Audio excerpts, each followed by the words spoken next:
Okay, we're going to go ahead and begin. So we want to begin proceedings by acknowledging the traditional custodians of the lands on which I am presenting, the lands of the Wurundjeri people of the Kulin Nations, and to pay my respects to their elders, past, present, and emerging, and to all Indigenous and Torres Strait Islanders witnessing this presentation. We're here to talk about semester 1, 2021. So welcome everybody. Thanks to those who've been able to make it in today to the B117 at MSD, and for all of you who are online as well. My name's Professor Donald Bates. I'm the Chair of Architectural Design here within the faculty, Melbourne School of Design. And I'm joined by the senior tutor, Ms. Kristen Wang, who will be speaking as well. Those of you who are here should have been able to pick up a copy of the studio's brochure, which is out in the foyer. And those of you online can download this from the link on the website. Inside that, I have a small article called In Sickness and in Health, just some reflections on where we're at after a whole 12 months effectively of the effects of COVID-19. Just going to run through quickly some of the faculty resources. This is just to reinform you, and this is particularly for those people that are here in Melbourne and able to come to campus.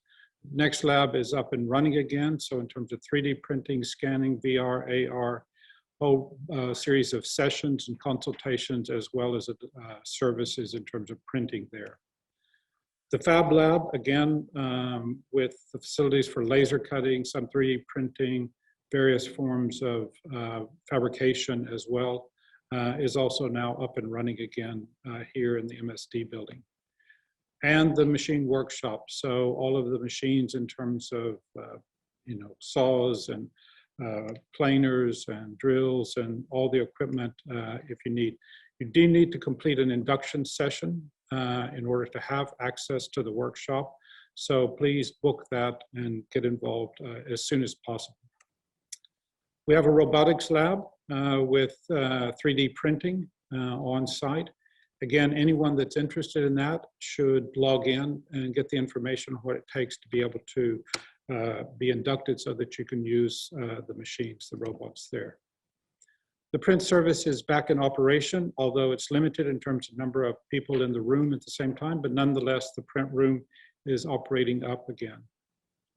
We do have, through ABP's IT support, this is a really important service in terms of if you have to change things, if you're about to buy a laptop and you need some recommendations and information, just go to the website to get information on what's provided to students through ABP IT. Now, as part of that, we are still offering, because a lot of people are still working from home and long distance, we still provide a virtual desktop as well as a render farm. Now, the render farm is still being worked on to try to make it even more efficient, but all of these are still operating as they did last semester. Again, if you're here in Melbourne and you have some issue with your laptop, we do have some equipment for loan, as well as other equipment in terms of cameras, scanners, tripods, lights, and so on and so forth. That can be through the loans desk, which is located there in the print room. We didn't have last year any of the Dean's lectures because of having to operate online and such. We will be having the Dean's lecture series happening again this year, but it will operate online. Nonetheless, it will be an engagement, not a single lecture, but the guests that are invited will be in Melbourne, will be with us online for 3 or 4 days working with it. Those announcements will be coming soon, but previous lectures and public program through the MSD, this is just a list of some of them. On the top left-hand side are some of the Dean's lectures for the past 6 or 7 years. Then we have some of the Tressiter Fellow lectures. Then we have some of the MSD at Home lectures that came out. This is the QR code to get to the MSD YouTube channel. All of those people that you saw before, those lectures were recorded and have been uploaded to this YouTube channel. They're a fantastic resource, some really important people talking about architecture and other disciplines within the faculty So I really advise you to spend a bit of time delving through and in your spare time listening to some of these great talks that we have. We started last year MSD at Home as a kind of online lecture, conversation, panel discussion session, and that will continue through this year. So even though we are here in the building, we will also still be maintaining some of our online projects. This is just some of the ones that we had last year back in May through till July. And again, this is the QR code for access directly to MSD at Home and the link for that. And finally, if you want to see what the work of last semester looked like, we still have MSDX Summer 2020 is online. And you can see back, and I would actually advise you, if you're thinking about what studios to ballot for, look back at some of the work from last semester. Not all of the people that are presenting studios this semester were here last semester, but a large number of them are. And it's a good way to see what kind of work has come out of those studios. So I would advise you to treat it as a resource to go back and look at. Into the semester, we will continue with the student forum that's being developed through Professor Alan Pert, who's the director of the MSD. Announcements for what the student forum, when they're meeting, what the topics are, will be broadcast as it comes about. Also, it's important to announce that Dr. George Stojanovic is now the program coordinator for the Master of Architecture program. I remain the chair of architectural design, and I'm the subject coordinator for the C, D, and E design studios, but George will be the coordinator for all of the Master of Architecture program. So if there are issues related to certain aspects about the program and stuff, George will be the person to go to. We have the MSD Facebook page, Vivid, which is an online publication for the undergraduates, and Fabricate, which is for the graduate program. You'll have access to those, and you should have already received links to all of those. Now, the university has a study exchange in terms of being able to study abroad for a whole semester and shorter-term engagements. Obviously, because of COVID-19 and the pandemic, this was all canceled for 2020. And in fact, it won't happen in the first semester of 2021. We're hoping that by semester 2 of 2021, some of that will open up. It obviously clearly depends on what happens with the vaccination programs around the world, depends on what kind of travel allowances start to happen and such.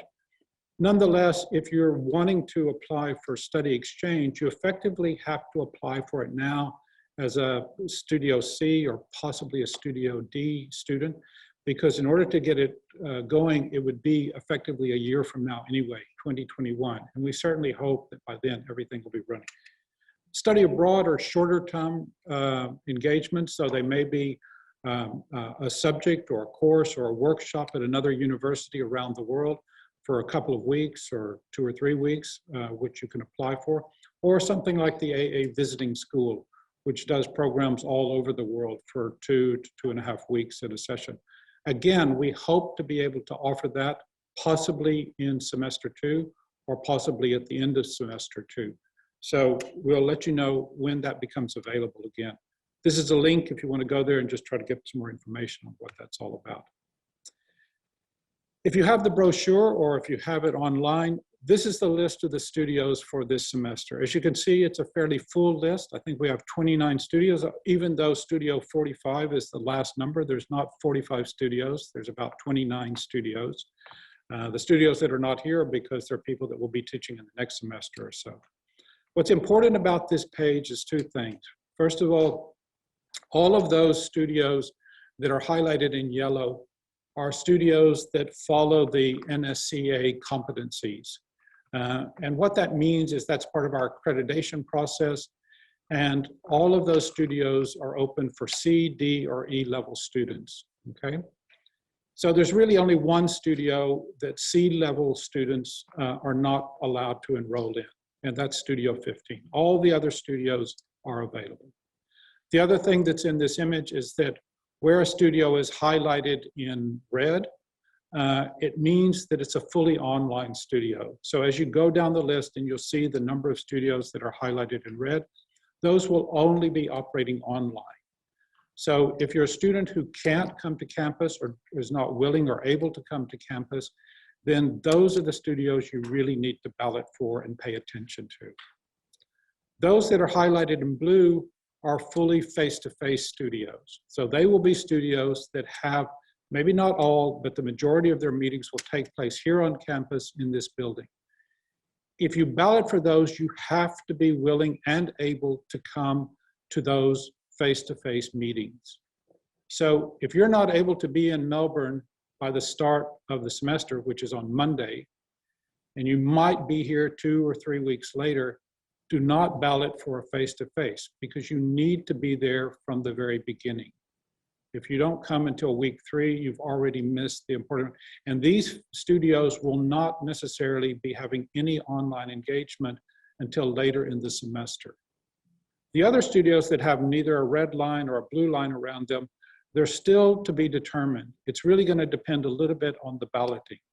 So if you see a studio that's not in red or in blue, by all means, if you think it's one of yours, then ballot for it. But I would suggest to you that if you can only participate this semester online, then make your preferences first and foremost with those that are highlighted in red. If you can come to campus and intend to come to campus, then make those that are highlighted in blue your first preferences. You can then choose some of the ones that are not highlighted, and it will be determined later when we see what the preferences are as to whether they have to become an online studio or remain as a face-to-face studio. Okay, I'll go quickly through the balloting. Just got to check my time. I don't have much time here. So as I said before, there are the NSCA competencies. This is the National Standard of Competencies for Architects. This is part of our registration process. Just means that all of those studios fulfill the requirements for the competencies as part of the accreditation process. And as I said before, they're available to C, D, and E students. The only one that's not available is the studio that doesn't have the NSCA, and I don't know why, that's off the side of the screen, which is Studio 15. So if you're interested in Studio 15, don't ballot for it unless you're a level D or a level E student. For this semester, and because we're still in this in-between time of not quite knowing exactly how many people are able to come to campus, how many people can only operate online and stuff, we're asking you to make 12 unique preferences.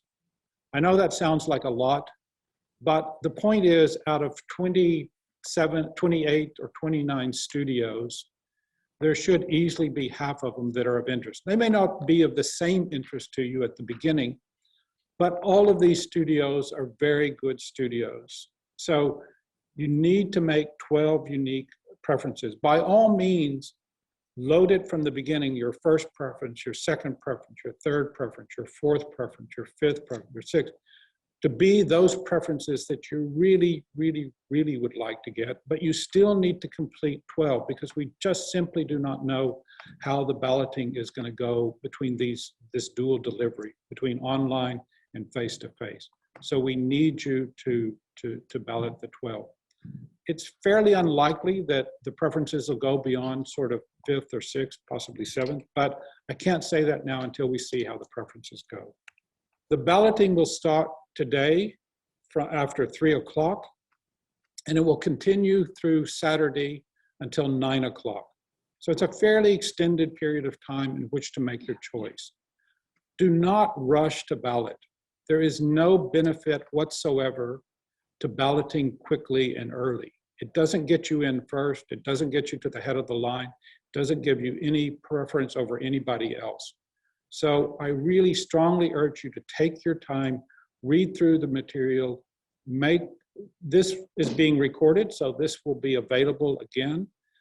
So all of these things are there to fill you in, and you've got plenty of time to read through over the next day and a half before making any final decisions. You must provide the preferences in order to have it. If you don't put in 12 preferences, if you just put in 6 thinking, well, that's all I'm really interested in and that's all I want, then your ballot won't be counted until after all the places have been filled and we see what's left. So put in 12 preferences and ballot only once. Please don't put in multiple ballots hoping that by putting in different ones, somehow your name will go to the top. Please ballot only once. If you ballot more than once, we will only look at the last ballot that's been submitted. It's very, very important that in your selection, as you go through and start to determine your preferences, that you make sure that the meeting times fit to your schedule. It may be that you're interested in a particular studio and you say, well, I'm going to make this my first preference. And then you get it. And then you say, oh, but I didn't realize it actually clashes with another subject that I'm taking. Well, that's too bad. You either have to stay in the studio or you will have to see what else is available. It's your responsibility to make sure that whatever you put as your preferences, that they work with your schedule. And particularly the first, second, third, fourth, fifth, sixth, seventh preference, because those are the ones that you're most likely going to get. And not only does it mean you disrupt it, but it disrupts it for everybody else. If we have several studios that are really highly preferenced, which means there's a lot of people trying to get in a studio and only 16 people are going to get into it, and somebody puts that in as their first preference and they get it, and then they decide, oh, that clashes with another subject, or I have to work on that day. It means that somebody else that really wanted to be in that studio didn't get into it and had to take something else. So it's your responsibility to check this very thoroughly. So you need to verify the studio times and the schedule. There's no advantage to balloting early. It's a complicated thing to run through these preferences, not just because of the number of students, not just because the added complexity with being online or not online, or we still have to determine, but also when we put together the studios, we absolutely look at the preferences first and try to give you your first or second or possibly third, if at all possible. But we also have to strive to make sure that studios have a reasonable gender balance, that there's a mix between local and non-local, that there's a good mix between C, D, and E level students, and that there's a range of previous academic results as well as a mix of previous studios. These are all being juggled in terms of the final determination. Preferences are first and foremost, but we don't want to have a studio that's all male or all female. We don't want to have a studio that's all local or all international. We don't want to have a studio that's only E-level students or only C-level students or only D-level students. So we really have to, it's a complex situation to try to produce the best mix and to give everybody something close to their preferences. After you've balloted no later than 9 a.m. on Saturday, then we will begin the process of sifting through all the preferences and trying to align them with the choices that are available. Hopefully, it'll go smoothly and we may even finish on Saturday, but we promise that we will have the allocation results up by Sunday, the 28th of February. So you will know on Sunday what you have to do on Monday if you've selected a studio that meets on Monday. You will know what your allocations are. Everyone will know their allocations on Monday. Everyone that ballots by 9 a.m. on Saturday. If you don't ballot by 9 a.m. Saturday, then we don't know exactly when you'll be allocated a studio. In the brochure and on the website and in the PDF of the brochure, this gives you a schedule. It just gives you some indication of when mid-semester reviews are going to take place, when the non-teaching period is for Easter, when final reviews are, final submissions, moderation, and MSDX.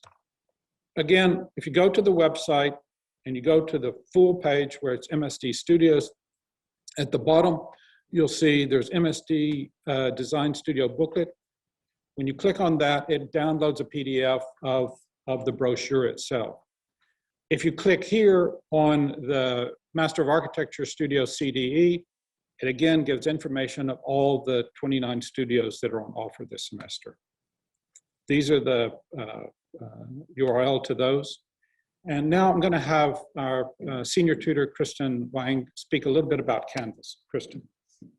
Good morning, everyone. My name is Kristen, and I'm the senior tutor of this subject. So I will be the main point of contact throughout the semester, and my email is available on Canvas. So today I'm quickly introduce you about the learning management system, which is Canvas. So feel free to get the Canvas student app through an Android or iOS on your phone. So today I'm more specifically talking about the CDE Canvas site. On the homepage, you can find the information about the subject overview, the subject assessment, and subject resources. And if you scroll down to the bottom, you see a range of studio options as available this semester. So throughout the semester, the whole information will be more allocated within the studios that you are allocated. So please go inside the individual studios for your studio information, including their studio materials such as readings, template files, etc., and also the studio assignment where you will submit your weekly assignment, mid-semester review, and most importantly, the final review. And for those online studios, on the top, you can find the link to click into and find your Zoom links for the online classes each week. So most importantly, I would like to emphasize about the Canvas notification setting. So please make sure you go to your account notification and make sure all this are clicked, because it not only apply to CDE, but all the Canvas subject you are enrolling this semester. So make sure you enable all of them, otherwise you are at risk of missing the important subject announcement, not only CDE, but also other subjects. For the Canvas supports for students, you can find it on the Canvas login page at the bottom. So if you have any questions about Canvas, feel free to email me or contact me. So in summary, please check out Canvas to get familiarized with the kind of settings. Please also make sure the notification setting is all turned on. And if you have any questions, please look through the Canvas support as mentioned previously, or more to me if you have any specific questions. Thank you. Thanks, Kristen. Alrighty, hi everyone, I'm Claire, and today I'm just going to briefly talk to you about Built Industry Group. So for those of you who don't know us, we are a multidisciplinary student organisation here at the Melbourne School of Design. Our focus is connecting you guys with the industry. So our events do this by providing you with practice-based learning, multidisciplinary engagement, and network development. So over the last few years at Built Industry Group's events, students have been able to meet with and hear from over 70 firms, of which 33 have been architecture practices. So coming up this semester, we have a few really exciting events, which we hope to connect you with the industry. So in no particular order, we have our Connection series. So within this series, there will be an Architecture Connections evening. Now, this networking event will be an opportunity for you to meet with and chat with experienced professionals from architecture practices, allowing you to develop your networking skills and form meaningful connections with people in the industry. So at our Meet the Team event, a project team will answer your questions and discuss how they collaborated to deliver their project. You'll learn how issues were solved through multidisciplinary collaboration and the roles and responsibilities of different disciplines on a major project. We are also planning on running a social trivia night, which is set to be a really fun event where you can meet a bunch of other students, show off your knowledge in a bit of trivia, or even just come for the food and drink. So if you would like to connect with the industry, BIGS events are a great way to do so. You can become a member now via the QR code on the screen. And this is a lifetime membership that will give you full access to all of our events. Just on a side note, we are actually currently looking for a treasurer to join our committee. So if you have any experience in that area, please apply via our website. Applications close Wednesday, the 3rd of March. Thank you guys so much for having me, and I hope to see you at some of Big's events. Thanks very much, Claire. Now we'll go to Manning. All right. Hello, everyone. My name's Manning, and this is Michaela, and we're two of the current editors of Inflection Journal, along with Kate Donaldson, who's not here. So Inflection is the annual student-run journal of the Melbourne School of Design. It explores themes that are relevant to contemporary architectural discourse through the contributions of students, scholars, and practitioners. Founded in 2013, Inflection is a home for provocative writing, a place to share ideas, and advocates the importance of the printed word. Each volume of the journal is themed, with contributors locally and internationally responding in light of their own research and/or practice. Here are some of the volumes from previous years, featuring contributors such as Elizabeth Diller, Forensic Architecture, Greg Lynn, Beatrice Colomina, and others. This is the 2020 issue of Inflection, Volume 7, Boundaries. And for those of you that are in person here today, we have a little booth outside to be able to have a look at the journal and purchase it. So to purchase it, unfortunately, we couldn't get access to FPOS machines for today. But if you follow the link on screen, or there's a QR code out next to the booth, that you'll be able to purchase the journal, show us the confirmation, and we can give it to you. Volume 7, Boundaries, carefully addresses a multitude of issues through the theme of tangible and intangible boundaries in design, architecture, and urbanism. In a profession built on the promise of permanence, how can architecture accommodate the transient and those disposed by conflict and crisis? How might designers respond to existing and impending states of emergency? How can we assert local values within a system of routinely preferences, global ambitions, and universal aesthetics? This volume includes contributions from authors such as Peggy Deemer, Wang Shu, Edition Office, Forensic Oceanography, Ma Yan Song, and RIWAQ, Centre for Architectural Conservation. Inflection Volume 7 welcomes you to investigate the expansive power of boundaries and its forms of control and exchange within its pages and beyond. So here are some photos from the Volume 7 launch, which was held in December last year at the Docklands M Pavilion. So ironically, the theme for this M Pavilion series was IRL, in real life.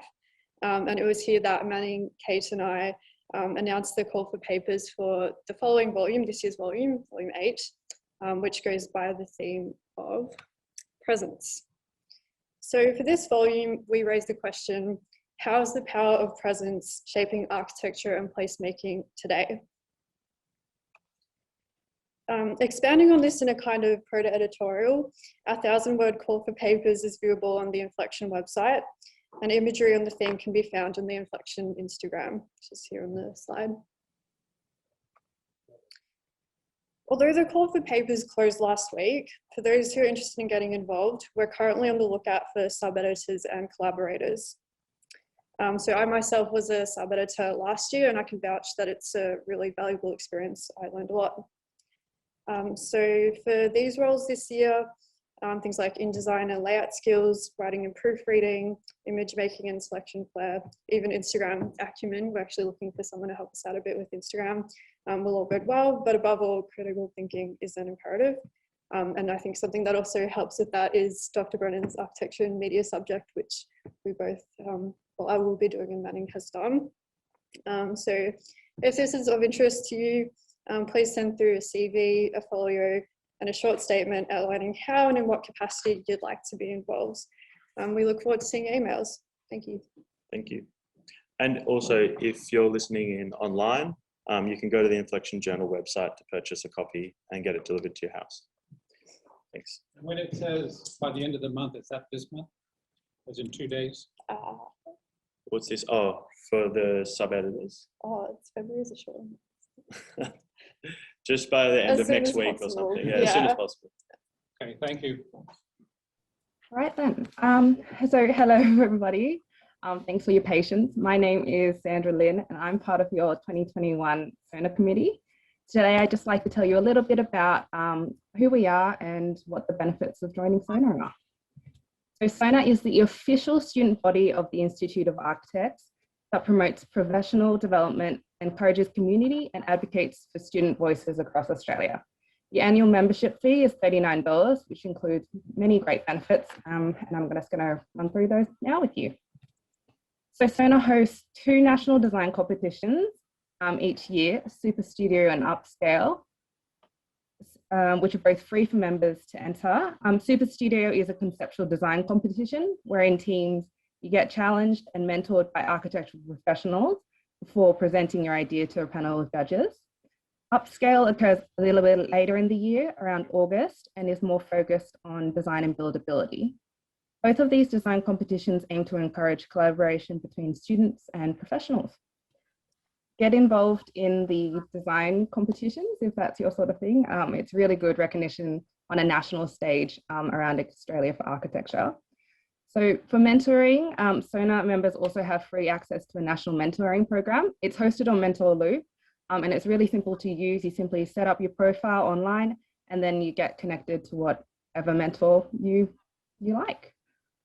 So to stay connected with all the architectural news, you also get a free subscription to the Architecture Australia magazine for the duration of your membership, as well as discounted prices on the hard copy ones, if you like. You can also join the community's online platform to communicate with other members and discuss current trending issues with architecture around Australia. So you can also get noticed on a national stage in addition to the competitions through the Student Advancement of Architecture Prize. It's a $2,000 cash prize, so we really encourage you to get involved in that. So on top of everything mentioned, SONA membership also gives you access to HRUp and Acumen notes, which give you guidance on employment issues, well-being, and help you advance in your career. And I've heard the Acumen notes are actually really helpful in some of the core subjects in the Master of Architecture degree as well. And you may have already heard about the Hearing Architecture podcast. It casts a spotlight on architects and what they do and why it's important. Architects from around Australia get to share their work that they're doing and how they're helping improve our cities and our neighbourhoods. So of course, SONA gives you access to a great network and a community. Some events that I would really recommend are our office tours, design competitions, mentoring programs. We have portfolio nights where you go around to studios and they review your portfolio. There's also career info sessions to build up your industry skills and architectural speed dating to meet more professionals. And there's also heaps more. So as I said at the start, membership is only $39 for a whole year. So joining SONA or renewing your membership really helps maintain those strong networks and stay connected to industry, practice, resources, and of course, everyone in your architectural community. So please join SONA today. Scan the QR code to join or scan to renew. And if you have any questions, we're actually running a Meet Your SONA committee members team. So I'll be there, a couple of other people will be there. So if you have any more questions that I didn't get to cover today, or you just want to know how you can get more involved, please come along. All the details will be up on the MSD discussion Facebook page really soon. And we hope to see you there. Thank you so much. Thank you, Sandra. We're moving on now. We're going to have electives. So we'll begin with Dominik. Thanks, Don, and welcome everyone.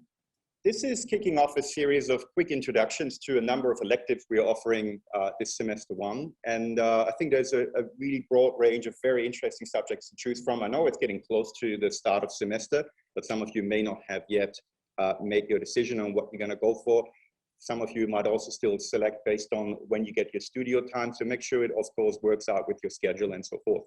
I am associate professor here at Melbourne Uni. I am teaching a subject called Contemporary Digital Practice, and that's the one we're going to start off with. I would like to highlight what we do in there. It is a subject I've been running for 8-9 years now. It's been always quite popular with students because it is a subject where, as it says in the title, I will help you to understand how contemporary practices are applying digital tools as part of their day-to-day sort of deliverables. So we're looking at a whole spectrum of different aspects of technology use in practice, going from parametric design, going towards building information modeling, looking at fabrication techniques. And the key thing that distinguishes this subject from other subjects is that or many other subjects that we offer, is that there is a very strong industry component. The key assessment criteria is an essay and a case study that, as part of a journal that you're going to write. And for the essay specifically, this is where you're going to go out and you're going to go and talk to a practice. So I will actually introduce you to a design practice. You can actually choose your project from a range of projects that are being delivered in and around Australia. I will introduce you to that design practice. Then you will talk to them on how that project was delivered and how what role technology played.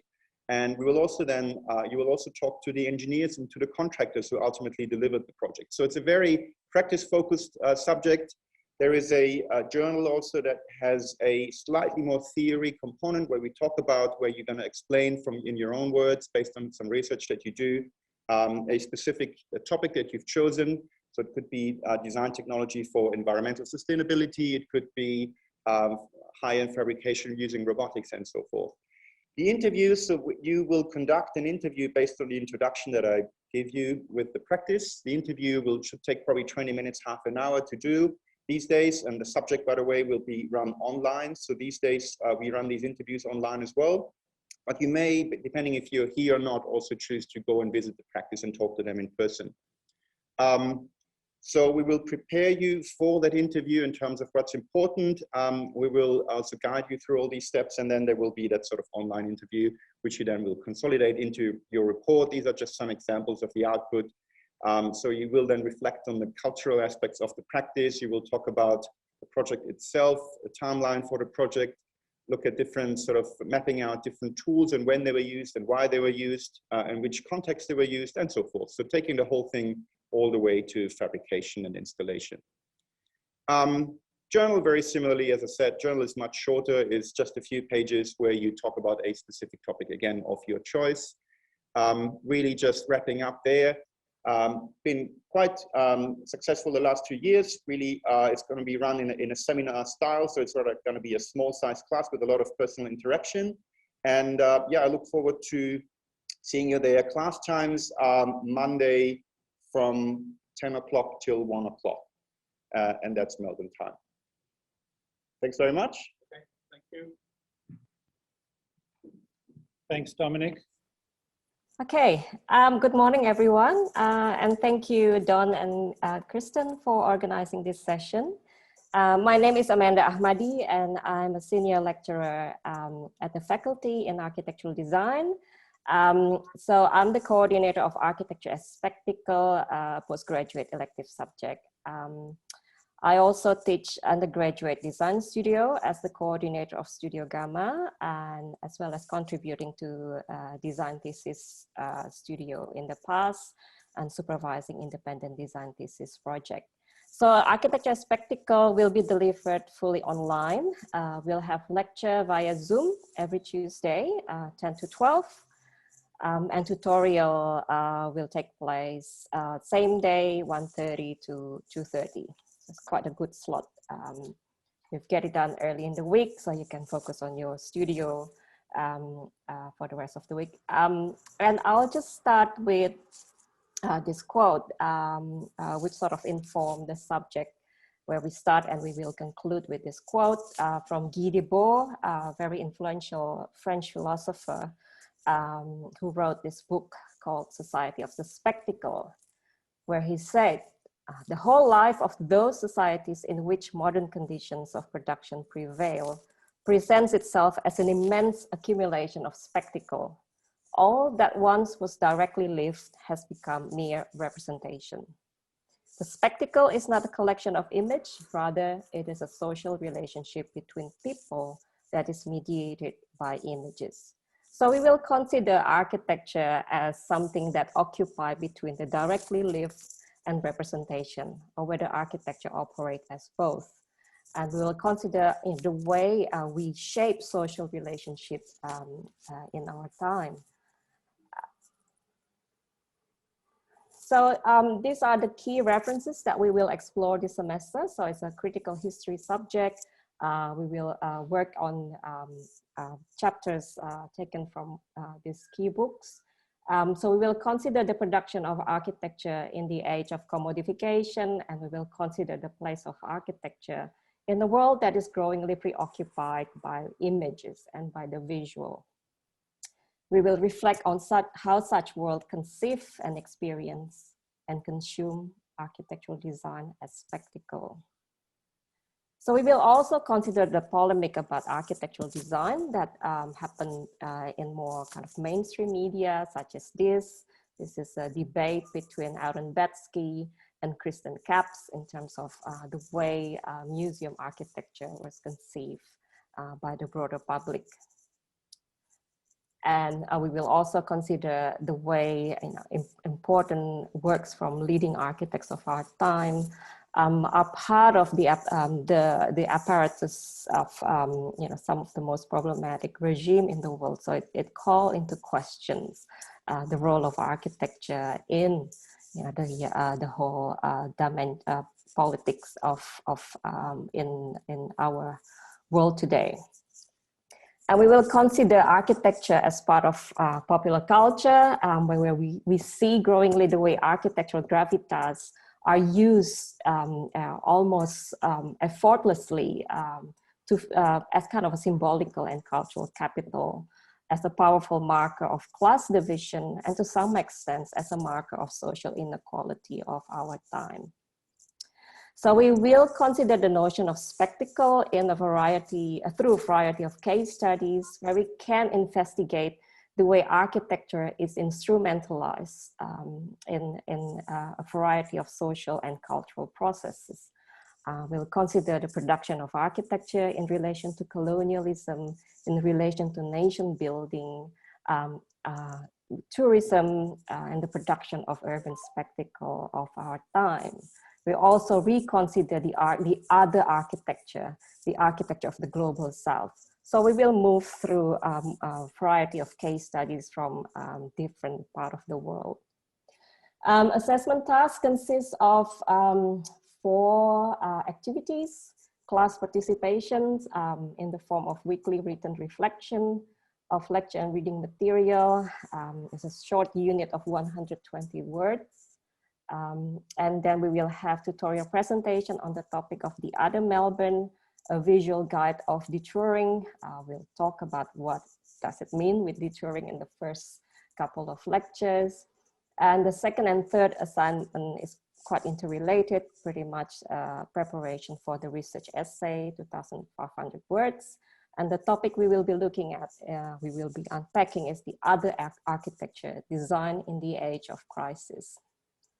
Just to give you a snapshot of the works that students have produced in the past, and this, I would also want to underscore that this subject tends to inform students as part of their preparation for the design thesis, the formulation of their agenda, something that they will respond to in their design thesis project.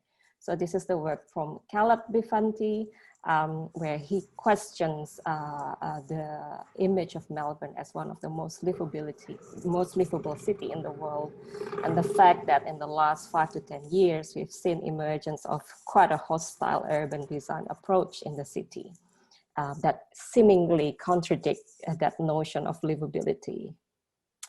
This is another work from Caleb, and this is very important, the way consumerism kind of have driven the development of built environment in Melbourne, and the rise of digitalization and the way we consume, signal the notion of disappearing cities, whether the physical space still matter. And this is the last slide, the work from Riley Wasman. He questions this contradicting aspect of Melbourne with the vast vacancy in Melbourne CBD and the homelessness and the very governed public space and the role of architecture in all that. I'll leave it at this point, and I look forward to see some of you joining this subject. Thank you. Thank you very much, Amanda. Thank you, Dawn. Hi everyone, my name's Hélène Fouchot. I'm Professor of Architecture and Philosophy and the Director of the Bachelor of Design. I just joined faculty at the end of 2019. So this seminar is dedicated to design, philosophy, architecture. In fact, it's the second time that it's been run, so it's still pretty fresh. You'll see that philosophy is perched between the creative disciplines of design and architecture, but what you'll discover in this seminar is that philosophy and your practicing of theories is a creative activity as well. So in this seminar, you're going to encounter key philosophical concepts and theories that are relevant to architecture and design. This semester with a focus on contemporary urgencies and the environment worlds that we occupy. We'll engage in these and apply these concepts and theories to design problems using image and text responses. We'll critique and thereby position ourselves in relation to design as a social, political and environmental problematic. Finally, we'll synthesize our concepts and relate them to a specific site. And this semester, we're going to do this by following the material. Each participant will choose a particular material, perhaps an extracted material or a grown material that has some relationship to design, and they'll follow it throughout the semester. And they'll use this as the lens by which to engage in each of the weekly themes. So we commence with an introduction to what we mean by contemporary urgencies, what's urgently calling on us to act in light of our concatenating climate crises. We'll look at this key concept of the Anthropocene and understand it as something of a thought experiment that we can engage in. You'll be introduced to important theoretical paradigms, such as the environmental humanities, such as new materialism, such as the feminist post-humanities. And as you can see here, we have a list of other themes that we're going to engage in. And we're going to begin to conclude, well, we'll conclude the semester by engaging in thoughts of critical care and also approaches to repair and maintenance as a way of coping with our current worlds. Now, we jumped forward a few too many. Involved in this seminar, we have a number of international guests who are going to come and offer lectures, which I'll offer live, but I'll also record. So we'll be joined by Charity, who's at Monash University, Karen Reisinger from the Academy of Art in Vienna. We'll take advantage of a panel that's being organised at the Melbourne Design Week involving the fantastic work of Anna Singh, an ethnographer. And we have Pauline Lefebvre from the Université Libre de Brussels, and Peg Rawes from the Bartlett, and Cecilia Orsberg from my old university, KTH in Stockholm. So we have a number of wonderful guests who will be joining us. And again, the emphasis will be on this idea of following the material. So in order to make the theories and concepts real, the ones that you'll be engaging with by undertaking a series of set readings and by undertaking discussion and by listening in and participating in the lectures, you'll have this lens that is your material that you'll follow as something of a kind of fundamental non-human actor throughout the whole semester. We'll also be drawing on some of my own research and publications. So you'll be dipping into some of the work within Dirty Theory, Troubling Architecture. You might check up on a chapter in Feminist Design Power Tools called Following the Material. And you'll have an opportunity to work with some of the concepts that I introduced within creative ecologies as well. Finally, the way we're going to organise ourselves is that between week 2 and week 11, you'll undertake weekly responses that will be composed of image and text together. That'll be your way of engaging in the weekly themes, again, from the point of view of your chosen material. You'll compose an essay abstract, because by the time we get to the end of the semester, you'll have put together an illustrated essay that will draw heavily on the experiments you've undertaken from week to week through the weekly image and text responses. In the final week, you'll present a draft version of your illustrated essay, and then you'll submit it by week 14. We're going to have lectures scheduled on Wednesdays. Again, these will be recorded, so you'll be able to watch them, on your own timetable. But we will meet for tutorials on Fridays to discuss what's going on. But I look forward to meeting you within this seminar. And welcome back to campus. Thank you, Helen. Thanks very much. Hi everyone, it's so lovely to see so many people face to face. Missed you, and the people at home as well. So my name's Karen Burns. I'd like to start by acknowledging that this presentation is given in the country of the Wurundjeri people and to acknowledge them as the owners of this country. Before I came to Melbourne University, I taught at RMIT and Monash, and I kind of bring those years of teaching experience to this subject. This is a new subject. It's set up as a platform to introduce students to key spatial and design thinkers who've emerged over the last 50 odd years. But really it's a subject that's a platform for you to map out the intellectual field in which you want your design and spatial practice to occur in, to help you find the coordinates to explain what it is you've been doing to yourself and help you find a map for the future. I love this photograph. This is from a photographic book mapping the current condition of World's Fair sites across the world. And it's an image which speaks to the past, those utopian fragments in the past that give us ways of thinking about our own future. And it also speaks to the futures that we hope to create, which I hope this subject will create conceptually for you. I'm really interested in biography. I'm working on a big project called the Bloomsbury Global Encyclopedia of Women in Architecture from 1960 to 2015. And on the weekend, I was reading the entry that's come in on Dame Zaha Hadid.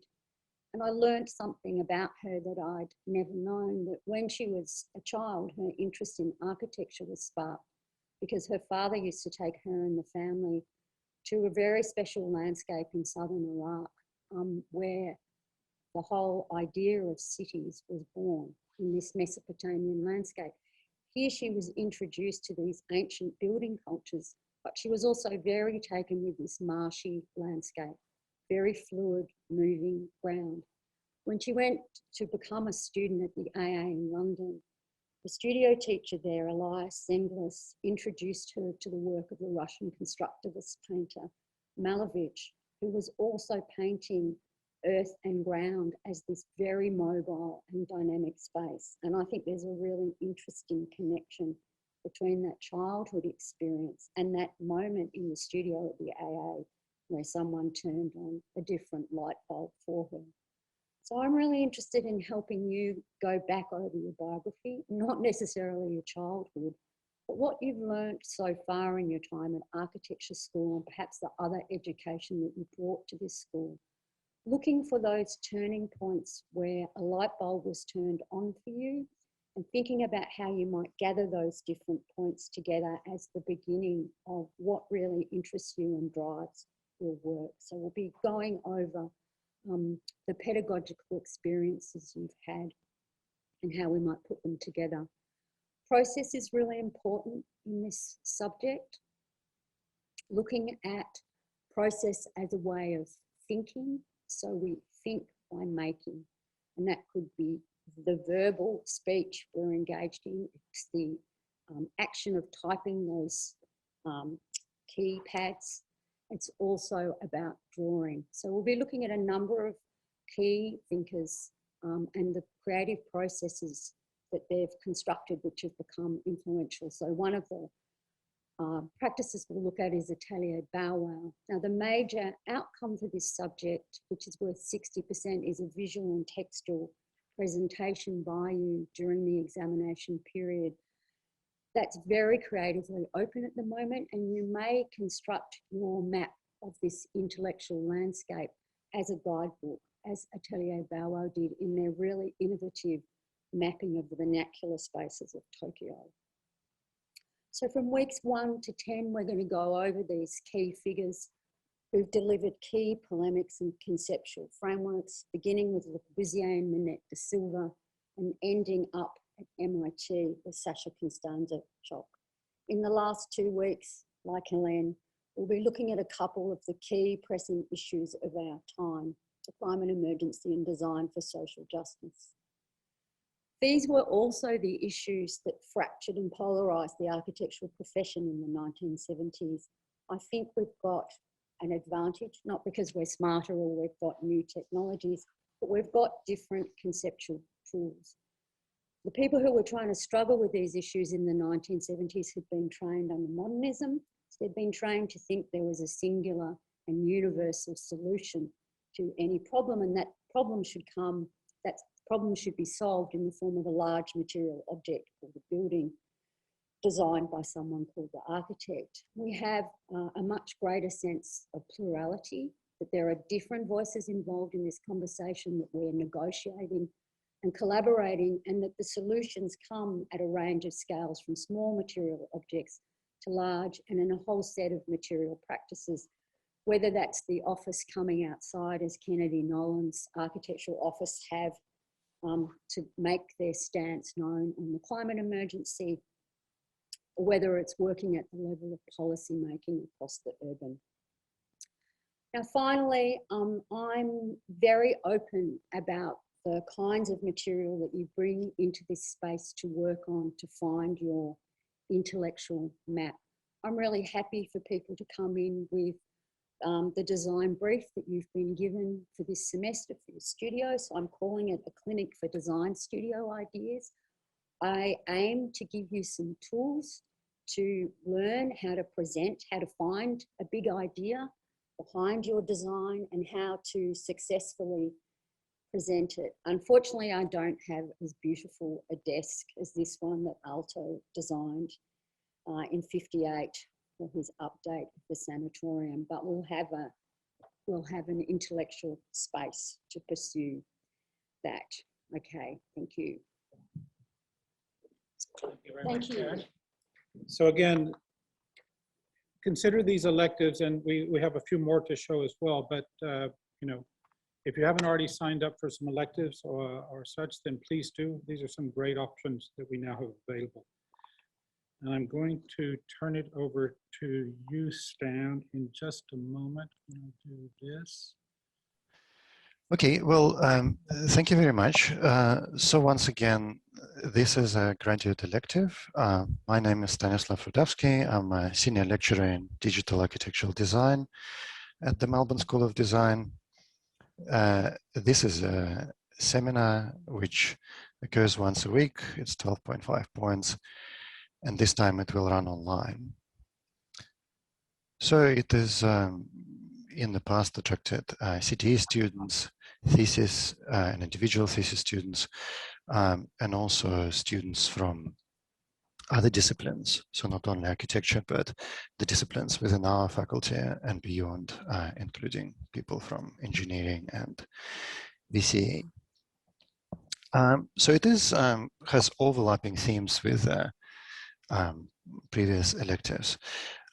But the difference here is that we will specifically look at the relationship of technology to nature, culture, and design.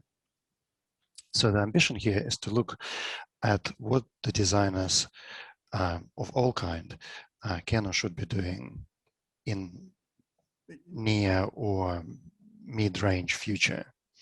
And so to do this, we will look at the latest research across disciplines, including science, technology, and humanities. We shall aim to go beyond current curricula or current professional standards to anticipate what is going to happen in the future in order to help you prepare for the professional and social ethical challenges that are forthcoming. One important topic that we are going to try to engage with is the idea that we should start designing for human as well as non-human clients. In this case, you see an animal entering the city, and we know that the environmental crisis, which is currently unfolding, is calling for more radical approaches that go beyond ideas such as sustainability or even resilience, or even care and repair and try to enfranchise non-human stakeholders directly and make them participants and co-designers. It is obviously a very difficult challenge legally in terms of governance, because we need to understand non-human behavior, different ways of communication, different ways of non-human organisms and groups of organisms construct cultures, geometries in which they live, and living systems in which they're aggregating. This idea of non-humans extends towards all types of living forms, but also towards emerging technical artifacts like artificial intelligence that many technologists predict will start being able to be autonomous. So these are some keywords. Oh, you are not seeing any slides. That is interesting. Sorry. Apologies for this. For some reason, my slides were not listing. Here we are. So these are some keywords of the topics that we shall consider. The structure of the seminar is that we shall have a separate topic for each week. It will come with readings and guest lectures in the shape of recordings. And we shall look at different aspects, focusing on the problems that are going to be of particular importance into the future.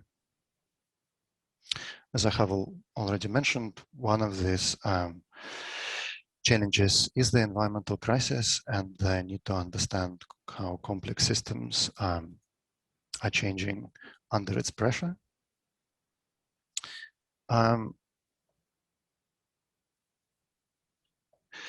The structure of the seminar is fairly simple. Apart from the participation component, students are invited to develop their own proposal, to research a particular topic. Then they produce draft essay exploring this topic, and finally submit the final essay. This essay can be purely textual, or it can incorporate project-like elements. It can be done in preparation for future design or in parallel with the current design studio.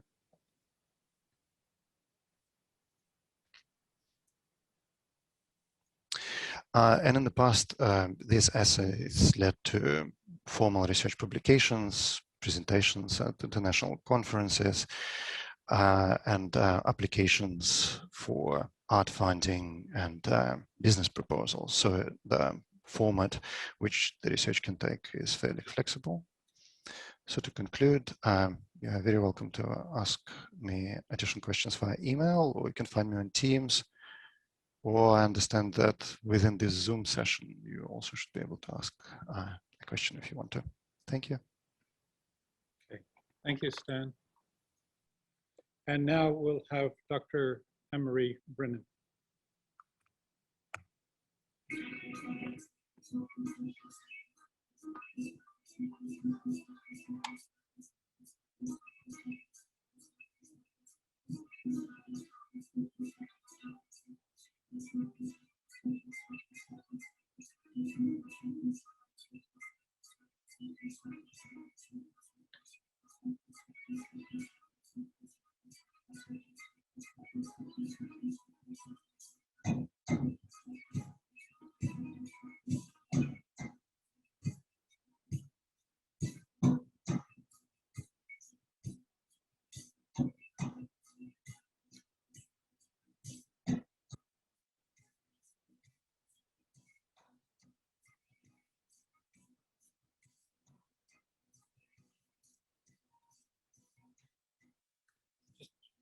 I'm not sure this is coming through.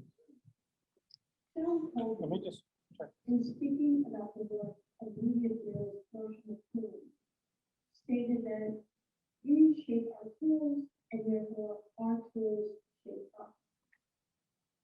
This statement about the intersection of humans and technology will find the common subject of architecture, which is what this subject is about. We look at how media as a tool shapes architecture, and we examine the media of architecture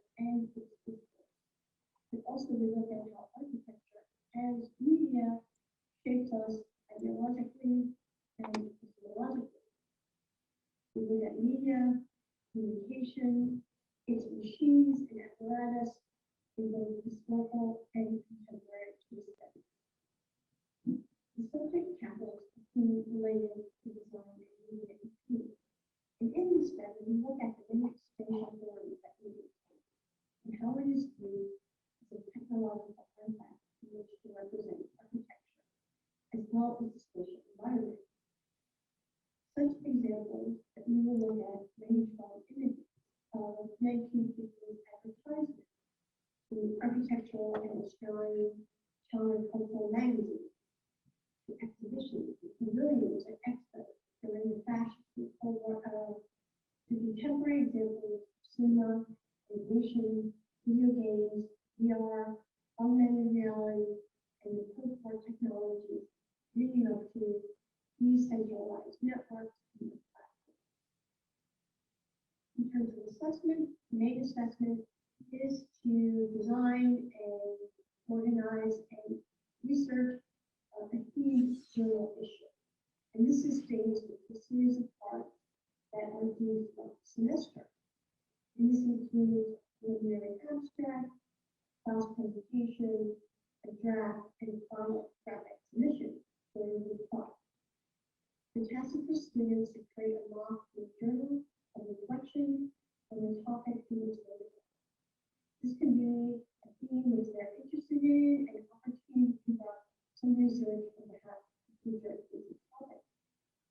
Students will conduct research on their chosen theme and investigate other significant authors and architects who could potentially contribute to the journal. The research is then assembled as an annotated table of content.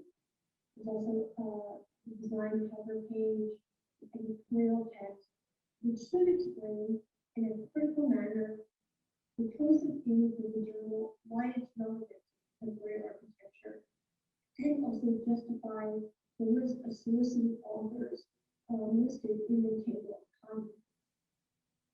There are two readings assigned each week, which require a 30-word summary, along with rigorous critical discussion of the readings, which make up half of the class time. The other half consists of a lecture by myself, sometimes a guest, which will week 1 and 2 will be done online in real time. But then in the following weeks, the pre-recorded lecture will be posted to campus, and the students will need to meet before online. And then the class discussion of the readings, the pre-recorded lecture usually goes for about 90 minutes.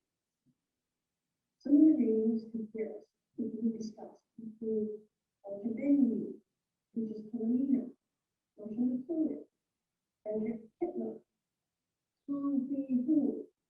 Paul Cristiano, Joanna Bruno, Andrea Grazzi, and many more.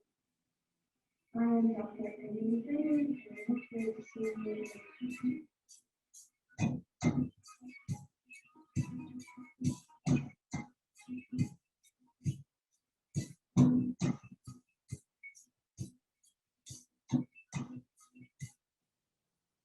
I just want to quickly mention, yeah, I made the video because I thought it makes things easier, but just to clarify, the entire subject will be held online. If you have any questions, I will be outside in the lobby for a couple more minutes, or you can also email me at brea@unimail.com. Okay, thank you, Anne-Marie. Okay, now I'd like to invite Scott Woods. Okay, thank you, Donald. Good morning, everyone. I really don't know how to proceed because there's no way I'm going to beat an opening and close of AC/DC's Thunderstruck. But I do my best anyway, seeing I'm here. Look, I want to introduce you to a new elective running in the faculty this semester. It's a vertically integrated studio-based elective. What that means is it's available to undergraduate and graduate students of MSD. This is the subject number that you should be looking for in the handbook, and the title is Venice Studio. If you were to type Venice Studio into the handbook. It should come up for you.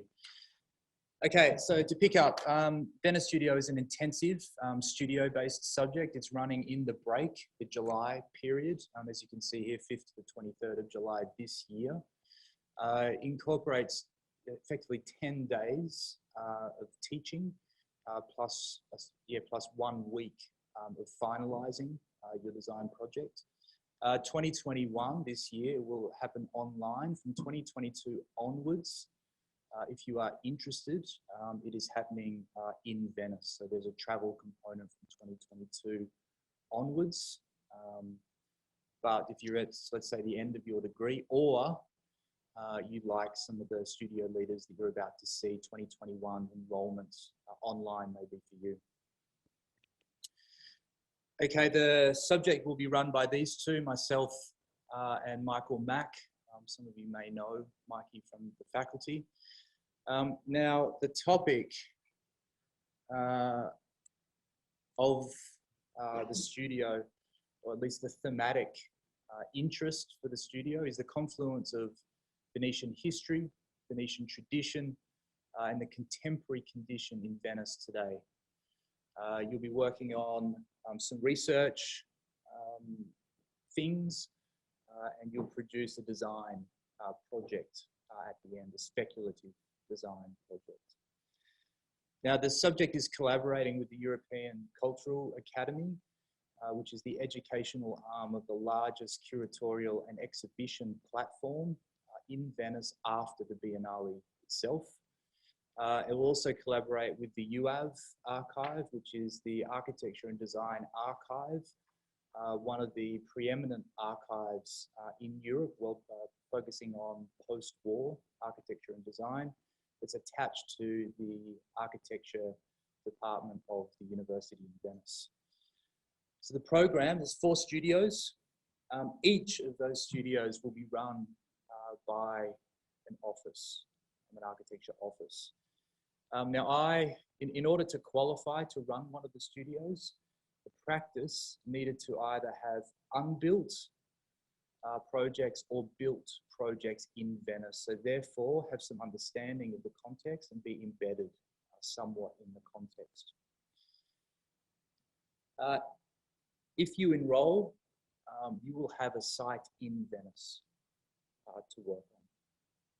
Now, the themes, again, generally speaking, heritage, history, urbanism, culture, and contemporary design practice. Now, each office and each studio leader from each office is devising the brief for that studio. What that means is, I'm very interested in having those offices focus in on the type of work that they would ordinarily do, and therefore have their own unique perspective on Venice. Okay, I want to give you a quick insight into who will be running the studios and what are their projects in Venice that they will be using as a catalyst for your design investigations. Sauber Cutting Studio. This is effectively Venice via Berlin. Sauber Cutting is a significant practice based in Berlin.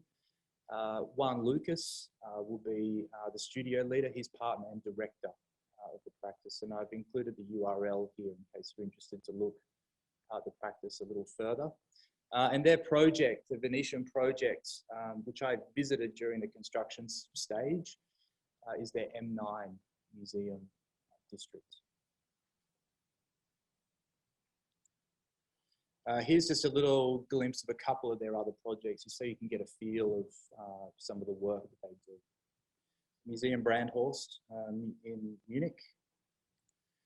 And small scale work, just to, comparatively speaking, move away from some of their bigger stuff.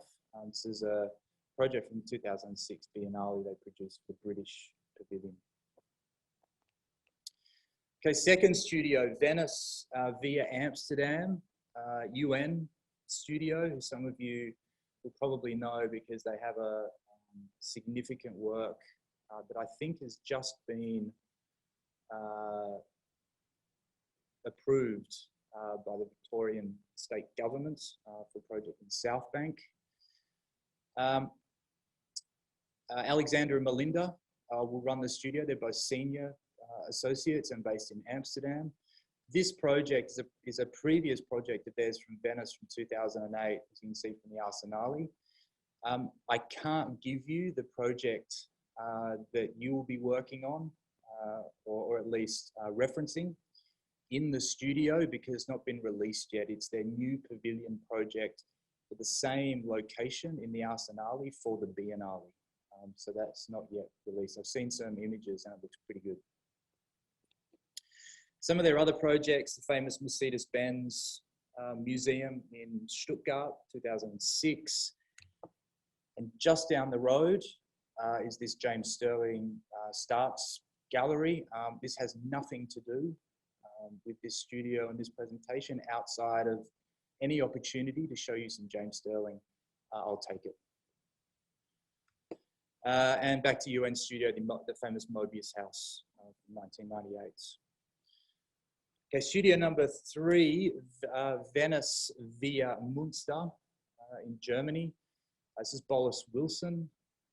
Some of you will know Peter Wilson, who received the AIA Gold Medal, I think in 2019. He will be leading the studio. He's already given me some notes on his brief.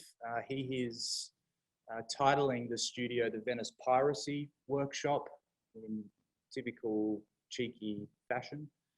His project that he'll be targeting is his unbuilt project for the Academia Bridge, which was part of Aldo Rossi's 1985 Venice projects for the Venice Biennale. Some of their other projects, Bolus Wilson, the Luxor Theatre in Rotterdam, and the projects could be claimed launched their career in 1993, House Glance by a Passing Ninja, otherwise known as the Suzuki House. Okay, I include this very quickly just because this is part of some of the notes Peter sent to me a couple of days ago to give you some further kind of insight into how he operates. This is Giorgione's famous The Tempest from 1508, which hangs in the Academia Gallery in Venice. Peter enjoyed this, or has enjoyed this painting so much, he used an online site that specializes in recreating paintings by hand. He was so underwhelmed when this painting was sent through to him, this copy of the original. He took to it, it was an oil painting, he took to it with some acrylics, pushing in Pinocchio on the left, which was a reference to a previous Rossi exhibition. Rossi's Teatro del Mondo in the background there as well. It's been 10, okay. Final studio, MAP Studio, so Venice via Venice, ironically the only Venetian studio involved. They worked on the Vatican chapels. Francesco and Trouty, the directors, will be leading the studio. Other projects, renovation to one of Carlo Scarpa's most famous projects in Venice, and a project which they won the Italian Architecture Award for, a renovation to a medieval site for Ferrara. We'll also be working, as mentioned, with the UAV archive. We'll be researching projects that the archive holds, building this into your design project. And that is all from me. I'll be outside if anyone wants a quick word, but there's the key details. Thanks. This is operating? This is operating in July this year, and between semesters, studio intensive, beginning July 5. 12.5. So just to be clear, this is an elective, but it's not happening until the winter break. So it's one of those that you can take in between semester 1 and semester 2. Correct. Thanks. Thank you very much. Okay, we're now going to move on to Paul Lowe, Dr. Paul Lowe. Morning, everyone. So I'm here to introduce the AA Visiting School. This is the code for the graduate program. Again, like Venice, this is a vertical studio, so undergraduate and graduates together. We have run this program for 5 years. For those of you who need more detail, it's actually up there on your, which one is it? This side, there we go. Refer to the booklets. It has a lot of the detail. I will not go through them in detail, the agendas, but the agendas is essentially on new paper. So we're looking at new way architects are operating in our digitized media. This year, we're going to look at both online as well as kind of digital system. The program is going to be run as a dual mode. So we will have 1 to 2 studio running on campus, potentially with a science gallery. We're not sure yet. We're coming back to you on that. And the other one, the others will be running online. All our tutors are essentially associated with the Architecture Association in London, former tutors or current tutors at the AA. The last date to self-enroll is on the 7th of June, and the portfolio submission is required because this is a quarter subject. So once you submit your portfolio, you enroll. Typically about 5 to 10 days after the 7th of June, I will email everyone, those of you who are already being approved to take the subject. So the studios, as I mentioned, typically has very young blood, emergent blood from the AA, associated with the AA, or former alumni of the AA. And on our website, which you can see on the QR code up there, maybe I'll move this away for a second. On the QR code, you can actually launch the website yourself, and you will find, be able to visit the content that's been archived for the last 2 years.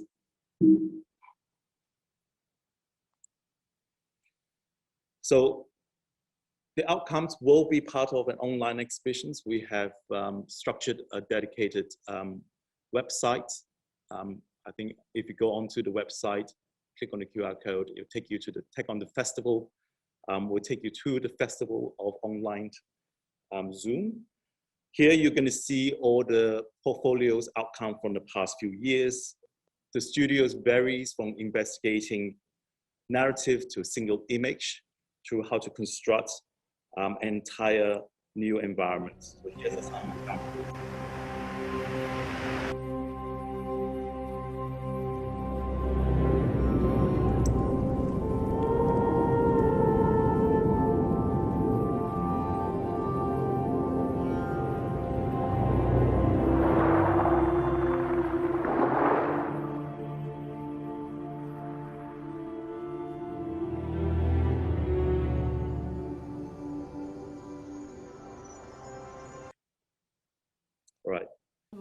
Another one. Balustrade. And by playing with the variables that typically restrict its affordance, so size, diameter, materiality, positioning, in my virtual or augmented world, you can start to see how the balustrade operates as a wall when it is repeated. Then the balustrade also becomes structural elements, becomes the columns in the makerspace, a continuous element, and that's something you can actually physically grasp onto in the physical world. So these are outcomes from 2 weeks of intensive workshops in discussions with the tutors who are either online or on campus. And we will have then allowed you 1 week for you to package out the information as individual journals. So that's essentially the assessment component, which is the presentations at the end of the 2 weeks, and individual journals and a video presentation similar to what you just watched as the outcome. As part of the visiting school, we always have a public lecture series, again, inviting emergent and almost kind of current contemporary digital artists, filmmakers. 2 years ago, we have Liam Yam. Last year, we have Space Poplar, who some of you will know has kind of recently been and having quite a lot of exhibitions both in London and Venice. So this day will come and provide typically 1 hour of public lectures with Q&A to talk about their work and how it becomes relevant to the notions of new paper. So just a summary, join us if you want. Online, on campus, for New Paper Free, Reimagining the Physical World. We'll start on the 5th to the 16th of July. So this is again a winter subject. For the graduate students, your code is 90386, and the last date to self-enroll is the 7th of June, and you must provide a portfolio submissions with that. And just email it directly to me. My email is up on the screen or directly on by the handbook. Before I leave, I just want to make a quick announcements. Our engagements, our faculty engagement with the architecture associations continue to deepen. We have actually quite a number of alumni within our school, within our faculty staff. But over the last 5 years, as we are running visiting school in Melbourne, we also have a number of alumni as visiting students. So this year, we're going to have an inaugural forum, the AA Global Forum, who's going to happen the first time in Melbourne, followed, I think, by Berlin. And the forum will continue around the world. So we're going to be the start of the forum. And this will happen in May. That specific date will come in the next few weeks. So watch out for those online. We will put it in the newsletter. Those on campus, just watch out on those InfoMagic screen that's around the building. We will talk very much about what you are going to be interested in. How do we educate you as architecture students, as architects?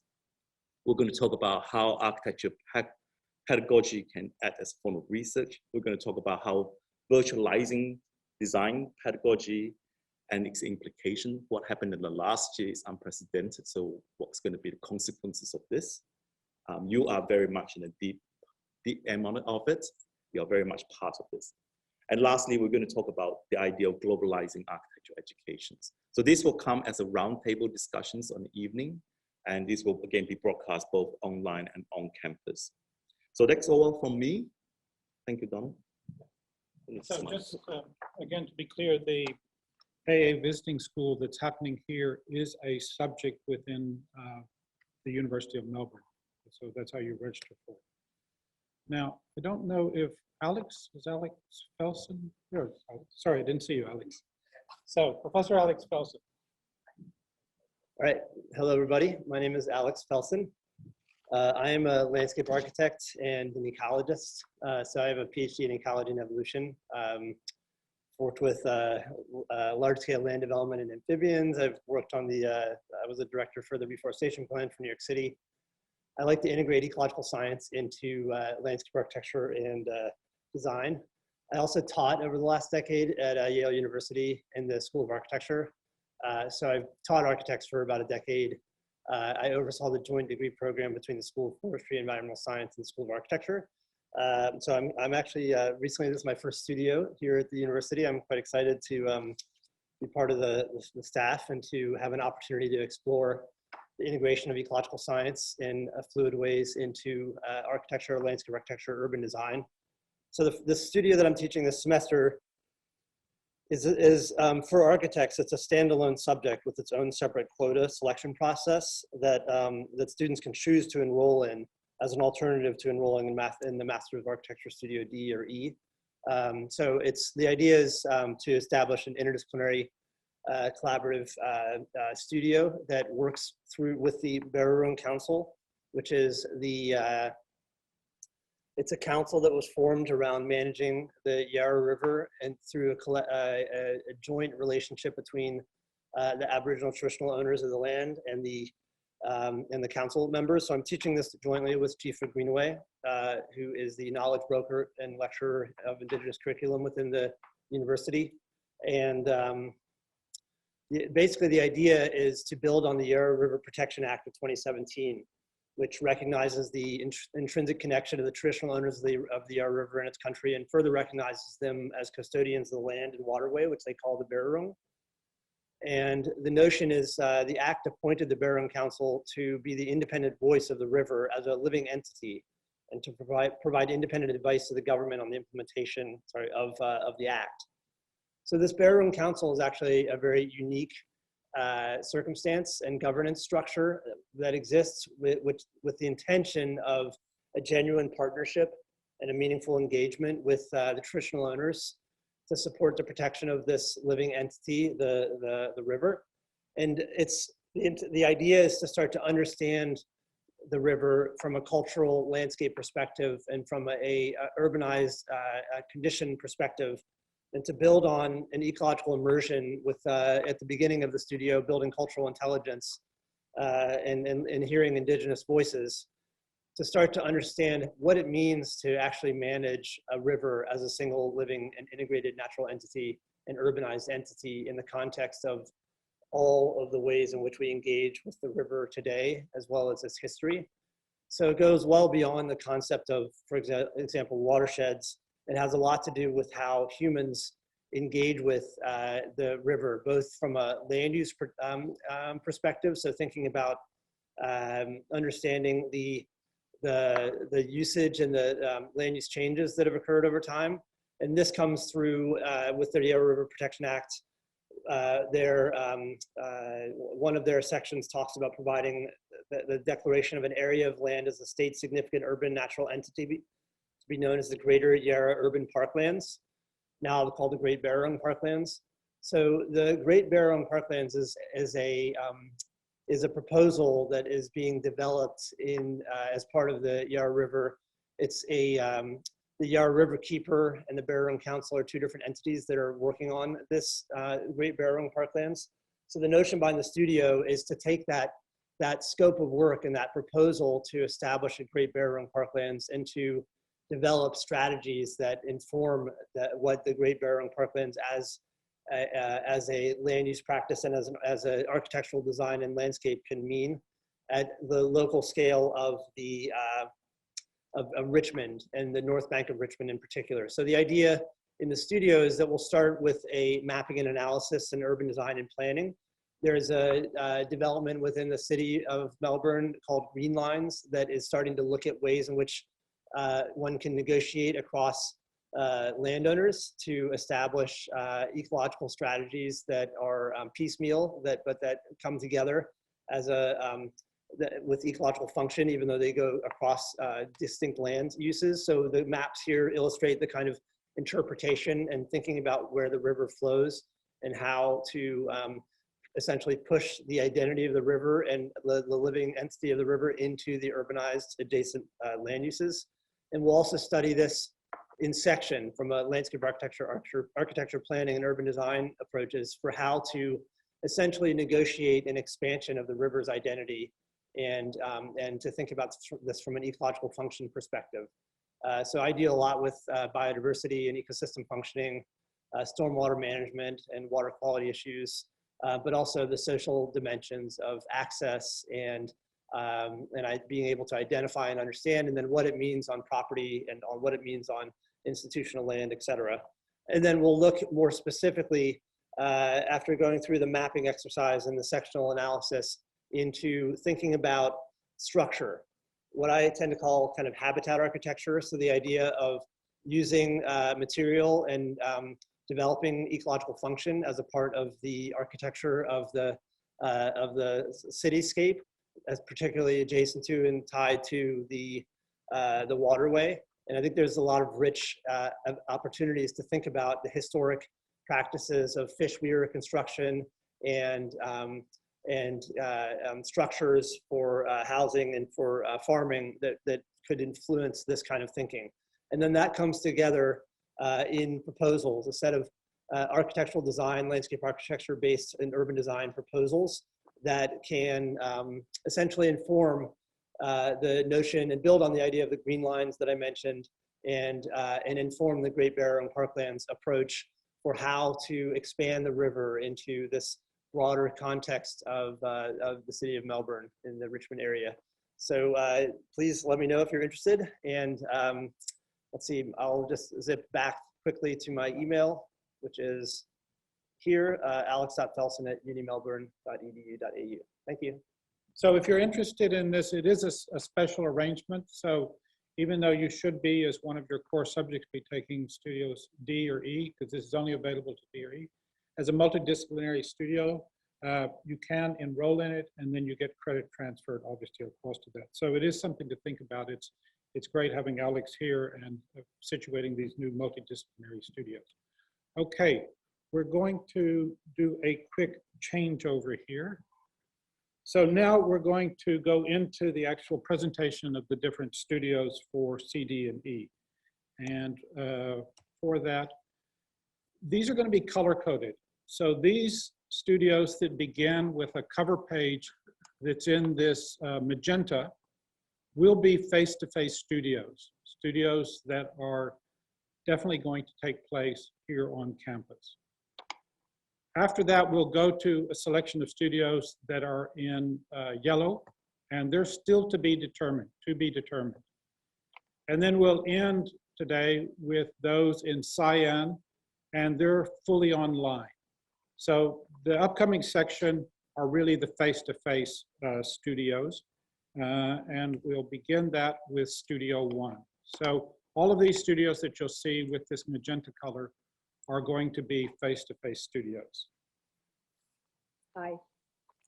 Hello. Okay, the studio that I'm teaching this semester is titled Verticalizing High-Rise Schools, a New Architectural Type.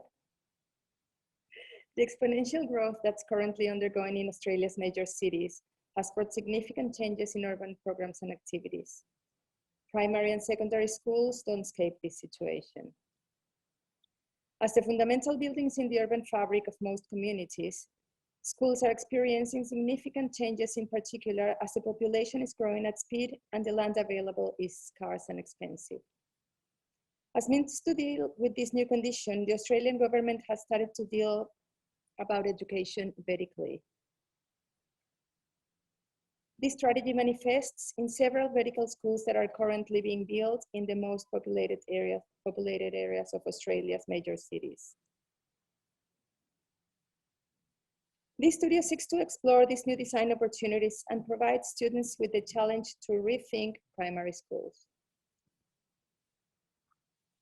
Students will have the opportunity to formulate their own conceptualization of what a primary school, vertical primary school might be, in particular, challenging the boundaries between interior and exterior spaces.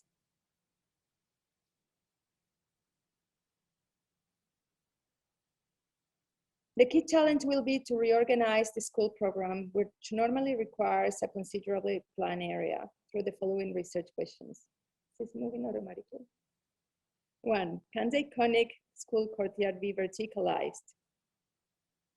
2, how can we deal with dozens of kids desperately running out of recess at the same time? 3, given the vertical condition, would the role of stairs and ramps need to be changed as spaces for playing where occasional encounters can occur?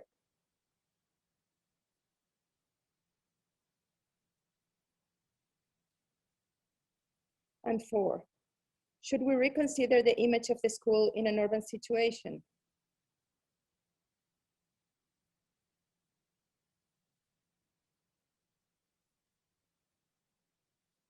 Students will be asked to answer these questions, taking into consideration a key activity for primary school kids, playing. As nowadays, playing is becoming fundamental on children's learning processes. We will study and investigate Crane's studies about playing, in which he states that children play even in challenging situations. As it's the case of these gypsy children playing in an internment camp in France. Crane also states that the principles of play are: don't tell kids how to play, make it dangerous, let go of the rules, and let them get lost.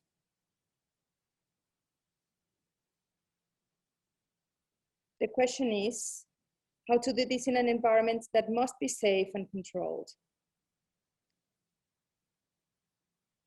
All these present us with the opportunity to explore new forms of spatial organization and provide different forms of and spatial configurations that might eventuate into a new type of building. However, in this studio, the concept of type won't be related to function. We will reflect upon Ross's concept of type, in which he argues that form doesn't follow function because the use of a building is independent of its form. Quote, I would define the concept of type as something that is permanent and complex, a logical principle that is prior to form and that constitutes it. Also, the studio will ask students to implement a specific design strategy based on challenging the disciplinary boundaries that exist between architecture and landscape architecture. With this, it is expected that students will explore the untapped relationships that exist between these two apparently different disciplines. The intention is to offer students the opportunity to create the singular spatial experiences and atmospheres that can be produced by the ambiguous spatiality that emerges from their combination. This is a site-oriented studio that acknowledges the importance of redefining existing programs through strategies that seek to emphasize the importance of public buildings in the city. The site where the studio will operate is in Paran, at the corner of Melbourne Road and Little Chapel Street. It's a site that counts with easy public transport, access to easy public transport, and facilities such as an Olympic swimming pool and basketball and tennis courts that students from the high school could use if needed. The approach of the studio will be undertaken through three main methods that complement each other, which are observation of the site and its surroundings, in which students will be required to critically analyze the site in order to approach the main problem. Case study methodology, where a selection of purposefully and analytically precedents will be chosen by the students in order to set the state of the art. And design exploration. With the information produced with the two previous methodologies, students will engage with a series of generative techniques to develop project-based responses to the studio questions. The project will need to be communicated through a range of different media, such as models, physical and digital, made to develop the three different stages of the design process. Drawings in which drawings that will change depending on the different levels of precision that the studio requires, such as sketches, diagrams, sections, and plans. And images, which are meant to illustrate the less tangible aspects of the project, such as atmospheres and views from afar. For students interested in the studio, it's going to take place face-to-face, as Donald said before, and it's going to be on Mondays and Thursdays from 9 a.m. to 12 p.m. Thank you. Good morning. Yeah, it's nice to see some in-person faces and online as well. It's a good angle, is it? So hot pink means that we are face-to-face. So my name is Oscar, and I'll be teaching Studio 2 this semester with Rennie Liffin, who's not here today. This semester, we're pleased to be offering a new studio entitled Hackney. Both Rennie and I are originally from London, and this city will form the architectural and cultural backdrop for us to consider ritual and work within the metropolis. This semester, we'll carefully walk a line between the poetic and the pragmatic and the politic, with each step guided by a robust design process. The studio will look at the rituals of work, manufacture, and repair. We argue that in contemporary life, most work is seen only as a means of acquiring financial security rather than a fulfilling occupation, and that the tangible objects and outcomes of work are often as expendable as the labor that makes them. We're interested in re-establishing an agenda of authenticity by designing architecture that celebrates the social and emotional values of making and repairing. Using Stuart Lee's 2013 short film, The Art of Repair, as our point of departure, the studio will use projects to investigate the relationship between craft, repair, and the human occupation of architectural space. We'll question the place of these topologies through the production of small idiosyncratic projects, which are both atmospherically and politically charged. So this will be the 5th studio that we have led together, and our studio will build upon the Tokyo studio from last semester and several previous Studio 2s. This studio, therefore, itself is an iteration, studios which are designing intensively for known characters from specific groups or subcultures, and are often inspired by film, TV, music, and literature. We're excited to show our student work at MSDX and appreciate greatly the interest that it generates. This is a display of the work from the tourist studio in 2018. So we draw heavily on the interests of other creative disciplines and work with some talented, enthusiastic collaborators who join us throughout the semester to deliver their own expertise and help shape our projects. This semester, we have some key collaborators. They are Jared Haberfield, who's an architect and theorist from New Zealand, currently completing a PhD here at MSD. Jared will be our resident architectural critic.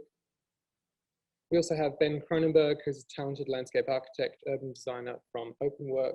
Ben will be our technical tutor for landscape design. We've got Miranda Holt, who's an interior designer with Hable. She specializes in spatial occupation. Miranda will be our technical tutor on interiors and will work with you on developing your building planning and interior spaces. Stephanie Liddickett is a lecturer and researcher from Swinburne University, and she'll help us with the social and cognitive effects of your projects. John Gattip is an architect and artist and previous studio leader here, and will help us think about the program and agenda. And finally, Katya Wagner and Duncan Crow are both Studio 2 alumni and are perfectly positioned to help current students achieve great outcomes. The studio will challenge you to consider your work beyond aesthetics with references to all senses. Through the semester, we'll engage with writings and architectural precedents which explore architecture as experience. We will encourage you to carefully consider these issues in your own design work, and this semester, our search for a sensory architecture will be looking at the architecture of work, ritual, and repair.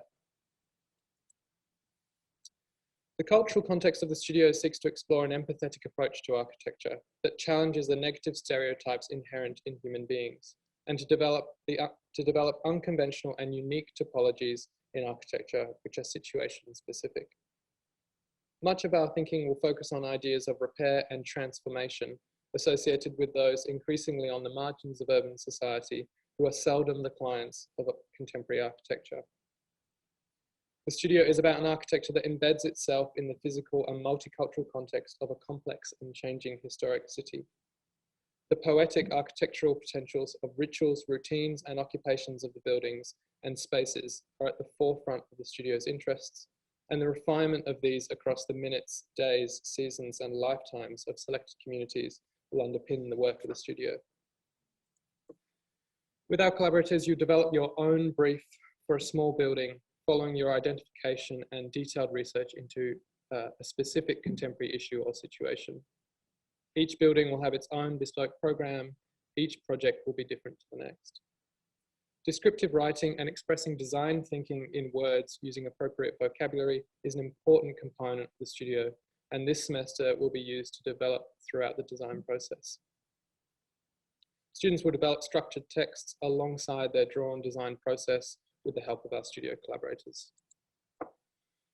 In this studio, we derive our cultural context from film, narrative, and music.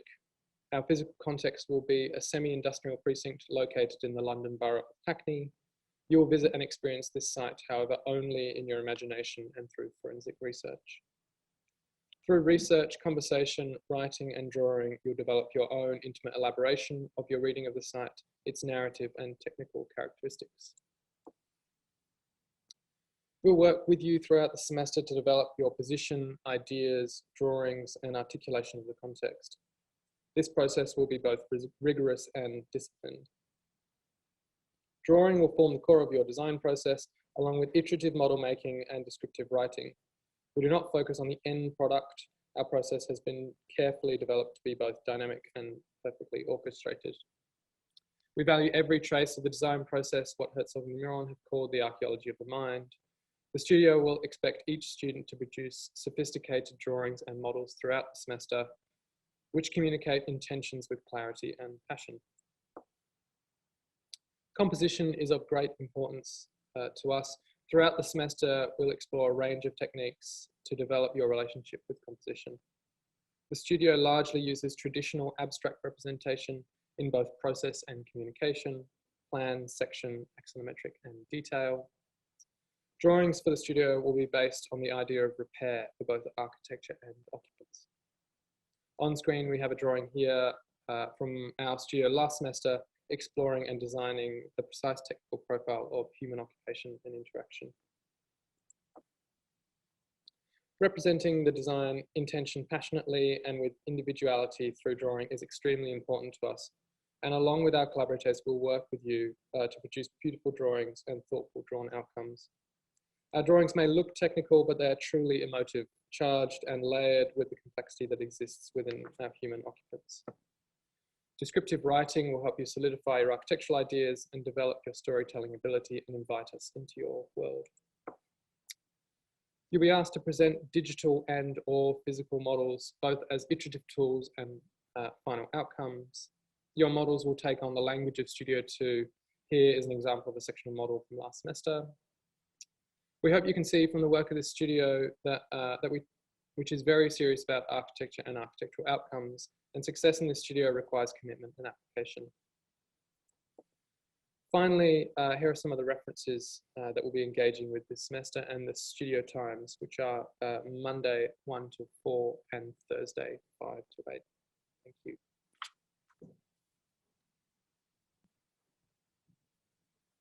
Humans, it's so lovely to see you all in person. So Studio 6 this semester is What's Next? It's a studio that combines environmental sustainability with high density hybridity. It's face-to-face, as Don has prefaced. It runs on Monday afternoons and Wednesday evenings. We're doing some of the teaching here on campus. We also have a few activities in the CBD at the site, and some sessions will be run at the offices of Fender Catsleadus in South Bank. So the studio is run by us three. This is Adam, Jim, and myself, Katie. Adam is an architect at Fender Catsleadus. Jim is an associate director at Fender Catsleadus, and I'm an architect that doesn't work at Fender Catsleadus, and I'm doing my PhD. Some of you may recognize Adam from Design Studio Gamma, or Jim and I from running the Passive Aggressive Design Studio in 2019 and 2020. So what's Studio 6 about nowadays? So in this studio, we reflect on what's next. What's next in this era of environmental challenges? What's next for the city of Melbourne? What's next for high density development? And most importantly, what's next for environmentally sensitive architecture? So, hi everyone.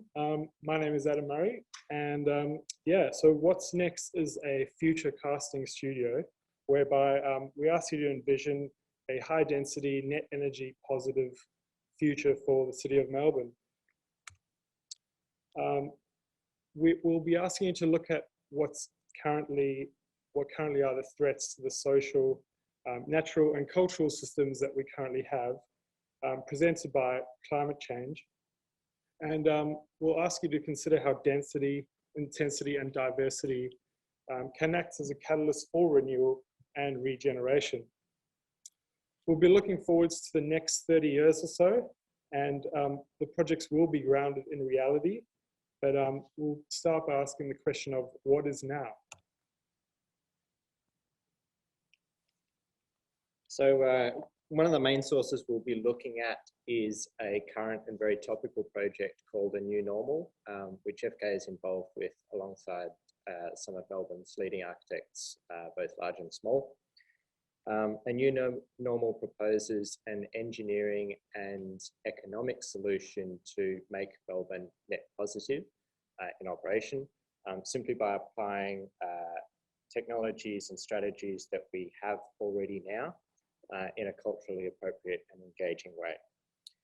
Subject to COVID, we'll be working to collaborate with the New Normal team and hopefully be able to participate in some of their activities as part of Melbourne Design Week, which is coming up at the end of March. So if a new normal is what's now, this studio is about what's next. We're looking for critical engagement with urban sustainability from a range of different perspectives and big ideas for what the future holds. So with that in mind, we'll be presenting a series of questions and critiques about the sustainability of dense urban environments around the world.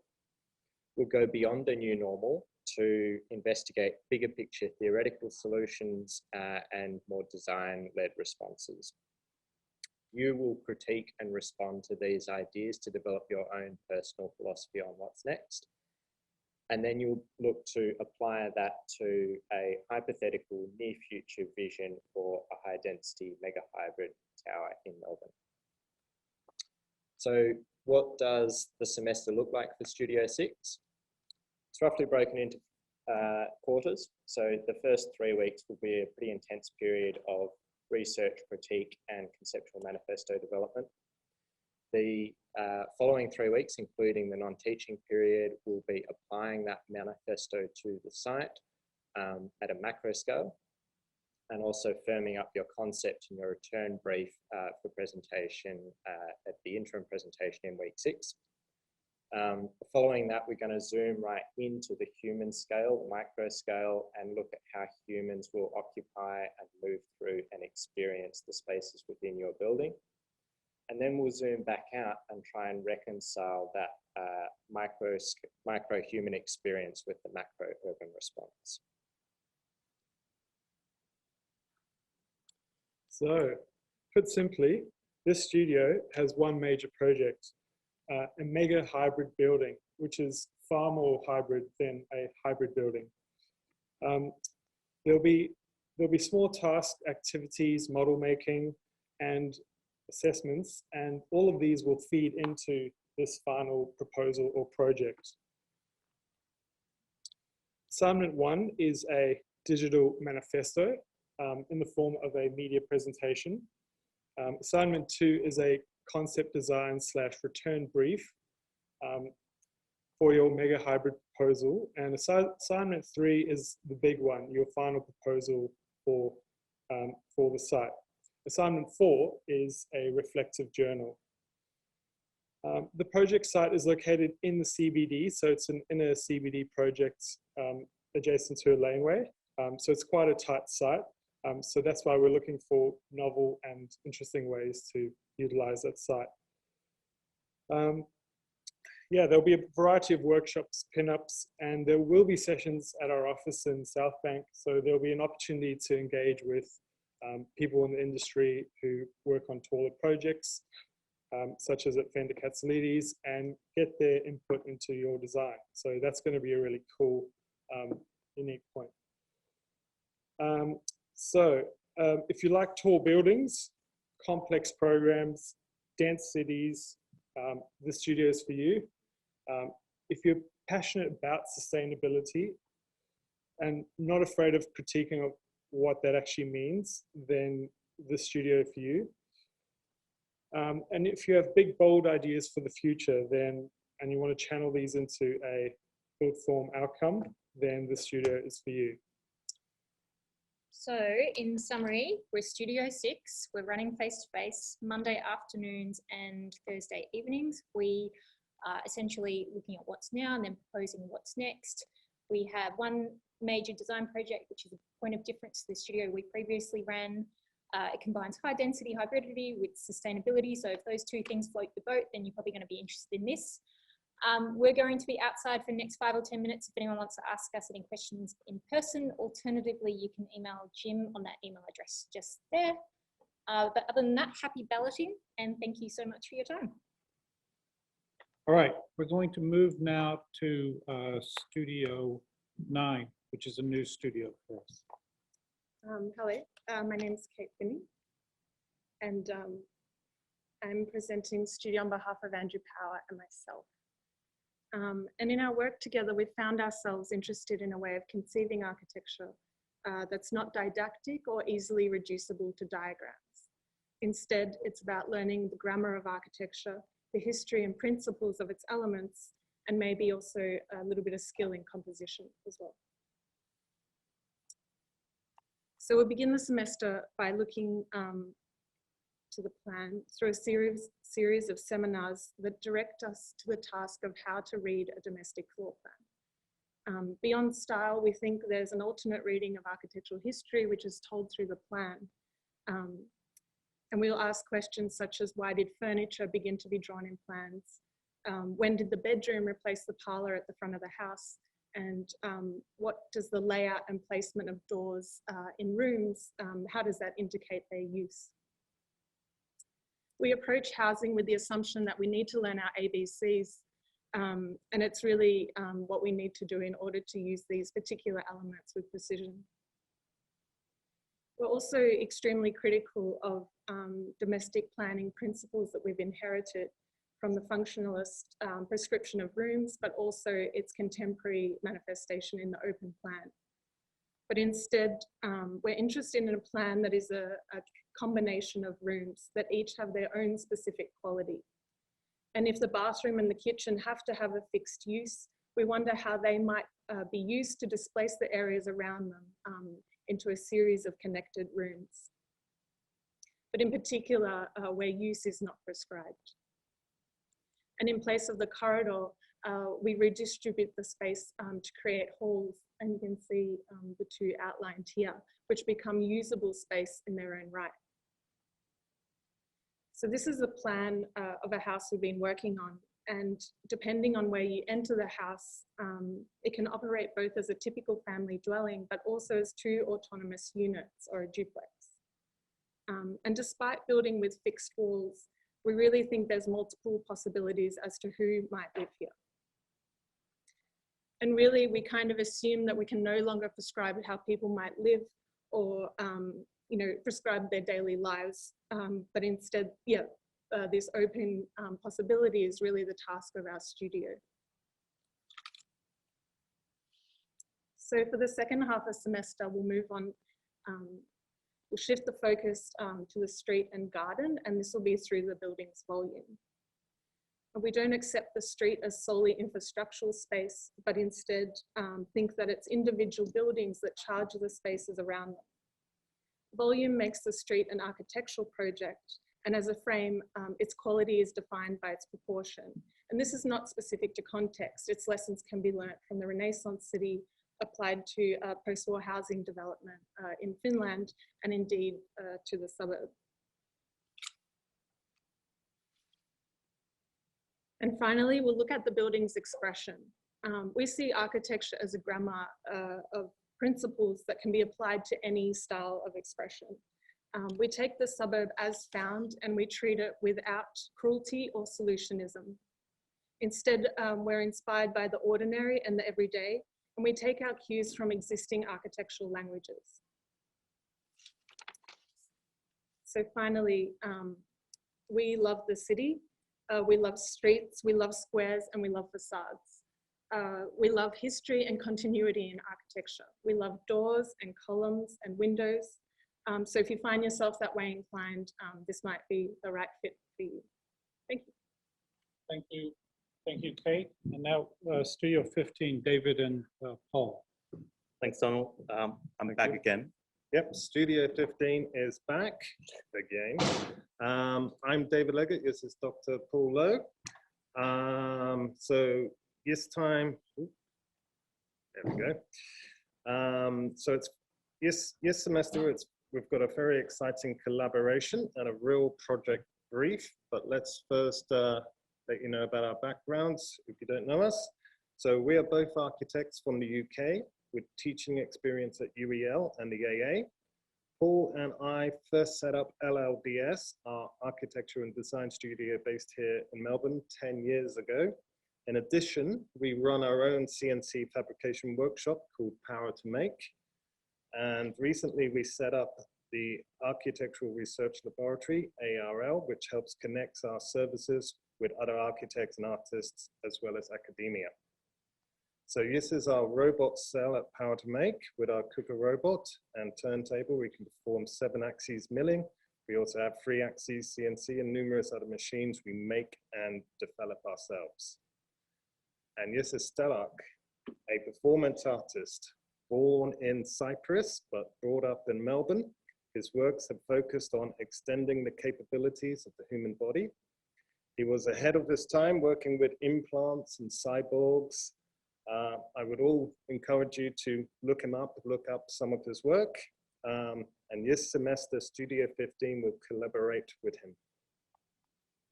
So we've been running Studio 15 since 2012.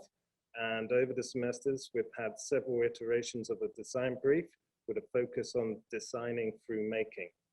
Our students have made full use of the Fab Lab and Robot Lab facilities here in the university, as well as at Power to Make. More recent versions of Studio 15 have explored making machines to make architecture. Students in our studio work hard and achieve high academic results. Some of their research projects even become published in academic journals and presented at international conferences. So about our brief, Paul. So we have this year shift away from our old brief of making architecture to machines. We're now starting a new version 5 of machining aesthetics, and we're going to be focusing on events and machines. So the first brief that students coming to the studios will encounter is on tensegrity and events. And this is a live project brief that David mentions earlier in collaborations with Stellark and the Science Gallery. So this is Stellark hanging himself in the tensegrity structure around I think this is taken in around about the late 80s. So in a sense, he's already an avant-garde in its very own right, looking at events and architecture. We're going to start off with a 4 days intensive workshops when we're going to explore tensegrity structure. We're going to look at the dynamic nature of the structure, understand its internal logic. We're going to hook the tensegrity structure onto some pneumatic muscles. If you don't know what a pneumatic muscle is, just type in pneumatic muscles. They are super cool. They basically pump air in to contract rather than the other way around. Scientists use them to make cybernetic arms, essentially. So we're going to be using those and also normal pneumatic pistons to actuate our tensegrity systems. And we're going to look closely at the relationship between bodies and machines, and what does it mean post-COVID? We're going to be producing one-to-one structure, actuate them, and you're going to start speculating on the installations at the Science Gallery, which will be opening up soon. So this is a site. Medias are not playing, so it's all right. It will be opening in March, I think, or April, fairly soon, with the first installation called Madness. This project that we will be working with Stellark will be for next year on swarms. After our intensive workshops, we will essentially have our mixed semester review. We will then follow by our second part of the brief. This part of the brief will focus on events. So we're going to start going back to the city. We're going to start looking at behavior of us post-COVID. What is the news? What does public space means in this new world of social distancing, snap lockdowns, and potential new pandemic outbreaks? How do we live? How do we use our public space now? And these are notations and techniques that's been developed in the studios in the last few years. And these are all students' work that you're looking at and essentially showing you the kind of graphic sensibility they were after within the studios. So we're going to ask you within this process to identify your sites within the city, and you're going to start formulating your own events through architecture.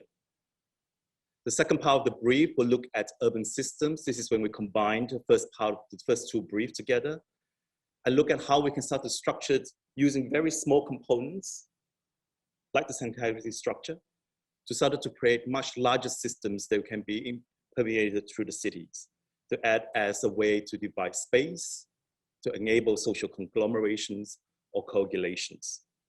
Again, these are projects from 2016 by a group of students in Studio 15. We will also go vertical, potentially. And these are, again, another projects by Studio 15 in 2018, where students look at stitching and how this could be used as a veil across the city as a way to regulate climate. So in terms of the outcomes, we will of course be, after drawings, plans, elevations, axonometrics. These are all works done by former students of us, but we'll also be key into sort of construction sequence drawings, assembly drawings, physical models, both at 1 to 25 scale and larger scales where appropriate. We also will be after renders. So this is just to give you a feel of the level of quality that we're after, and also working prototypes. So some of the teams will be developing their projects into an actual moving working prototype. All students will be doing their individual journal where you will collate all your work and your thinking together. And a few important sort of things just to cover now. In Studio 15, we work in teams, so group work is compulsory. We also expect you to be competent in Rhino and have a basic understanding of Grasshopper. Sadly, only Studios D and E students can apply, so sorry Studio C, not this semester for us. We have a blog, howtomaketumblr.com, where you can look through all our previous work, our previous studios work, and you can find our brief leaders there. It will include a reading list, plus some films to watch. And that's the brief. You should also click on the agendas on the side as well, which will also opens up the text, which will essentially covers all the brief and the research agendas that the unit is interested in, more or less everything that we have discussed here, and also on the actual booklet itself. And importantly, you'll also find the outline schedule. Unlike other design studios, we will not be starting next week. The first meetup would be at the end of the March. It'd be the 30th of March, where we'd do an introduction and a site visit. We will then do an intensive workshop, so the 4 days in the non-teaching week. You must be available here in Melbourne during the non-teaching week to participate. We also have, as you can see on the screen, we have 2 days where your attendance on a Saturday will be required. This will be when we have reviews with Stellark. Other than that, our regular studio times are on Tuesday and Friday evenings, and that will start from the 13th of April. All right, we'll end with a quote. There is no architecture without actions, no architecture without events, no architecture without program. By extension, there is no architecture without violence. And this is by Bernard Schumi from 1996.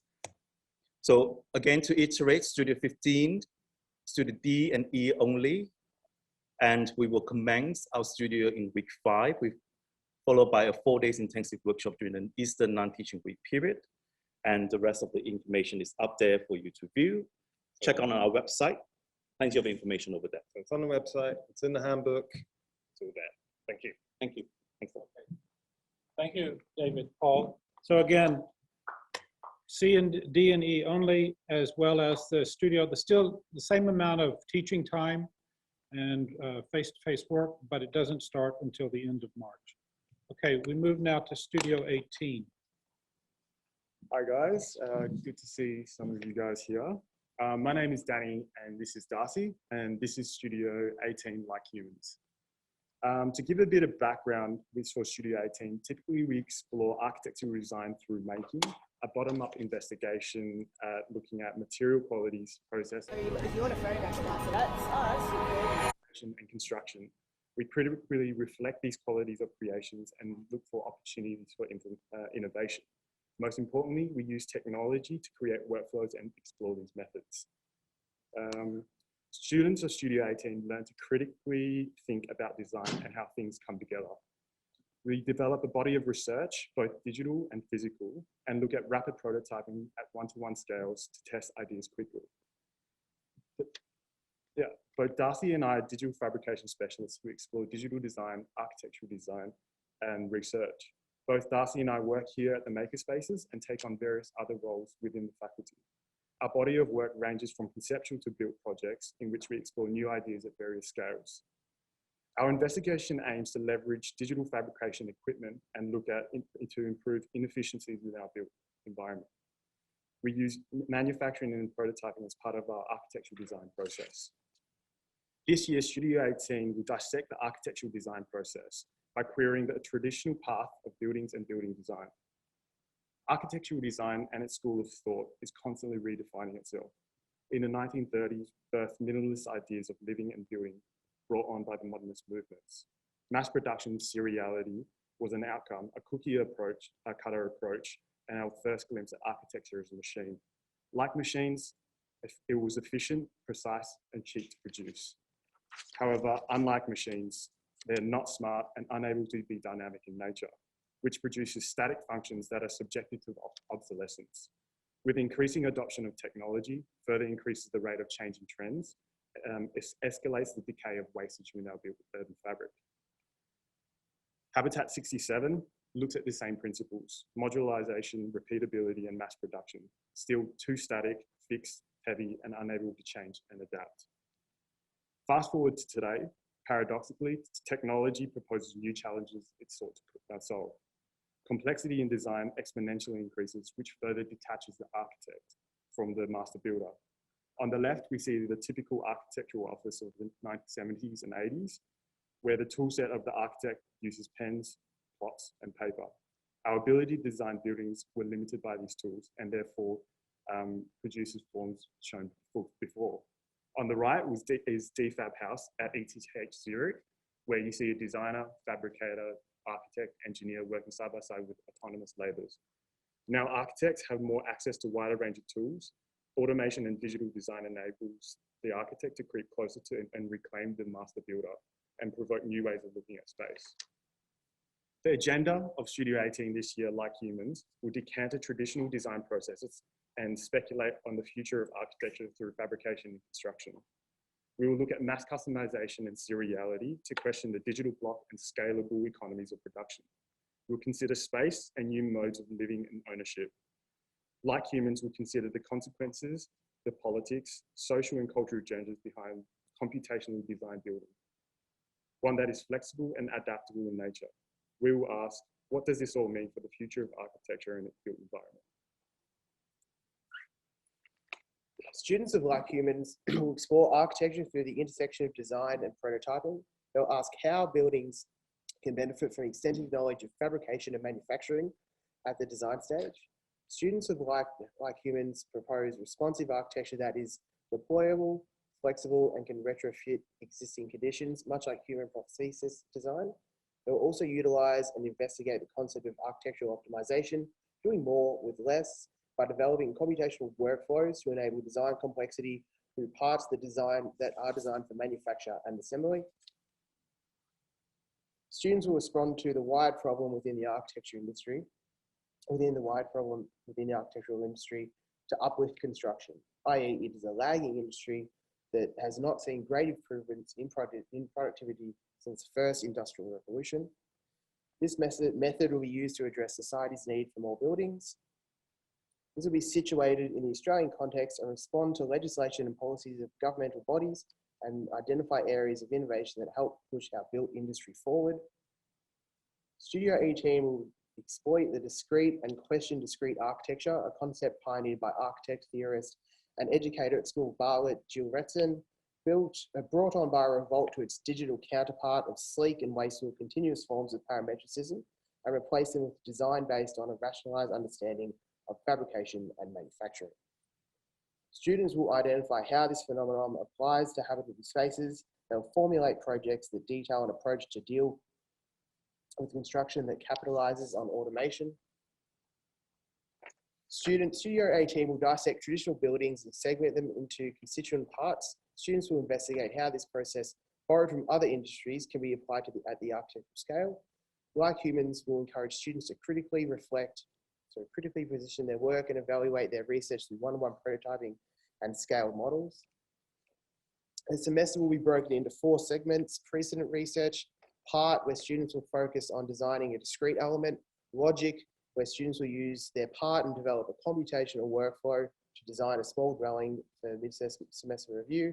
The remainder of the semester will comprise of a larger design project called Whole, which is split into 2 segments, Add and Grow, which will test reconfiguration of the part to retrofit an existing living condition. And we'll also look at translating this to larger built form. Students of Like Humans will have access to the Makespaces workshop, as seen here, and access to machinery and specialist machining help where necessary. We'll also have access to rapid prototyping, enabling us to test ideas quickly. Generally, as it's a making-based studio, our working hours are in the workshop generally from 10 to 5. Like Humans will be on Tuesday and Friday nights from 5 to 8 p.m. with a location to be determined, I believe. We hope to see some of you on Tuesday, and best of luck with balloting, and remember to put Studio 18 first. Thank you. Thank you. Studio 19. Okay, hi everyone. So the name of the studio is Virtual Environments. And we use new computer simulation tools to construct virtual environments, landscapes, and buildings. The video sequences that will play for the next minute or so are student projects from the Virtual Environments Summer Studio that has just finished up. My name's Ben Waters, and I have a design practice called SI Projects. I also teach the elective SI lab, 3D scanning and virtual reality. And actually the idea of the virtual is quite old. The word comes from virtus, meaning potential or force. And more recently, the word has evolved to describe conditions of the digital, interactivity, and information. And as our world continues to become more virtualized, as does our ability to simulate unreal worlds. In virtual environments, we will deploy advanced 3D graphic engines, building environments using high fidelity 3D scanned assets. This will be, yes, a form of virtual reality, a digitally reproduced simulated environment, but we will think of this more as a virtual process, staging the conditions for the emergence of new realities between siting and building. This semester, we will be simulating 5 specific landscape conditions referenced from locations throughout Victoria. And these locations have been selected specifically for the variation and uniqueness of their environmental condition. In groups, you will be analysing the conditions of these sites using photography and other digital records. So at first, we will download and deploy highly precise and detailed 3D scanned assets of natural environments, producing an inventory of models to begin to construct your simulated environment.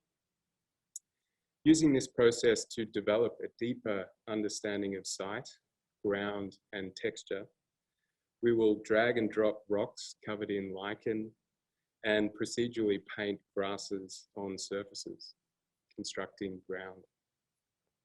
These hyper-real 3D assets become the protagonists for your VE design project. Here we prioritize architecture's relationship to landscape and particularly ground. Representation gives way to simulation, and real-time graphics allow us to test specific relations to in and with landscape. So in the gaming engine, Unreal Engine, sculpting tools powered by alpha brushes allow us to simulate specific terrain conditions, forming the surface of the virtual environment. Light and atmospherics can be controlled and adjusted in real time, equating the virtual environment to a kind of film set for architectural production.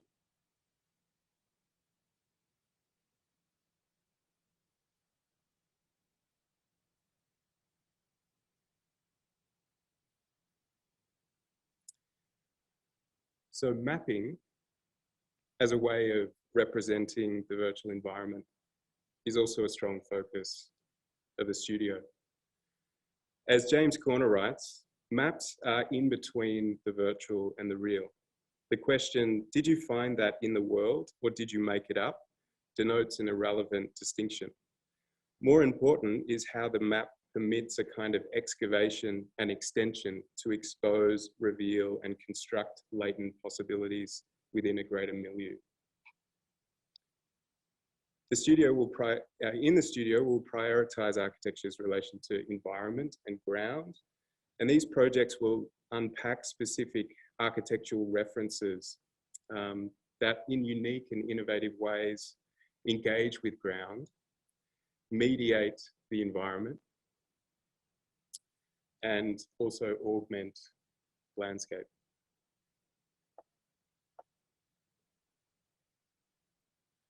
The project brief for an architectural response to the virtual environment will be based on a recent project that I was lucky to be involved in. It's a competition finalist entry. This is the project here. And this is an environmental research institute located at the crux of a wet and dry landscape in Murdoch in Western Australia. Architecture will be considered as an instrument through which research takes place and a vehicle for its dissemination. So we'll be operating in a hybrid format with a mix of studio sessions on campus here and online. And for periods of the semester, you will be supplied with some high-end laptop systems that can be used to create your work and your virtual environments. If you've got any questions, technical or otherwise, shoot me an email. My email is ben.waters@unimel.edu.au. Thanks a lot. Okay, we're going to skip ahead just a minute and go to Studio 27. So Studio 27 Connect is available to all levels of students and is led by Andy Hayes, the director at Cox Architecture, Amos De Hart, the project architect at Cox, and myself, as introduced earlier, the senior tutor of CDE Design Studios, who also working at Cox. So the studio time is running Wednesday evenings and Friday afternoons face-to-face. So the site of this studio is located about 30 kilometers southeast of Melbourne CBD. It's along the Frankenstein line connecting the central Melbourne to Mornington Peninsula. More specifically, they are the 3 local stations of Edinburgh, Tracy, and Bondi Beach. As you can see, the train line is parallel to the seafront of Port Phillip Bay. And it's very close to the sea and the beautiful beaches. So I'll pass to Andy to introduce more about the project. Thanks, Kristen. So as a transport architect, I'm a bit biased, but I think train stations are brilliant. I think there's incredible opportunity to have a really significant public impact with them. And you know, the core brief here is to remove a level crossing and build a new train station. But there's also an ability to really transform communities, to create new connections across communities, new public spaces that the community can inhabit. Thanks, Kristen. They're also very constrained, and there will be a real rigor expected around this. It feels like every aspect of the project has a constraint, a key dimension, a clearance, but that doesn't stop an opportunity to create something really wonderful. We'll expect a real deep dive into the history of the site, as you do with all of your projects, but you know, going right back, thinking about the geological history, how the original peoples used to live on the land and what its significance is today, how it was transformed, interestingly, along this rail corridor. It was the arrival of the rail that set it off as a big development site, and that's had a real impact on the environment now. There's some wonderful little residual bits of wetland that exists that were actually part of a massive wetland that was of the scale of something you'd find in Kakadu. Greenery is incredibly important here. In consultation with the local community, we found their biggest concern was removal of trees. So finding ways to get meaningful green back into that narrow corridor will be extremely important. And understanding, you know, the local suburb. Each of them at first glance appear very similar, but they're actually quite different with different opportunities. And this is just Carrum Station, which we've only recently finished. But it's an example of a station that we hope has had quite a transformational effect, really connecting the backyards on the east side to the bay on the west side, and creating a whole range of public spaces in and around the station. And we'll be taking you to this station and giving you a walk through to really understand some of the challenges and some of the solutions that were proposed. So the Studio 27 is structured into two main phases: the study of the site and development of your project. So if we're looking to the weeks, the first 3 weeks, students will undertake research and studies by site visiting, mapping activities, site analysis, case studies as in groups. One of the big moves here will be to understand whether you choose to take the rail over or the rail under the roads, which gives you very, very different outcomes. So in the following weeks, or weeks 4 to week 6, students will develop their own conceptual design by identify one key issue and individually choose one station to further propose their design strategies. So their concept designs shall be informed and inspired by their previous research outcomes. And in the weeks of week 7 to week 9, students will have the opportunities to closely collaborate with industrial professionals such as landscape architects and structural engineers. So these are aims to support and help students develop their project further. So, sorry. More than most projects, rail tends to be very engineering led. And as an architect, you tend to be at the bottom of the whole hierarchy. And you almost have to learn to lead from behind with strong ideas. So in the final few weeks, students will prepare their final set of project development to submit for the final project. So here is just an example of the current Carrum station. So this is the next station down from the subject sites. So we've sort of got a live, recently completed example that we can go and get into real detail about what worked, you know, what were the challenges. Another aspect of rail that's very challenging is often you have to build them in a very constrained time frame, sometimes 4 to 5 weeks to build an entire station, and you need to think about that in your design proposal. So across the semester, students will be supported by a number of presentations, workshops, design sessions, not only from Cox, but also the professional consultants. In summary, the Studio 27 Connect is available to all levels of students. The studio process running Wednesday evenings 6:15 to 9:15 and Friday afternoons 1 to 4 p.m. In the first week, the Friday session, we will arrange a site visit to the Edithvale, Chelsea, Bomb Beach, and also the Carrum station as currently finished. So if you're interested in this project, we are looking forward to seeing you. And if you have any questions, we will be outside for 5 minutes or so to answer your questions. Thank you very much. Thank you. Hope you can join us. Thank you.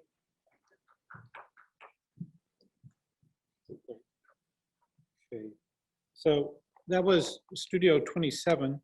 We're just going to quickly go back to Studio 26, which we jumped over. This is the okay, so this is a video, so I'm just going to let this run. Hi everyone, sorry we couldn't make it to campus today. My name's Colby Vexler and I'll be teaching with Priscilla Home. We're running Studio 26, Housing, Home and Contents, a soft focus on domestic things. We thought we'd begin by telling you a little bit about ourselves. I have taught at the MSD for 5 years and I've worked in architectural practices both here and overseas. And I'm currently writing my thesis at the School of Culture and Communication in the Arts faculty on architecture's complex relationship with other disciplines.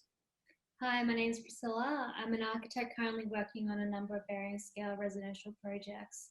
I've also worked in installations and curatorial teams and have co-taught with Colby at MSD for 4 years. To begin, in Housing, Home and Contents, we take a philosophical and perceptual approach to design, but expect tangible results situated in the contemporary. In doing so, we critically reevaluate architecture's role in understanding what site, garden, domestication, and house might mean in 2021. Here we consider the house not only as an archetypal shelter, but also a place to examine subtle, unassuming modes of occupation and inhabitation.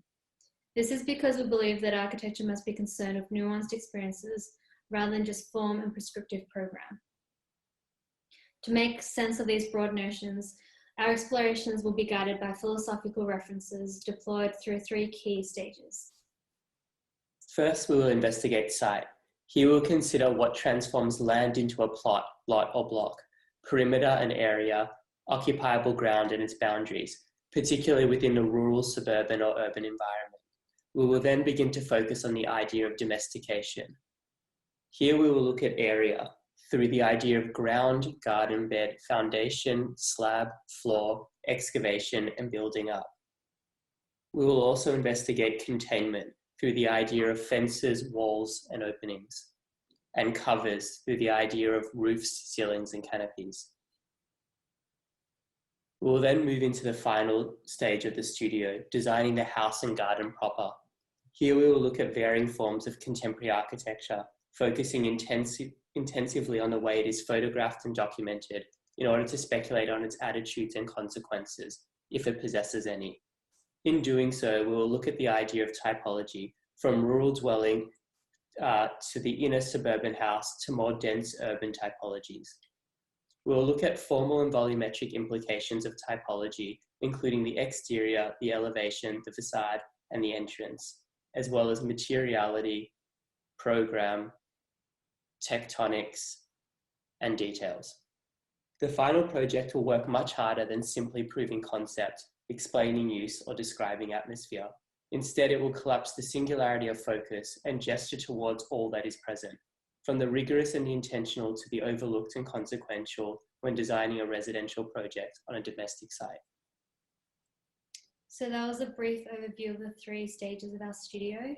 There will also be a lot of reading and writing in this class, some of which will be supplied, but most of which we will expect to be found through self-driven research.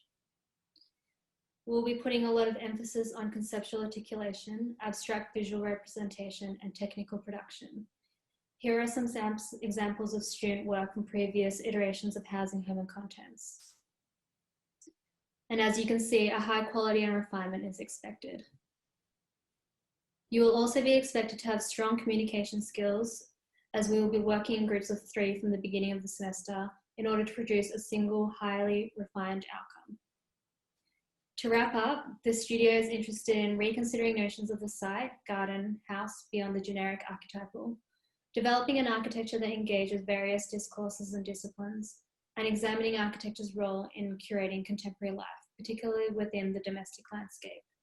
We're Studio 26 and we'll be meeting Mondays and Thursday evenings, mostly on campus, but occasionally on Zoom for some sessions.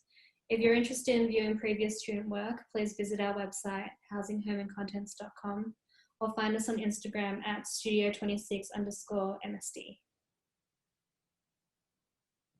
Okay, that was Studio 26, so just slightly out of order. Now I'm going to have to go forward. So, hi everyone. My name is Simona and this is Dane, and we're both practicing architects. And this semester we're running Studio 32. So we're running NHG, or the new Hamilton Gallery. Just a bit of background about us. We're both, we run our own practice, Trail Velvet Architects, and focus mostly on residential projects. And model making is also a really large part of our practice. We've also taught a number of studios at the university as part of the master's program, which have ranged from regional and suburban projects all the way to urban projects. Right, so New Hamilton Gallery, or NHG. So the township of Hamilton in southwestern Victoria is the largest town in the southern Grampians region. In the context of Greater Victoria, Hamilton is also very well positioned to capture tourism between the Great Ocean Road to the south and the Grampians and Dunkeld to the north. So as such, with the rise of architecturally significant regional galleries, the Hamilton Gallery, along with the Southern Grampians Shire Council and various community stakeholders, is currently undertaking a master planning and scoping study for the new Hamilton Gallery project. So the NHG is envisaged as a new world-class gallery for the region, aiming to revitalise the township and attract new tourist markets by creating a destination cultural arts precinct integrated with civic amenities. An initial feasibility study was undertaken by Denton Corker Marshall, BCM, where 20 different sites around Hamilton were surveyed as potential locations for this gallery. These sites were shortlisted to a CBD site and also a site at Hamilton Lake, which you can see here. So this is the feasibility proposal in the CBD and an alternate feasibility proposal at Hamilton Lake. So as part of the master planning and scoping study, two key aspirations for the project emerged: the notion of destination tourism in conjunction with the civic cultural precinct. So destination tourism was understood as new iconic buildings reflecting destination tourism and more dynamic branding for galleries, with an example being Mona in Hobart, or more locally, the Shepparton Art Museum by DCM, currently under construction. And a civic cultural precinct, which takes on the idea of a civic arts precinct popular in the decades around the 1970s wave of regional gallery development, exemplar in projects such as the Benalla Art Gallery. So the site. So following the initial master planning and scoping study, the Hamilton CBD site was selected as the optimal location for the gallery. The CBD site is bounded by Lonsdale, Brown, Bray and Thompson streets and is the current location of mixed use, religious, retail and commercial premises, including an IGA and a service station. While the project may ultimately be localised to these boundaries shown in the previous diagram, our studio will also investigate the role of the new Hamilton Gallery in a broader context. So following are a series of drone photographs of the site to help give a further sense of the context which our studio will be responding to. And evident are a series of low-rise commercial buildings predominantly constructed of brick with metal deck roofs. Cars are also relied upon as the main mode of transport. This is a view of the site demonstrating its relationship to the Melbourne Sporting Oval, and a view of the current Hamilton Gallery in context of the Hamilton CBD. Renowned architect Graham Gunn, who is a Hamilton local, has also been integral to the process of developing an overall scheme for the project. This scheme is interested in creating a pedestrian-friendly civic centre, gallery and associated spaces to rejuvenate the Hamilton CBD. And following this thinking, the NHG provides an opportunity to create a new point of interest for Hamilton, and at its core, celebrates architecture which has the potential to be fascinating, tactile, adaptable and transformative. Through a creative response to place and landscape, NHG will investigate the role of architecture in acting as a key anchor for the revitalisation of Hamilton and the surrounding region. And hopefully we'll also have Graham involved in the studio throughout the semester. So in our studio, we'll be investigating these fundamental architectural realities through a conceptual lens. We'll be looking at notions of critiques on aesthetics and philosophies of excavation, subtraction, and also site works. With a main focus on the role of architecture in the suburban realm with its potential from the micro, human, and also macro scales.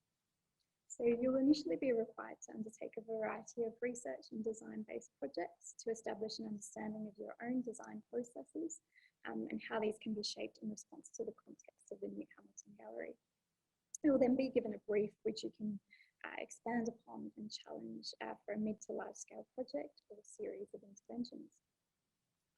So our studio is structured to include 2 minor projects in the early weeks of semester, alongside your major project and an ongoing folio, which will keep throughout the duration of the semester. In our studio, we also prioritise the importance of orthographic drawings.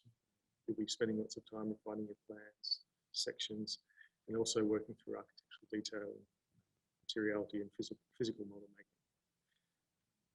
So our studio will be held on Mondays and Thursday evenings from 5 to 8 p.m, mostly on campus.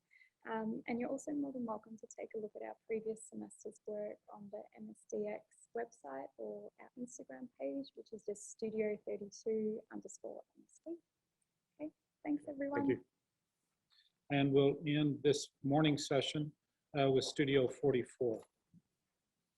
Hi everyone. I'm gonna, I've got an automated thing. So as soon as I click this button, it's gonna go bananas. I've realized I've omitted a couple of just 1%ers, having listened to everybody else. Studio 44, it's Danielle Peck, Sam Hunter. I'm Sam Hunter. It's Monday nights on campus and Friday afternoons. At the moment, it's 50-50 split between those two in terms of hours, but we're going to probably put more emphasis on the Monday nights just because of the way that the workload works for us. We've got an alternative to the online Friday afternoons that we've still got to speak to the university about, but there's maybe an opportunity to have it maybe in our practice, but we've got to work that out. So at the moment, Monday nights on campus, Friday afternoons virtually. Danielle and I have run this studio twice before up at MSD. It's a food-based studio, and that's probably enough about the 1%ers. So I'm going to hit the click button right now. Okay. This is Ultimate Spinach, Studio 44. I'm Sam Hunter, Principal at Lions. On the screen behind me right now is Danielle Peck, Director of Architecture Associates. So in the words of Salvador Dali, don't look for dietetic formulas here. We intend to ignore those charts and tables in which chemistry takes the place of gastronomy. If you are a disciple of one of those calorie counters who turns the joy of eating into a form of punishment, close this book at once. It's too lively, it's too aggressive, and it's far too impertinent for you. We feel the same about our studio. Students who enroll in this studio will be asked to suspend belief and engage with innovative, experimental, and critical practice to deliver truly original content. Our studio explores food culture and food systems and their relationship to architecture and the city.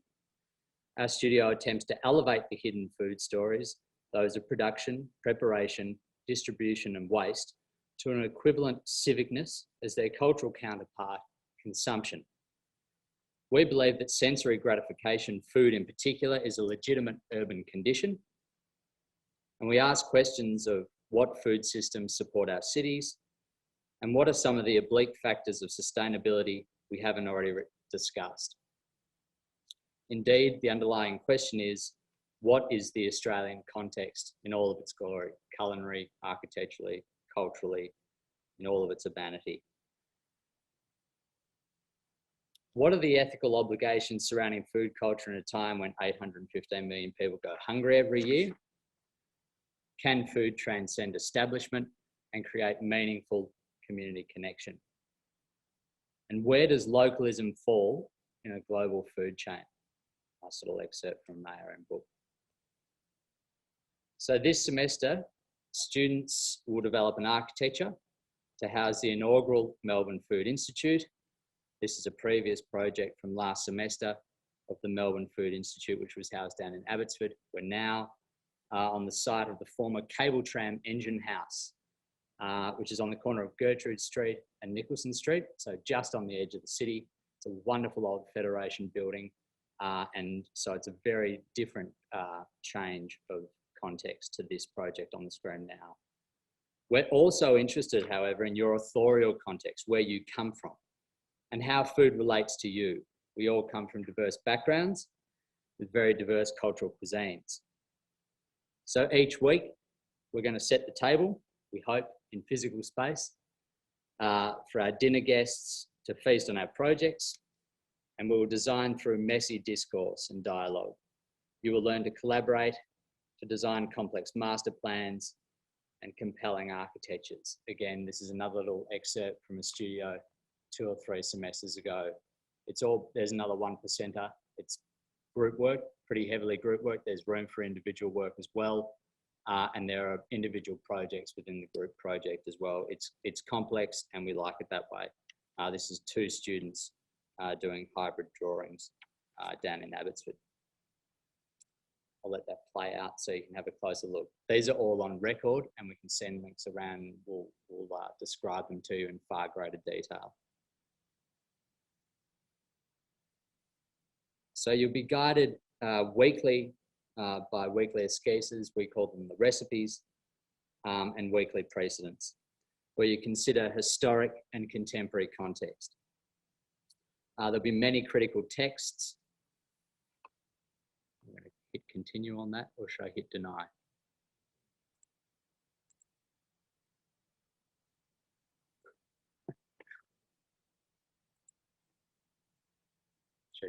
Oh, there we go. Where you consider historic and contemporary context.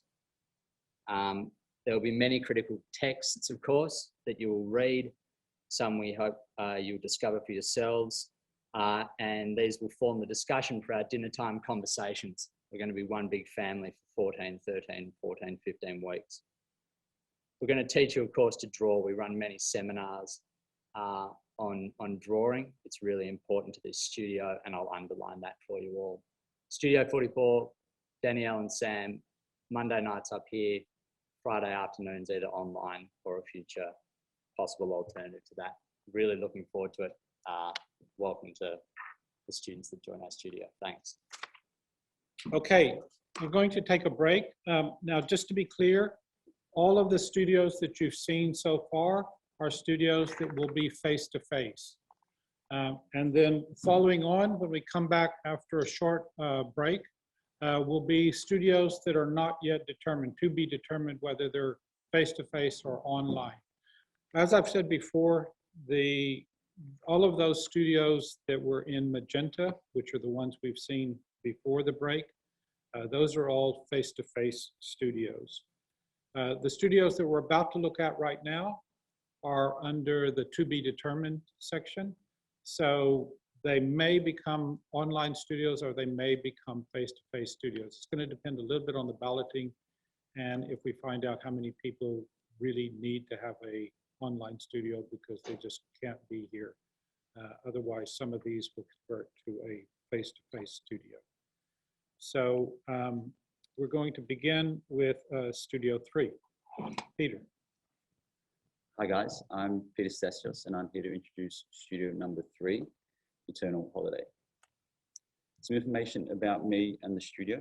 I currently work at DKO Architecture and the foundation of the semester is a knowledge acquired through previously run studios as well as practicing architecture. The studio will feature contributions from members of DKO and elsewhere. There is a real sense that we're at the beginning of something. The previous versions of work and the city have become obsolete. Eternal Holiday will take this provocation as the beginning of a discussion, not focused so much on answers, but asking important questions around the themes of work and the city. The studio is defined by a number of denials, with our main objective being to establish new methods of how we can meaningfully collaborate, work, and inhabit the city again. The studio will also explore a broader point, that of how can our city become a creative engine again? In an attempt to resuscitate our city, Eternal Holiday will endeavour to conceive of a new version of the workplace and its accompanying architecture, hopefully generating outcomes that differ greatly from the ones on screen. In 1930, John Maynard Keynes predicted that by the end of last century, most developed Western countries would have achieved a 15-hour work week. However, in reality, come Thursday, 40 hours into a work week in a climate-controlled room, the worst version of ourselves has appeared. The moral and spiritual damage that comes from this situation is profound. Eternal Holiday is keen to seek out alternatives. Historically, the workplace has been shaped by technological innovations, social Darwinism, worker struggle and design principles, resulting in spaces that resemble the cold logic of value production. Eternal Holiday will question whether these pillars are still the most relevant and if an alternative architecture is possible. Considerable change has occurred with how we inhabit our workplace, as the advertisement on screen is testament to. The studio is curious to chronicle this evolution and speculate what's next. Should a connection exist between our socio-cultural values and the workplace, then our current work environment is all about transparency, collaboration, and making you the best possible version of yourself. These developments have obscured the line between workplace and domestic space, work and leisure, a largely ignored phenomena the studio will seek to explore and understand, as it's more relevant than ever. The studio site and testing ground is the old Palace Theatre at the top end of Burke Street in our city. The Palace has reinvented itself several times in its checkered past, with there being a lot of historical residue for us to engage with. Essentially, Eternal Holiday's ambition is to develop a new series of values, both architecturally and culturally, and see how they can manifest themselves through the built form and design of a 10-story civic working space. After all, work has forever been, and will most likely continue to be, a central pillar of our existence. The challenge of this studio is to understand what that means, and more importantly, what that means for the spaces associated with it. Method, how will we teach this semester? The first 6 weeks of the semester commence with the idea that architecture culture is defined by different kinds of knowledge that it must absorb into its practice. Through a series of exercises and investigations, we will cast a wide net as we pivot between history, theory, and specific architectural problems as they relate to the workplace and our city. We will simultaneously look back and stride forward, using the past to understand how we have arrived at the present. Eternal Holiday will also be asking you to work across various scales, as you will analyze and diagram very specific moments and architectural characteristics, whilst also locating and understanding the site within the context of our city and its urban fabric. As mentioned earlier, the studio is also intent on understanding the history of work and how it has spatially evolved. To do so, we will look at the 3 main workplaces of the last century. Using different techniques, we'll be asking you to represent concepts through various mediums, exploring the connection between ideas, imagery, and composition, as seen in psyche analysis work in previous semesters. Engaging with a selection of precedents and movements, you will further develop your conceptual position through personal writing, diagrams, design exercises, and collage. The intent of the first 6 weeks is to prioritize architectural imagination and theoretical speculation. Free to experiment within the right amount of structure, we will pursue new spatial and programmatic relationships in search of an architecture that can revitalize the site and the city. With the rich supply of resources, we want you to ask the tough questions, be ambitious, and really think about our city's civic responsibility and how work can contribute to it. It is in this time, we will also begin to organize and test your ideas vertically and horizontally through the site and across key thresholds. Return brief and manifesto. Having spent the first 6 weeks engaging critically with the resources, you'll be tasked with coming up with a return brief and manifesto. The return brief should emphasize your conceptual position in relation to work and the city, and will consist of a collection of images, text, drawings, just like the examples on screen from previous semester. Outcomes, the expected deliverables of the studio. The second half of the studio is dedicated to developing your personal project. Using the return brief and manifesto as a departure point, students will begin to holistically work on their proposals, focusing on different issues weekly. Through a series of individual workshops, as well as a continuation of traditional crits, we will further refine your conceptual position of work, as well as the accompanying architecture. With that, there is an expectation that students will sculpt a series of spaces that align with their architectural and conceptual intent. The last few slides show how this approach has come together in previous semesters to produce an architectural project, as well as a standard of architectural resolution and imagery you will produce in this studio. When viewing the last couple of slides, it should be clear the studio prioritizes producing an architecture that proposes new relationships between urban dwellers, the work they do, and the spaces they occupy.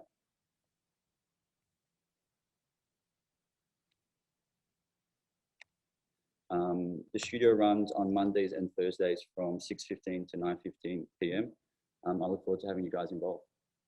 Thank you. Thank you, Peter. Okay, we'll move quickly now to Studio 13. Helen. Right, hi everyone.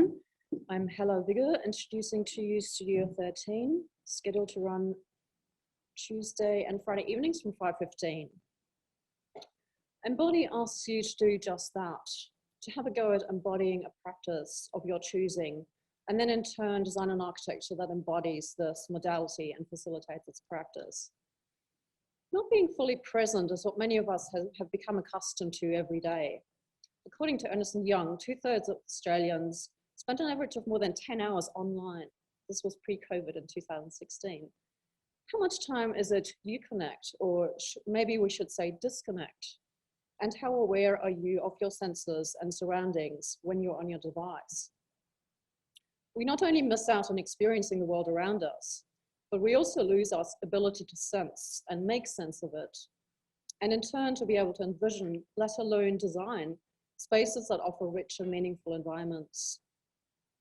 The studio will take you on a journey to reawaken your body and reconnect with your senses.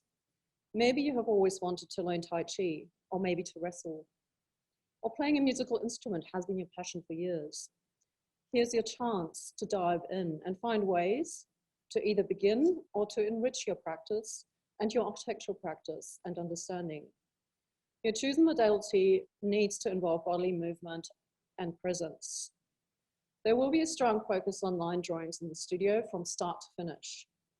We will begin by mapping different patterns of different modalities. Alongside your research into your chosen modality, you will be familiarizing yourself with our site.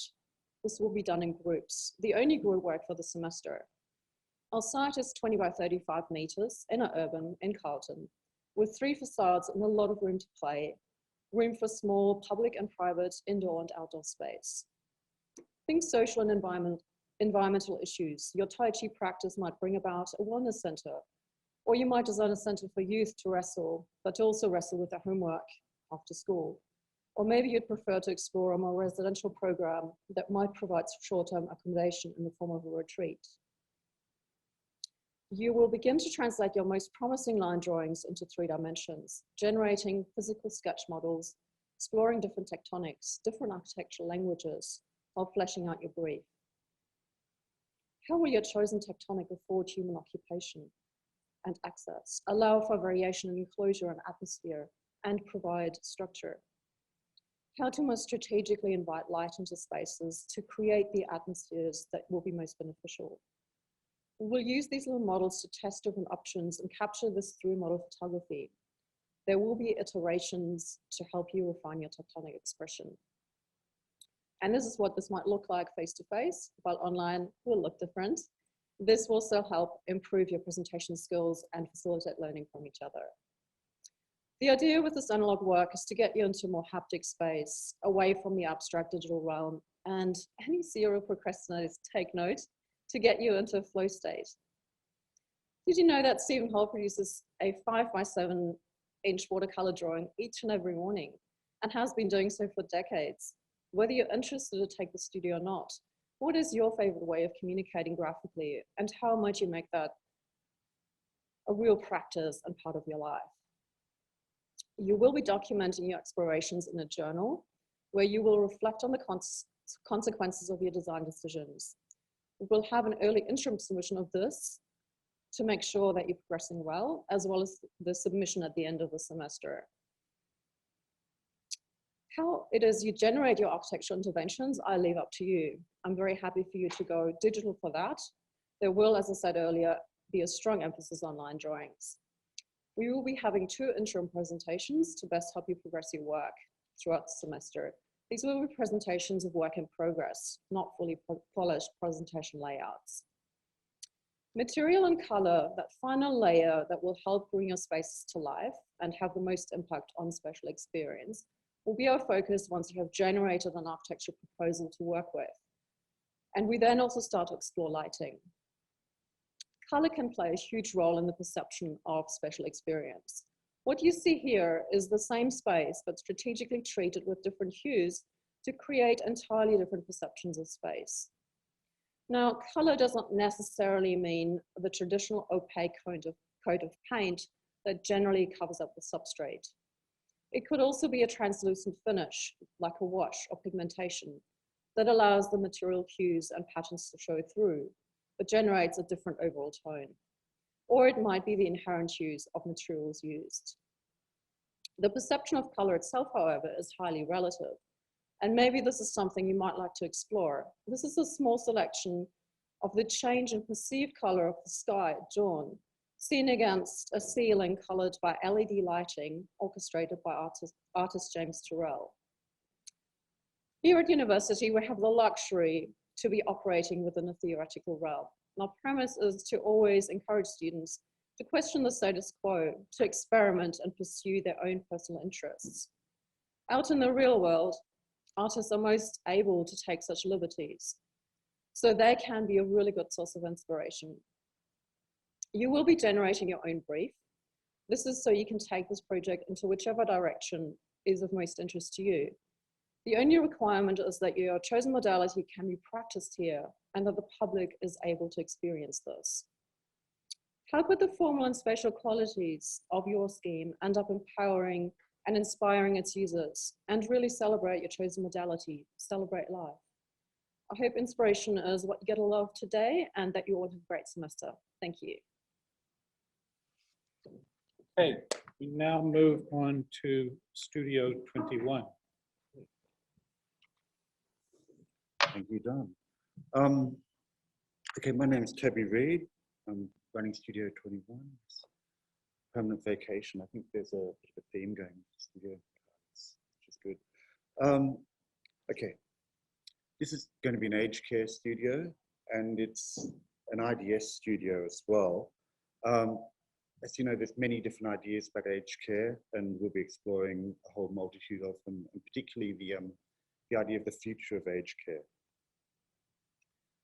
So when I did this PowerPoint the other day, we were a bit unsure whether this was an IDS studio or not, but at this point it is an IDS studio. It won't make much difference to the output you do, but what it'll do is make a difference to the process where hopefully we're hoping to have a number of engineering students come in with the architecture students, and although it will be primarily individual work, there'll be a certain amount of interaction and collaboration between groups of engineers and architects, as well as external consultants. So as I've said here, life is getting longer, the extended multi-generational family is disintegrating, and so are buildings associated with it, which has given sort of rise to new typologies of aged care, which has been a big thing over the last century, I'd say. And it's mutating and changing all the time. So we'll have two sites, two real sites, which are real projects, and two sort of morphologies. There'll be high-rise in Box Hill and low-rise in Ringwood. So low-rise, high-rise. Okay, we'll be exploring, and students can choose one or the other. So ideally, we'll get half the studio doing each. Okay, so we'll be exploring sort of the low-rise village cluster, and also the vertical village as well.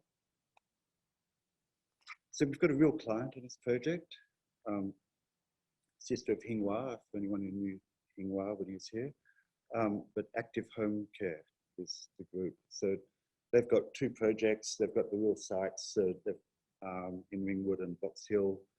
And so basically we want a tower on the Box Hill site, and that'll be a kind of vertical village with mixed use, many different activities happening inside it. And there'll be a low-rise version in Ringwood.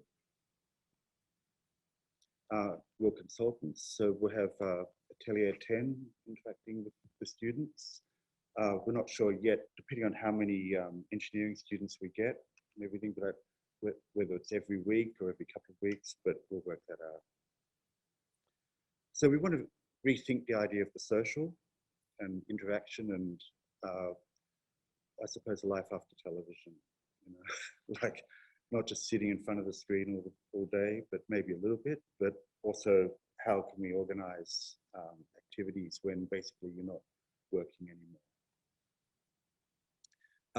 The IDS studios in general, and particularly the studio as well, are really interested in the idea of the zero carbon loop and zero carbon building, and I suppose interrogating what Elisa Turbe calls carbon form, okay, which is modernist architectural form. So there's a number of sort of ideas, sort of sustainable ideas that we're looking at in the studio, particularly with our consultants. And we'll be looking at zero carbon loops within the different functions and how we can put different things together to achieve this. And I mean, this is something we've done a lot in our office anyway. And so we'll be rethinking and inverting our ideas about the city and how buildings in the city can work. Buildings as products. My firm is called Navenia Reed with Anna Navenia, and it's just a couple of our projects. You can see the kind of things we do. So yeah, our permanent vacation will be on Mondays and Thursdays, 5 till 8. And at the moment, we're hoping that it will be face-to-face, but it could end up that there'll be some you know, Zoom element to it. There could even be one class a week that's Zoom and one that's face-to-face, but as long as there's not another lockdown, we'll keep as face-to-face as possible. Okay, so thank you. Studio 22.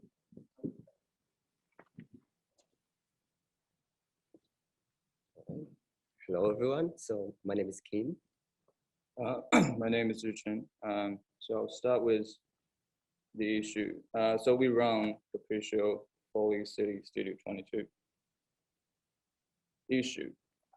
There is a rise of interest in the city and its urbanization process. And this interest, however, is peculiar in our opinion, especially when it employs the advancement of data science. There are countless attempts to map and represent the city through the use of big data at a scale we have never seen before. An example of this trend, so we can see here, is the publication of the behemoth 1400 plus page manifesto of MBRDB chemistry, and followed by similar other publications such as FarmX or the Endless Cities. So in these publications, the city is represented through an overwhelming amount of data. And somehow by looking through these highly detached representations of the city, architects seem quickly to have solved the problem. Yet the solutions barely scrape the surface of the issues of such complexity. And what is more concerning is how we see the city through this lens of quantification. The city has become so abstract, so distant, even strange, completely devoid of its qualities. And these representations seems to always depict the city as a series of problems, or even problematize it to justify a solution. So what they actually produce is prices after prices. So, I mean, city is the greatest man-made artifact in history, and some cities have existed for thousands of years, longer than the age of any countries or political entities. It's also the birthplace of other human creations, such as law, politics, culture, religion. Not to mention the intricate physical form, images, and memories that every city has. And what we would like to address in the studio are those qualities. We believe architecture provides a unique point of view to understand the city. As a part of the city, architecture is inevitably shaped by the urban condition, and in turn shapes the way humans live within the city and vice versa. So in short, architecture sits physically and conceptually between human and the city. So moving to for architects. So this leads us to look back at some of the key architects / theorists after the war, their works after the war. So we're mainly focusing on these four, Rossi, Venturi, and Scott Brown as a pair, and Isozaki and Kuhas. Right?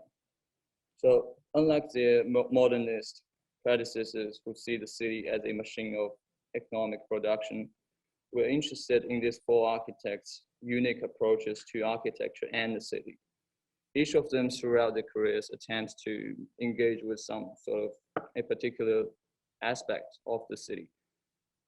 as we know, Rossi through the collective memories and urban artifacts, Venturi and Scott Brown's all about science and images, Isozaki through destruction and loss, and Wang obsessed with desire and intensification. So as a studio, we'll start with the ideas and projects to analyze their formal composition and operations through a series of exercises. Engaging with individual architects' different works, we are aiming to generate a robust architectural discourse that will help students to look at the relationship between architecture and the city from a different perspective. By taking a step back to study these masters, we can project towards a new possibility. So we are fascinated by two mentors in the history of architecture that allow us a moment of reflection on the relationship between architecture and city, the Capriccio and the Foley. The Capriccio is a genre of painting describing an architectural fantasy. It pieces together different architectures from different places and times, placing them together to produce an imaginary scene, sometimes an ideal image of a city. Here is an example of Canaletto Capriccios in the 18th century, depicting a scene of Venice using the 16th century Palladios architecture. None of these Palladios buildings actually exist in Venice. The bridge is an unbuilt project. The other two are in Vicenza, not Venice. This juxtaposition creates a Venice, but also not a Venice. Reflection on this kind of Capriccio raised many questions about architecture and the city. What is the role of the context? What is the relationship between architecture within the city? Is that relationship the essence of the city? What is the ideal image of the city? And what formal composition and operation have done to this image to make it look like an ideal Venice? On the other hand, Follies is a very unusual type of building in the history of architecture. As the name suggests, they are buildings that appear to have no particular purpose, hence folly. This unorthodox characteristic allows us a point of intersection, questioning the role of architecture itself and architecture within the city. As architectural historian Anthony Vidler remarked, follies are freedom not allowed in polite society.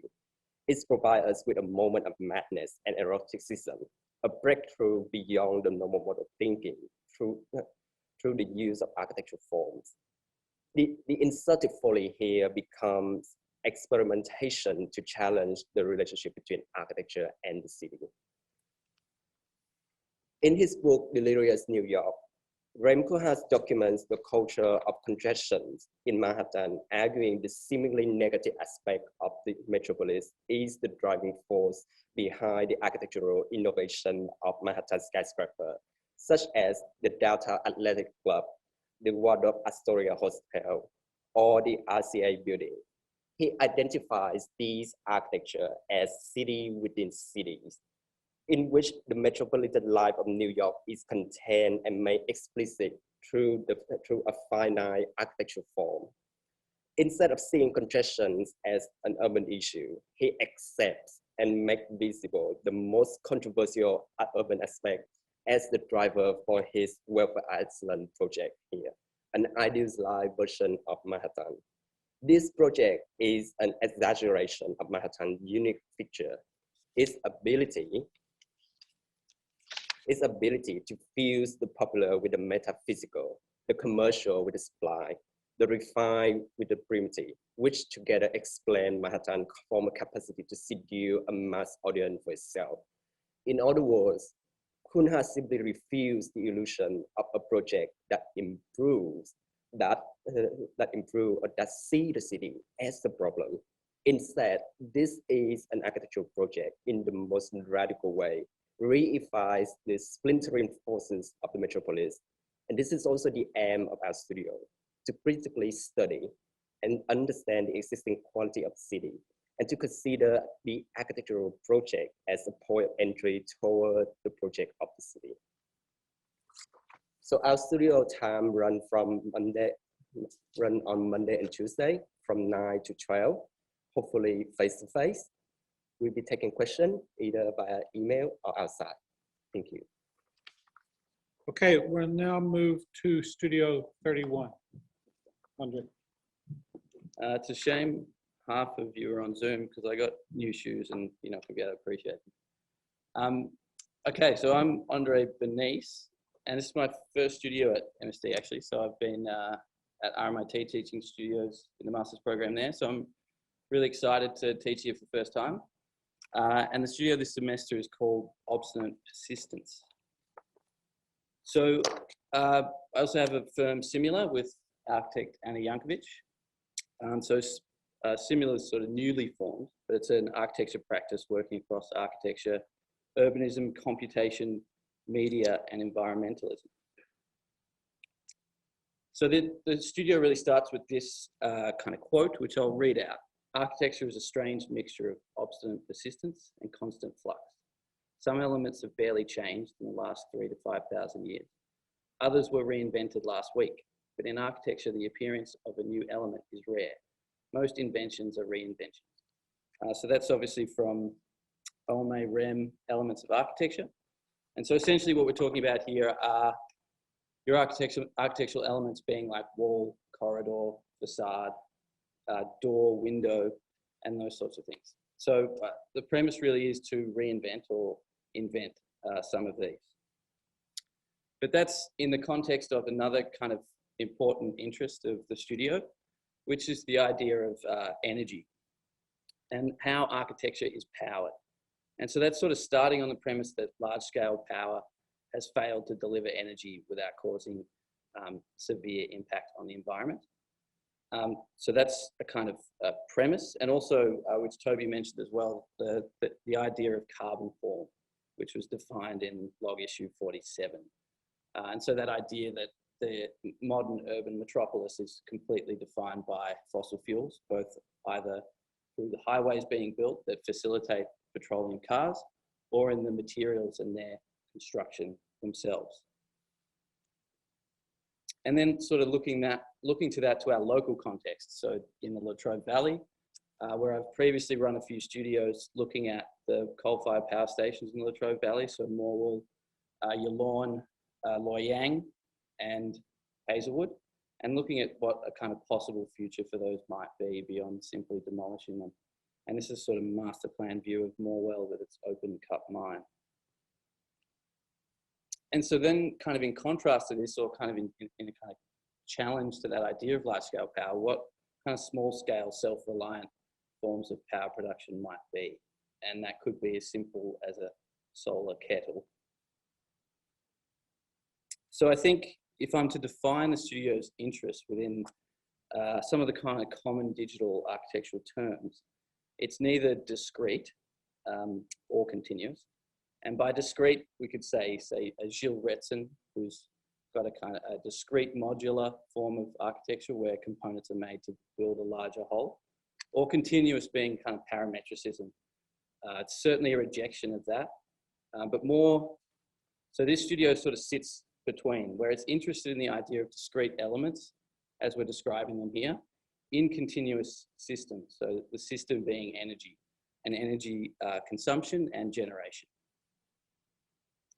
And that's not to be confused with using discrete forms, in this case bricks, to make continuous form. So it's not that, but just saying that, I do really love this building, so don't get me wrong. But the studio is interested in something else.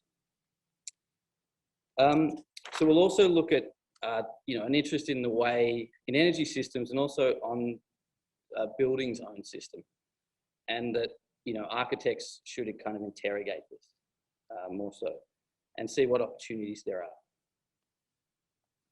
So the basis for these invented and reinvented elements will also be kind of interrogating the history of them, and sort of looking for those strains of junk DNA that exist in their contemporary versions. So what elements have sort of carried on over the years, and how might we reevaluate them? And so, as I mentioned earlier on the idea of large-scale power, so we're kind of interested in the idea of distributed forms of energy system, given that kind of architecture has been silent on the matter for the most part. And so we'll look at kind of novel forms of power generation, whether that be through solar cells that could be applied to surfaces, or algae, or anaerobic digestion, which was waste to energy. And sort of forms and ways that we might be able to look at those as ways to reconsider our kind of building environment and built elements. So we'll look at this kind of research through the lens of two people in particular. The anthropologist Shannon Matten, who I believe gave a lecture at MSD last year, for her kind of mapping and artifact analysis. So particularly this idea of the implosion analysis, where you kind of unpack an object and reveal all the data and logics and economies that kind of converge on it, as well as the economist and social theorist Jeremy Rifkin, for his work on sort of defining what an industrial revolution is, and his view on what the third industrial revolution might be. And so this ties into this idea of questioning the role of energy in power production and its sort of play in the city. So we'll also look at our own system. So this is a map that from AMO, who's the kind of electricity infrastructure provider in Victoria, and this maps all of the way that energy comes from the Latrobe Valley to your power plant. And so this is, I think, about 20 pages long. And so we'll kind of understand that context and sort of look at the kind of hidden element of this infrastructure that's kind of often overlooked. We'll also think about this idea as well across time. So not just looking at the kind of physical infrastructure, but the idea of an energy system over time. And so this was a student's work from previous studio that the premise was to do a coal-powered diagram that had to include the coal generation from millions of years ago. I realize I'm running out of time, so I might up the ante a little. So we'll also look at these closed loop systems. This is a work by artist Nicholas Mangan that it kind of created an oil refinery within the studio, commenting on the Bougainville Civil War there, and it sort of generated its own form of electricity that powered the exhibition itself. Also the idea of the machine within architecture. So when we look at examples of this one in particular, Francois Roche, so who sees the kind of machine as an actor within the architecture. And also the kind of idea that we can't detach the politics from the architectural project. And so then we'll kind of consider what prototypes we might be able to come up with inventing or reinventing these elements. Also the kind of tension between this power infrastructure and its architecture, this kind of great Shinohara example of a house under high voltage lines.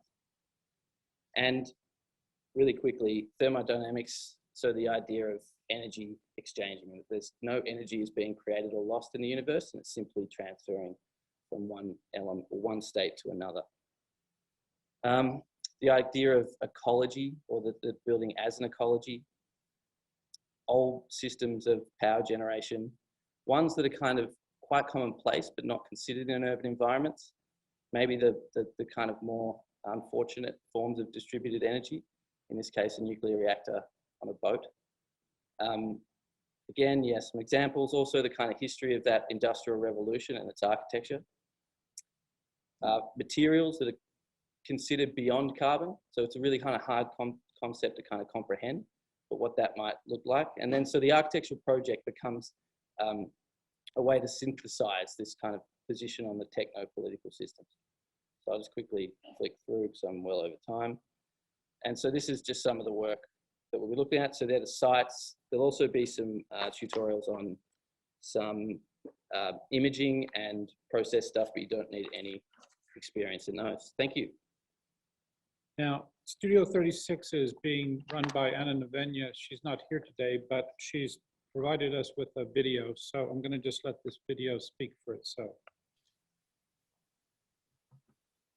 Good afternoon, everyone. I'm Anna Novenya, and I lead Studio 36 there at the MSD. This semester, we'll be looking at the NGV Contemporary Art Gallery for Victoria. This is a competition which is being run at the moment by the government for Australian architects, and I thought it would be good to have one last go at it with the newly written brief, which has just been released. It's located in the Arts Precinct in Melbourne, And the studio will be running on Mondays and Thursdays between 1 and 4, face-to-face, unless otherwise stated by me. This is the garden, which is located on the promenade at the rear of the Roy Grounds NGV and the side of our site, which is there outlined as an envelope. This garden was recently designed by SONA Architects, and it should be incorporated in our projects. As I said, I'm a director of Navenya Reid Architecture, and this is a sample of our work. In addition to our architecture, we often conduct some projects in filmmaking, such as the one recently at the M Pavilion, but also in artworks and sculpture and various mediums. This in turn kind of is fed back into the practice of architecture. Sorry, the site here for our NGV Contemporary, we would want to look at the architectural history and context of the buildings within this precinct, and this would be conducted as groups.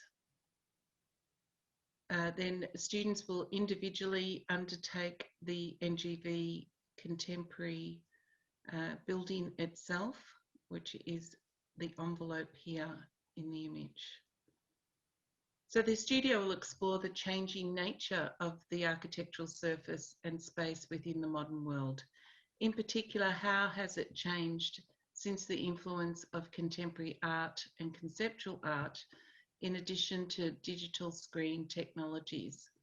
So this project is an opportunity for you to explore a new creative techniques that you can undertake and incorporate within your design methodologies for generating this cultural building. The brief for the project includes 10,000 square metres of exhibition space. This in turn includes performance areas, video art projection spaces, art storage, workshops, archiving, administration, gallery shops, cafes and restaurants. And that SOIL plan or design would be incorporated within your project. So I'm interested in how the structures behind the gallery, the artwork, the exhibition are set within different parameters. I would like students to think about and explore how the gallery would function surrounding this topic. So I'd like to refocus a space for design production and question given kind of boundaries or entities that we assume in life, such as private and public, nature versus culture, the ephemeral versus reality, form versus program, and contemporary exchange.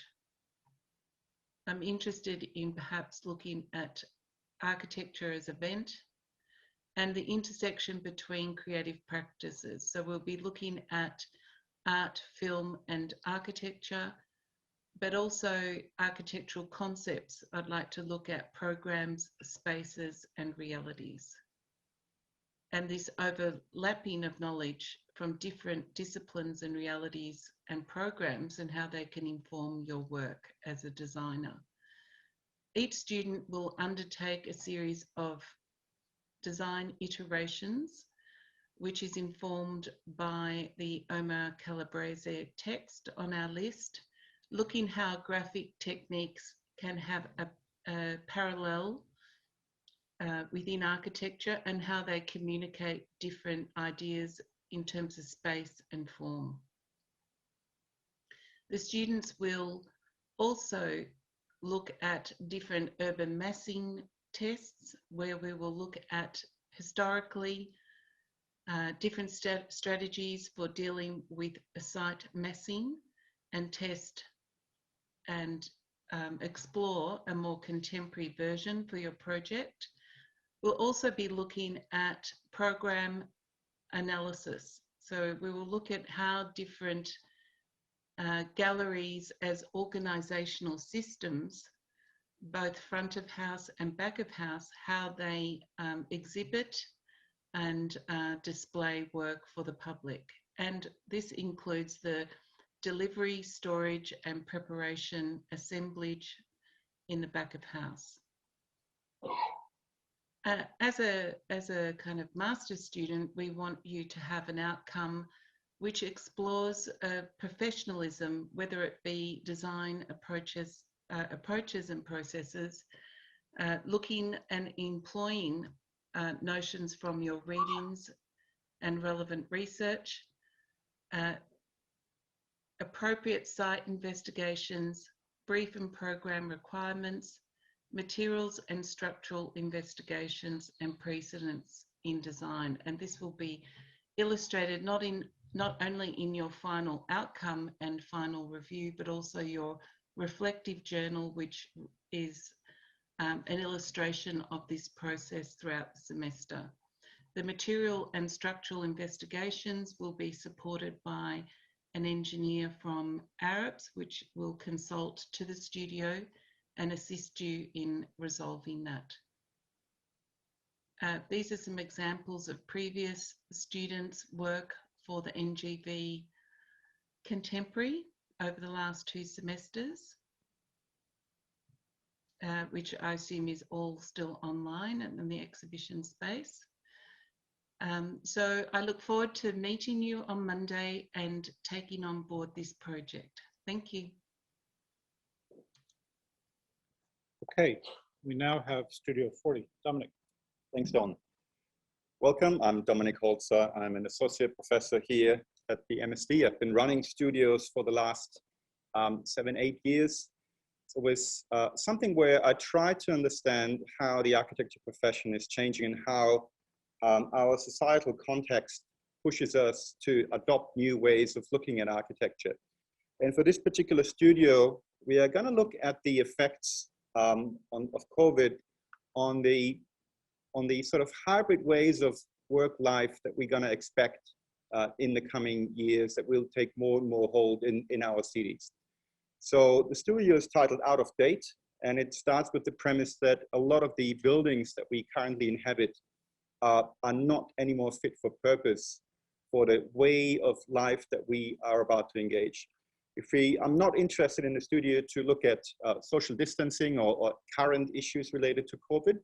I'm interested in the effects that we now have, clearly that we see more and more about this new hybrid way of working and living, where we will not spend anymore just the evenings and maybe mornings in our apartments and the nights, of course, but we will, in many of us, for a high percentage of our time, actually be there and work.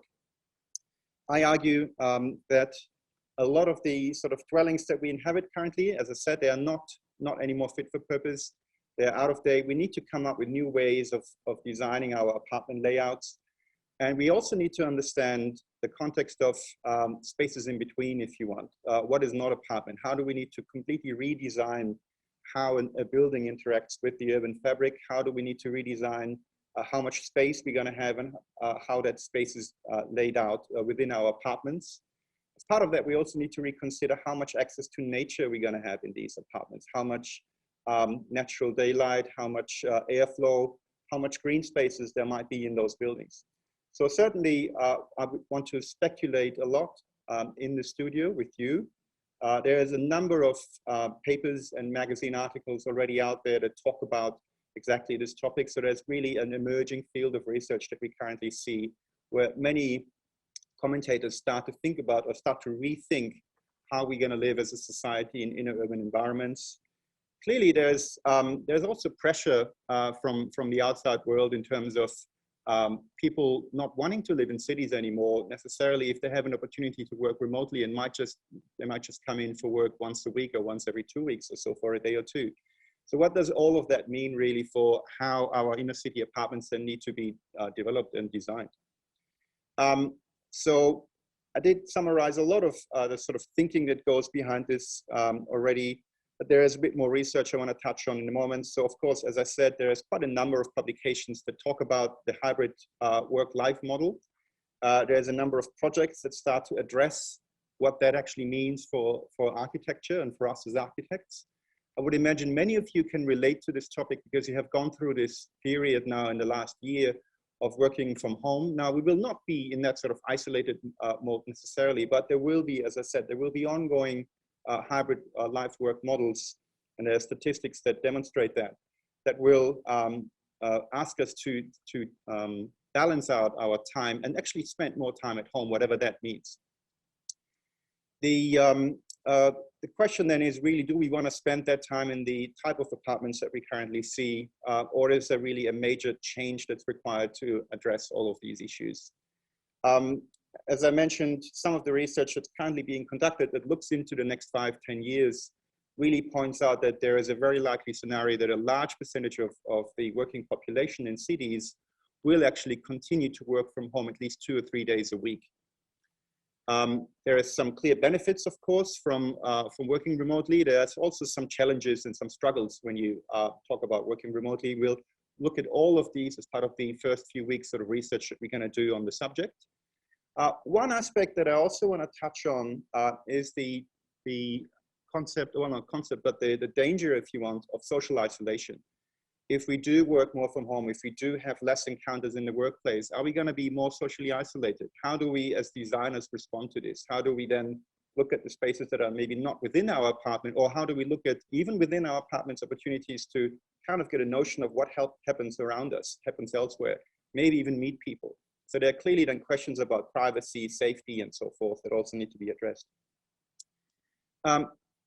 Again, some early examples, and this is just one example from a tower from Heatherwick Studio where they looked at strong integration of, let's say, green spaces. But there's a lot of research that we're going to do looking at these new typologies, looking at the social isolation aspect as well and how we can address that. In addition to that, we can use high-end technology to look at pathfinding, look at reorganization of spaces. And I will introduce you to some software. You don't require expert software skills when you come and join my studio, but you will pick up some skills there. And the last larger component I want to add to the studio, and I've done that in the past, is really focusing also on assessing and analyzing environmental aspects. And as I said earlier, daylight aspects, natural ventilation aspects, and have that inform our thinking and inform our design of the apartments themselves, but also the whole typology and the way the buildings that we're going to look at are going to integrate into the wider urban fabric. That's the studio in a nutshell. The class times are Mondays from 5 till 8 and Thursdays from 1 o'clock till 4 o'clock in the afternoon. Thank you very much. If anyone has questions, I'm still going to be sticking around afterwards. And if not, you can send me an email. I'm a Melbourne Uni staff member, so just look me up. Thank you very much. Cheers.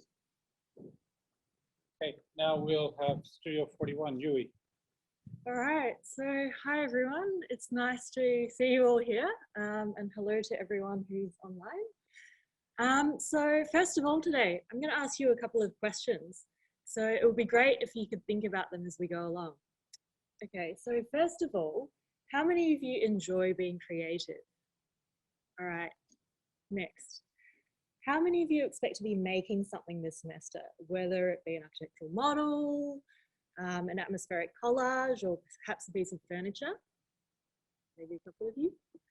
All right, and finally, how many of you have been in a space that seems inspiring, but for some reason or other, it feels restrictive to your own creative needs? So these are the themes we're going to be examining this semester in this studio. The intersection between creativity and craft, where physical artistry meets the intellect. So I'm looking forward to exploring these with you over the next couple of weeks. My name is Yui, I'm an architect and I'm based in Melbourne. My primary interest is in the dialogue between tangible craft processes and design. And I've spent a few years recently studying various forms of fabrication and craft, as you can see here. So historically, the relationship between the embodied craft process and the intellect has actually been somewhat binary. And we'll ask the question, how can they intertwine? And can architecture help to mediate this? Einstein actually said that creativity is the residue of wasted time. And we'll begin by thinking about what mental states enhance this capacity. And then also analyze how certain spatial qualities might also contribute to this, determining how the curation of architectural space might facilitate collaborations between creativity and craft. So in the way that clothing can elicit an intellectual consciousness of the wearer's body, how can architectural gestures in space also not only elicit a heightened awareness of the embodied crafted experience, but also evoke creative thought? Finally, craft materials and processes actually have the ability to tell a story about place and history, but increasingly there's a separation between the craft and a sense of geological, graphical or cultural belonging. And so we're going to think about, can attempts to reconnect with the craft's origins be amplified through architectural design, whether it's the materiality, spatial sequencing, landscaping, or positioning in the environment. And traditionally, the craft person's home was also the workshop and vice versa. So in this studio, we're actually going to examine how this typology can be reinvented with the additional considerations of creativity, the socioeconomics of shared resources, and a re-engagement with the environment. So examining how creativity, craft, environment, and living come together as a multi-sensory series of dwellings, creative workshop, and a retreat on a rural plot. So your individual brief will be developed by rigorous research into a chosen craft of your choice. You'll also analyse your own analogue methods and design processes and critically reflect on your own creativity to further consolidate your brief. So you'll curate rituals for creative living and making and contextually driven sensory experience, formulating an architectural language that pays homage to your particular craft. You'll be exploring these on a site in Dalesford, so here's a sneak peek here. And there'll be a few processes and foci throughout the semester. The first of which is that hand drawing techniques will be considered a really important design tool, as will analog physical model making. And this, this is really to re-establish that connection between the hand and mind. You'll be encouraged to make really quick, rough, speculative models, discarding and refining your ideas as we go. We'll also explore tactile modes of design and representation that really engage the physical senses. So whether we're on campus here or whether we're online, it's really, really important that you love making. So we'll kickstart the semester with rigorous research into your chosen craft and with weekly presentations that will culminate in the mid-semester presentations. And then you'll continue to refine and develop your design for an interim submission and the final submission, of course. So during these preliminary projects, you'll begin to intensively research your craft and you'll catalogue their tools. You'll explore the economies of shared resources and equipment. You'll look at their spatial requirements and opportunities for collaboration versus the requirement for solitude. And you also look at the historical and geographical roots of the craft, as well as its material origins. So you'll each research into materials that are relevant to your craft, and then collectively we'll get together to discuss that as a materials workshop to kind of better understand the subtleties between different materials and finishes. During this time, we'll also have a local designer maker visit the studio. So that'll be a really great opportunity to gain an insight into the creative industry that we have here in Melbourne. And they'll discuss with you their relationship with designing and making. In a preliminary designer piece, you're going to in an extreme form, romanticize your craft. So you'll translate its sort of essence into an architectural form and aesthetics. And in this project, you're going to explore architecture and space initially as abstract notions and fetishized ideals. So thinking about how can a sensory and intellectual connection to both the craft and environment be explored in its most radical and extreme form. Then the site is going to be negotiated into the picture. So here the craft and concept will take roots in the idiosyncrasies of the local environment. The architecture will mediate a dialogue between craft and ecological context. So once your overall scheme has been developed around mid-semester, hopefully, we'll focus on the detailed design. So studies of furniture and its intimate relationship with the human body will inform your architectural detailing. And you'll curate spaces with integrated joinery and furniture elements that provide tactile cues. You'll also explore the idea of materiality ingrained with a sense of craft and place, which materiality itself is deeply, ingrained with its own history and narrative. And later in semester, we'll hold a series of workshops with a lighting designer to develop lighting concepts and details that enhance the material and tactile qualities of your spaces. So using a full-bodied understanding of materiality and craft, you'll continue to develop the design detailing in key moments of both the workshop and the home. And craft will ultimately be injected into every single detail, hopefully, fingers crossed, providing stimulus and respite for both the body and the mind. So to wrap up, I'm looking forward to seeing some of you in person or online next week. If you've got any questions, I'll be outside. Alternatively, send me an email, which is on the MSD Studio 141 website. Thank you so much. Okay, now we move on to Studio 42. Matthew. Hello, everyone.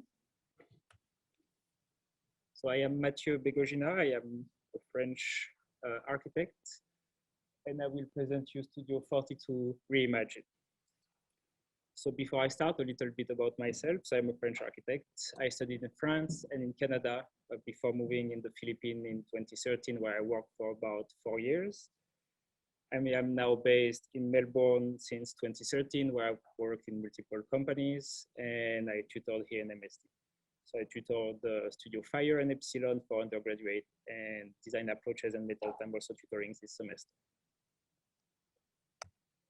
So the goal of this studio is to look for capacities.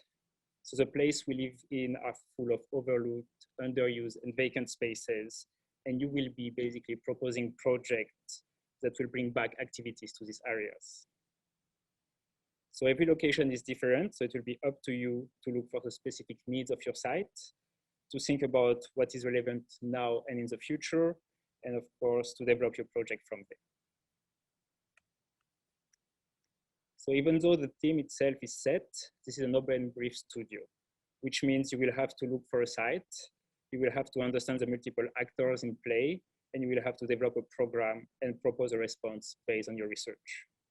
So you should come to this studio with a set of ideas that you would like to explore, as we will quickly be testing these ideas.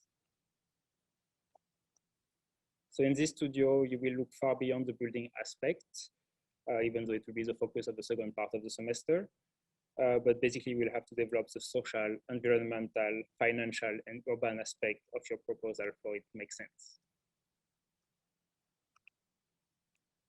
I will be looking for multi-scalar responses, which means that you will be developing your response through multiple scales, thinking into how your project will fit into the scale of the city, the neighborhood, the street, and how you can positively affect it. Another really important point of part of your response will be scenario planning. So basically it's thinking on how your project will evolve over time. So you could imagine, for example, that in your proposal, you have a first building that is built after 5 years and a second one after 10 years, but how would your project react and adapt if ever there's an economic downturn in the middle? So by developing all of these aspects, the goal is to have well-grounded projects with a good understanding of the socioeconomics of the area, and of course, based on real-life scenarios. You will have to answer why do you choose this particular site, why your project makes sense, and how could it be achieved. So creativity will be a key part of solving this problem with a fresh eye and bring basically your project to the next level. Critical thinking will be really important as it will help you develop transferable skills and knowledge. So lastly, this studio is a bit particular as we will have 3 sessions of 2 hours per week. So as explained before, the start of the semester will be a really intensive exploration with many iteration of your project ideas. And then we'll have workshop, research, and presentation.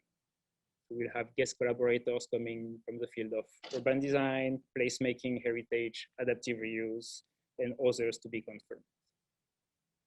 So this studio is for you if you are interested into research by design, if you are creative, hardworking, if you like challenges and fast prototyping. I hope you find the topic interesting and I look forward to working with you. Thank you. So that was Studio 42, and as Matthew says, this is a little bit different in that the studio sessions will be 3 times a week for 2 hours. So it's still the same amount of time, but split up in a slightly different way. Okay, we're going to conclude with the to be determined studios with Studio 45.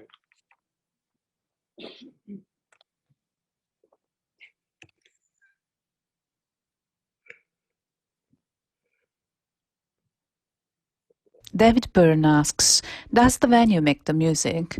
From outdoor drumming to arena rock, Byrne explores how context has pushed musical innovation. Composer Richard Wagner went so far as to build his own opera house dedicated to the performance of his own stage works. Yet, with the introduction of the microphone and amplification, music was no longer restricted to rooms. Live performance, when it was incredibly successful, ended up in what is probably acoustically the worst sounding venues on the planet.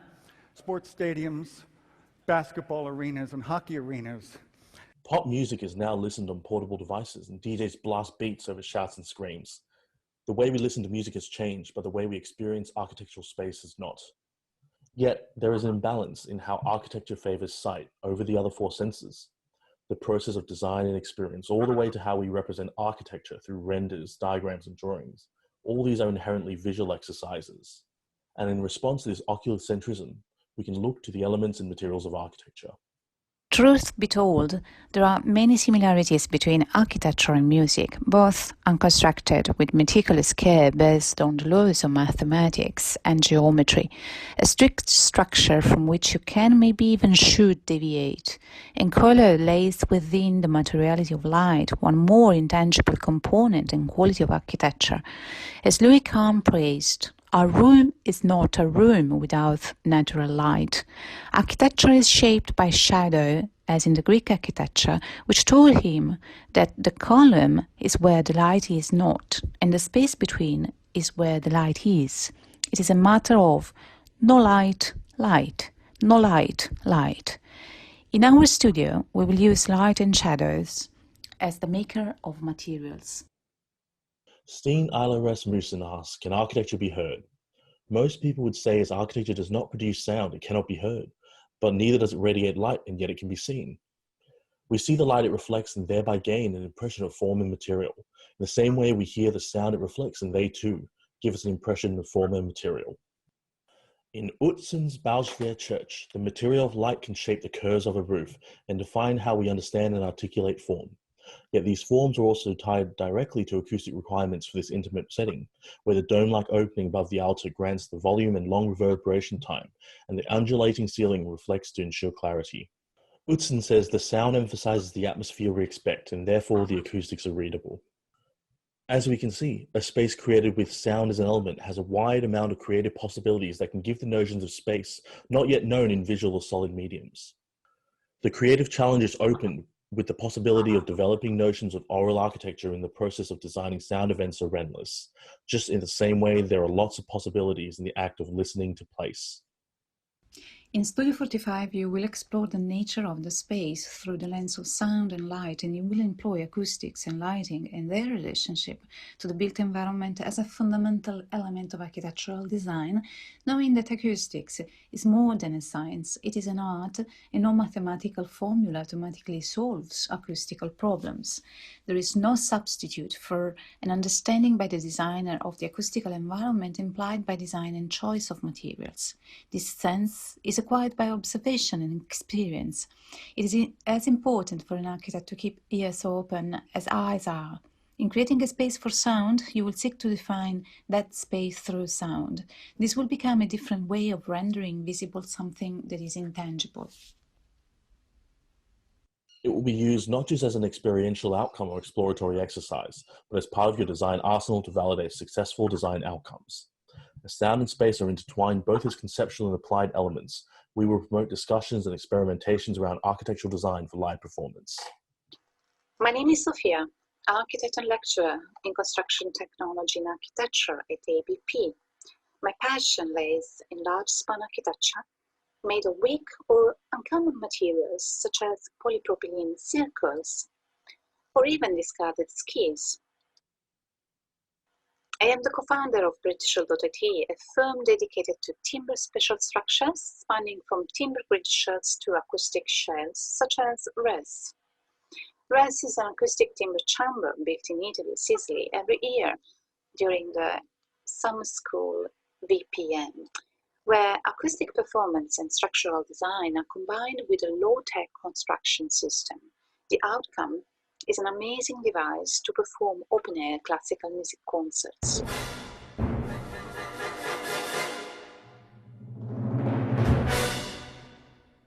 Hi, I'm Michael, a subject coordinator and senior tutor at the Melbourne School of Design. I teach in various roles across design visualization and rendering to digital design and fabrication. I'm also the co-founder of TinyTexture, a set design and model making company combining architecture with a love of craft and fabrication. But in my other life, I'm also a classically trained violinist and violist, jazz saxophonist, traditional oboist, among a number of different instruments.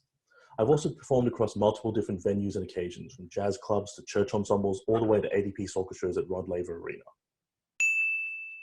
My name is Gabriel, computational design specialist with expertise in acoustic and structural design. I'm currently doing a PhD at the University of Melbourne on artificial intelligence in design. I've done extensive research on the design and optimization of acoustic shells and developed a software for acoustic analysis. In the first phase of the project, we will be investigating the basic concepts of acoustic and lighting design, as well as architectural design for live performance. You'll start by exploring the relationship between form and acoustic performance through physical models. Later, you'll learn how to use computational tools for acoustic design within Rhino and Grasshopper to precisely evaluate and improve the performance of your design. For phase 2, you will be moving on to your main design brief for the semester. This takes inspiration from Valhalla, one of the most unique concert venues on the planet. It was carved out of a 20th century limestone quarry that was discovered in 1991. Your site will be an abandoned quarry in regional Victoria. You will be tasked with reusing and converting the site through the design of an open-air live performance venue. Your final outcome will require you to demonstrate your understanding of acoustic, lighting and performance design that you developed in phase 1. Not only will you need to consider the programmatic requirements of the venue, but also materials, components and systems, tectonics and detailings of your acoustic architecture. So my name is Michael, this is My name is Sophia.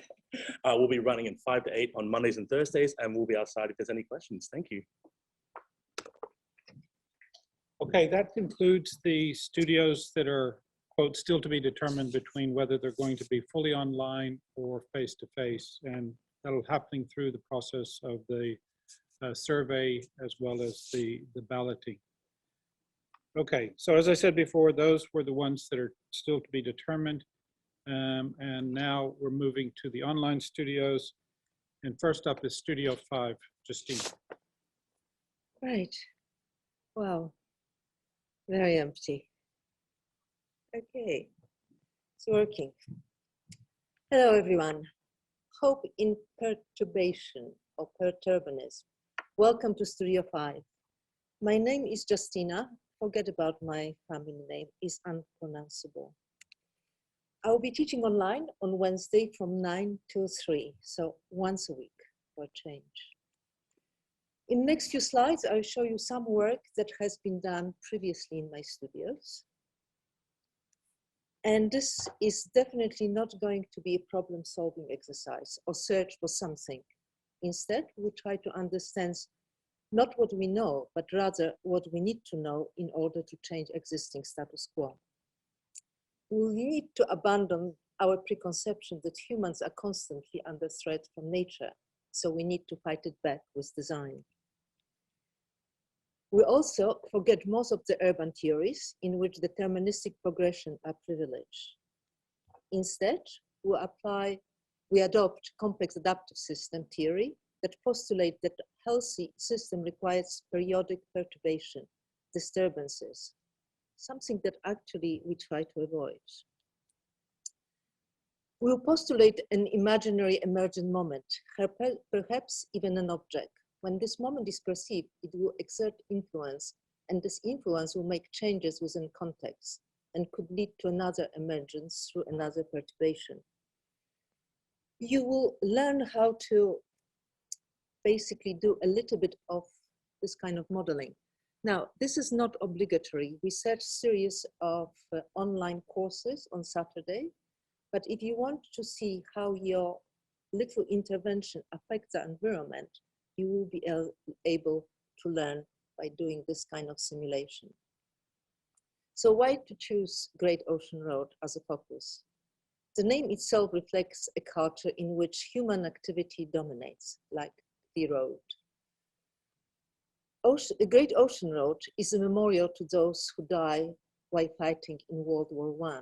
Therefore, is really loaded with deep meanings. As the coast is threatened by erosion and rising sea level, the road of the road demands reconsideration with reassessment of our value system and culture priorities. The threat of asphalt is symptomatic to our crisis, not only for purpose of connection, but also the priorities. We don't want this kind of development anymore. The road is representation of our conundrums. You'll be encouraged to read just a little bit. And the next few slides show some of the quotation from the book that I would strongly recommend that you read. So either by action or inaction, through thought or ignorance, we have designed the world to behave exactly as it's behaving right now. The world is on its way to ruin, and it's happening by design. The human might be the only species to have systematically designed its own extinction and seems to be getting closer to accomplishing that goal. We need to realize that everything we are doing will have huge impact on our environment. We are responsible for what we put in the world, and you are responsible for the effect those things have upon the world. However, very few of us ever wants to admit that environmental crisis is design crisis. We have used design cleverly in service of narrowly defined human interests, but have neglected relationship with our fellow creatures and our environment. So, we propose to pose a different question to the question we have been asking for too many centuries by now. Is not what nature can do for us, but what we can do for nature. There is not a single inch of land on this globe that haven't been affected by urbanization. However, from the CAS perspectives, we can consider urban settlement as a part of natural system to contribute to better quality of life for all species. And in order to do that, we need to turn our focus from people-centric design to life-centric design for all species. So COVID-19 created a great opportunity for change. We cannot any longer carry on with the existing status quo. The time for change has arrived, and it's up to us to grab this opportunity. But the change must start with grouping ideas. And let us hope that we'll see plenty of them in next few weeks. Next few weeks, not few months. It's going to be very fast studio. So if you want to work hard, to experiment, to be brave, to abandon a lot of theories that you previously learned and do something different and exciting, then this studio is definitely the one for you. Therefore, see you all in Studio 5. Thank you. Okay, we now move to Studio 7. Wimji. Good afternoon, everyone. I'll just introduce myself and also my co-studio leader, Javier, who couldn't be here with us, but will be running an online-based studio, so that is no matter. So we are a second iteration of Studio No Vacancy. So just to introduce myself, I am a Melbourne-based architect at Snowhetta, and Javier is also co-founder of Maze Studio and an architect with KTA. So he comes with a wealth of knowledge from Technical School of Architecture in Madrid and the University of Alicante and TU Delft. And he has extensive experience practicing in Europe, Australia, and well, in general across the European countries. So to go into the studio brief, we'd like to talk about the cities. So cities are a complex system of interlinked and interwoven layers of fabrics and information. While we're walking through the city, it doesn't really take long for us to sense the vivid memories of bustling warehouses, clouds of smoke coming out of workers' cottages. But at the same time, the dust is settling on the decades of stories buried behind the cold plaster walls. So can we start to read those stories buried within the buildings? And do the buildings and their hidden stories grow with the cities? With the explosive growth of population and expansion of the cities, there's a continual need to reimagine and redesign the existing city fabrics. The current building fabrics can be understood as a set of layers or layered elements that attribute information. The information not only about how a city is operating currently, but about how it was lived in the past. So the studio will investigate the different methods and processes to negotiate with these conditions rather than simply replacing them. So the question we want to ask to you guys is, how do we preserve, reimagine, and design the buildings to grow with the city? We are and will be talking about the urban characters, density, and interventionism. Studio No Vacancy challenges how current building fabrics are laid in the CBD and inner cities of Melbourne. We'll be pursuing discourses on heritage and legacy, and we'll also be talking about the layers of architecture in sort of its narrative and the place it sits within cultural and urban context.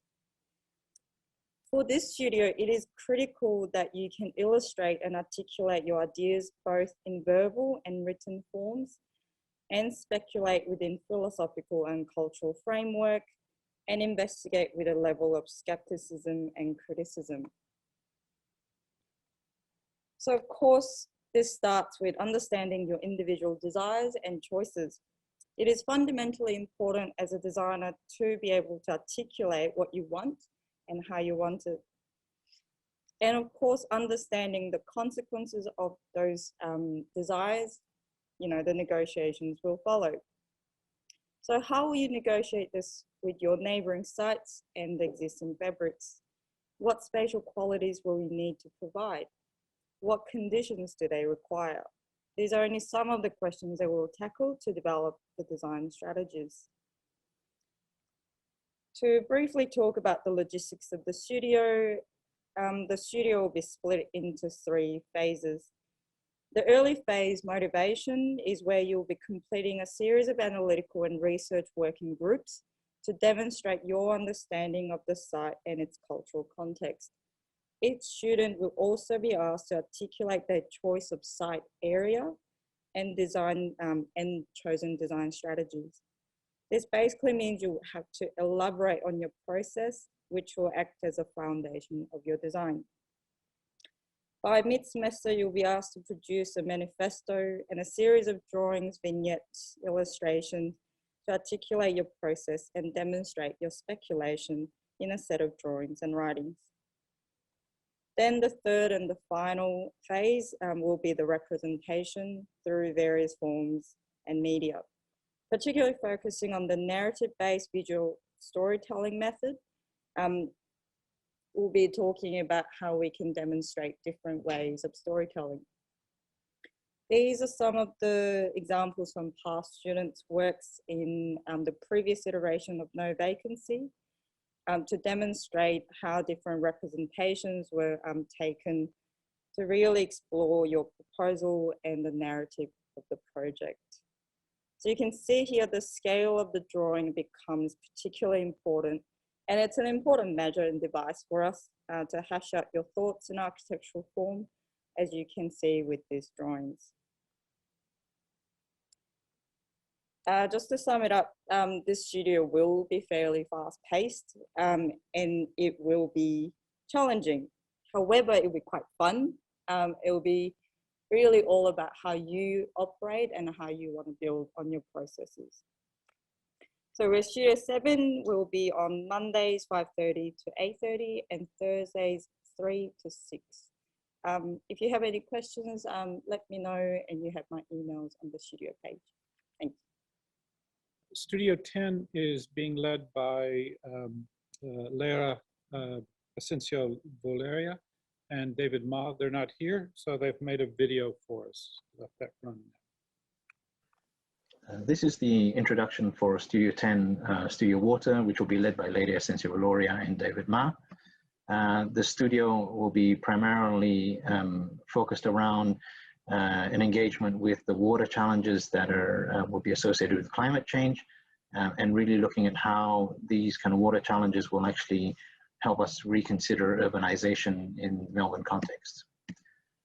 So in many ways, the context within the studio will be a context which is projective. We'll be looking very much at the challenges that are coming down the pipeline with climate change.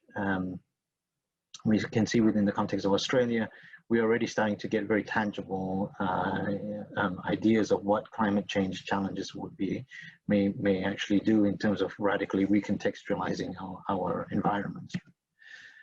We also understand very clearly that these kind of transformations of our environment and our resource, our access to resources will actually become, and are already producing major disruptions, social and political disruptions, and that in itself also will be compounded together with the environmental transformation, will be a kind of another major recontextualization of what Melbourne might be in the future. So in many ways, with this kind of disruptive recontextualization, we will have to kind of let go of the kind of very polite idea that necessity is the mother of invention. There's a much more higher degree of urgency that's associated with trying to address with these transformations. And in many ways, crisis might be the mother of invention.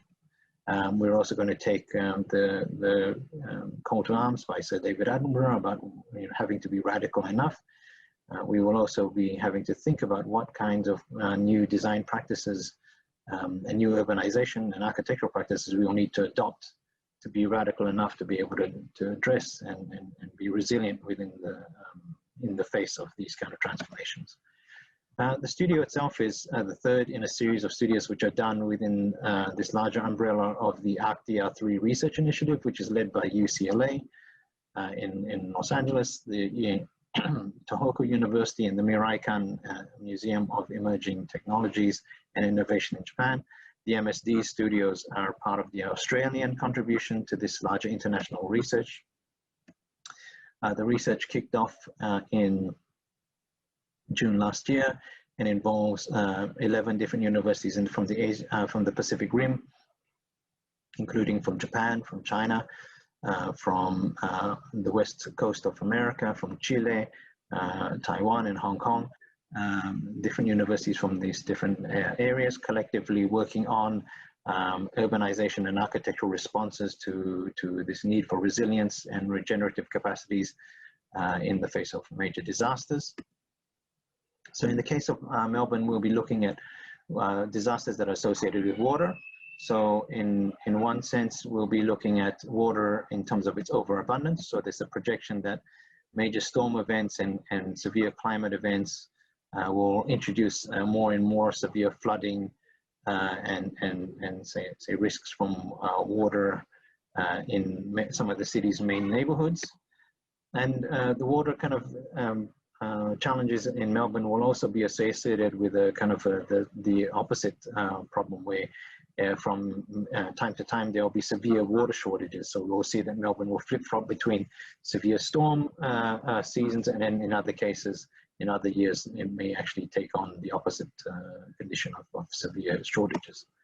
So this will also force us to look at the city and urbanization and architecture not as just static formal things, but as part of larger systems, looking at them as just something that's related within the larger flow and exchange of energy, material, and resources.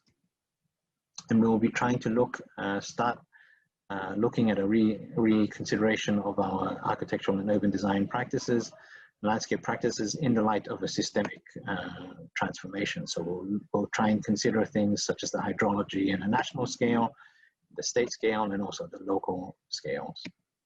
And from that, we kind of look for new kinds of synergies and new ways to kind of redirect these flows to produce other kinds of, let's say, ecologies and other kinds of economies. And from that might actually emanate new architectural typologies or urban typologies, landscape typologies. So the invention actually emerges out of a recognition of what will be needed to accommodate these new kinds of flows to make the city more resilient.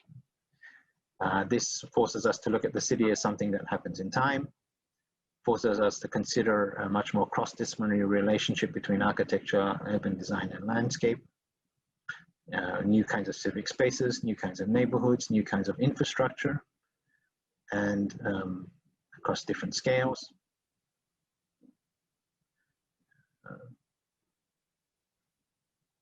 And new kinds of civic structures. What would the civic space be?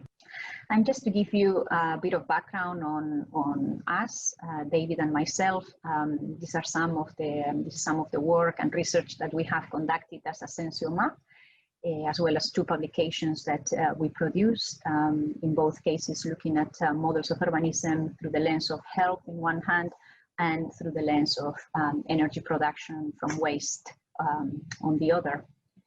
We were also active participants in the birth and development of landscape urbanism at the AA in the late 90s to the mid 2000s. And here you will see some of the work that we have developed in the architecture and urban design departments in different institutions, from the Architectural Association, Harvard University, and Cornell University. In all of the cases, really looking at very kind of interdisciplinary practices, working across disciplines such as architecture, urban design, and landscape architecture, producing perhaps new architecture and urban design practices that are robust and resilient to face the challenges that obviously we are dealing with related to climate change. So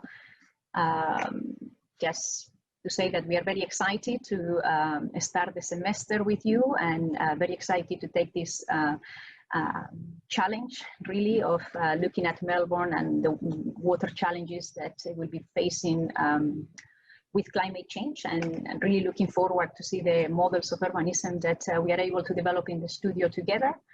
And yeah, we look forward to seeing you next week. Thank you. Studio 11 is hopefully online, and we'll be able to, okay. Malika is in Sydney, and she was supposed to be on here, but it seems like she's having an issue getting into the link. So I'm going to run through her presentation for you. And the information is obviously also up on the website and in the brochure. It's not in the brochure, it is now, but it's not in, may not be in the printed one because it was added slightly later. Studio 11 is being run by Malika Alajucic, who's based in Sydney. She's currently finishing her PhD there, and she has also been teaching at UTS and UNSW. Her project is called The Third Digital Turn of Non-Standard Architecture.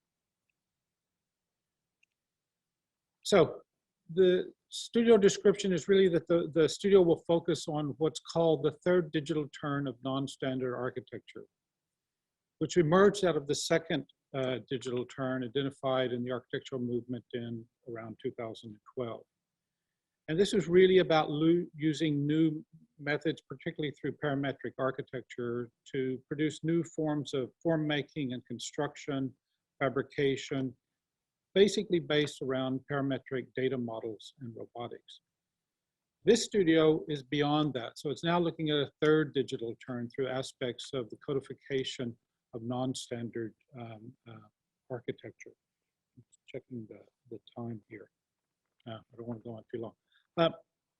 So I think what's important is that the novel interpretation of geometric lineage will be explored as the architectural intervention within the heritage site of Dubrovnik. So the site itself is in Dubrovnik in Croatia, and it's part of a design competition as well. So this classification of non-standard codification of architecture is starting to move through, particularly through digital methodologies that have come about and have allowed us, as well as how that moves into digitally defined both fabrication as well as iteration, and the question and process through iteration, programming, access in terms of robotic simulation and manufacturing and such.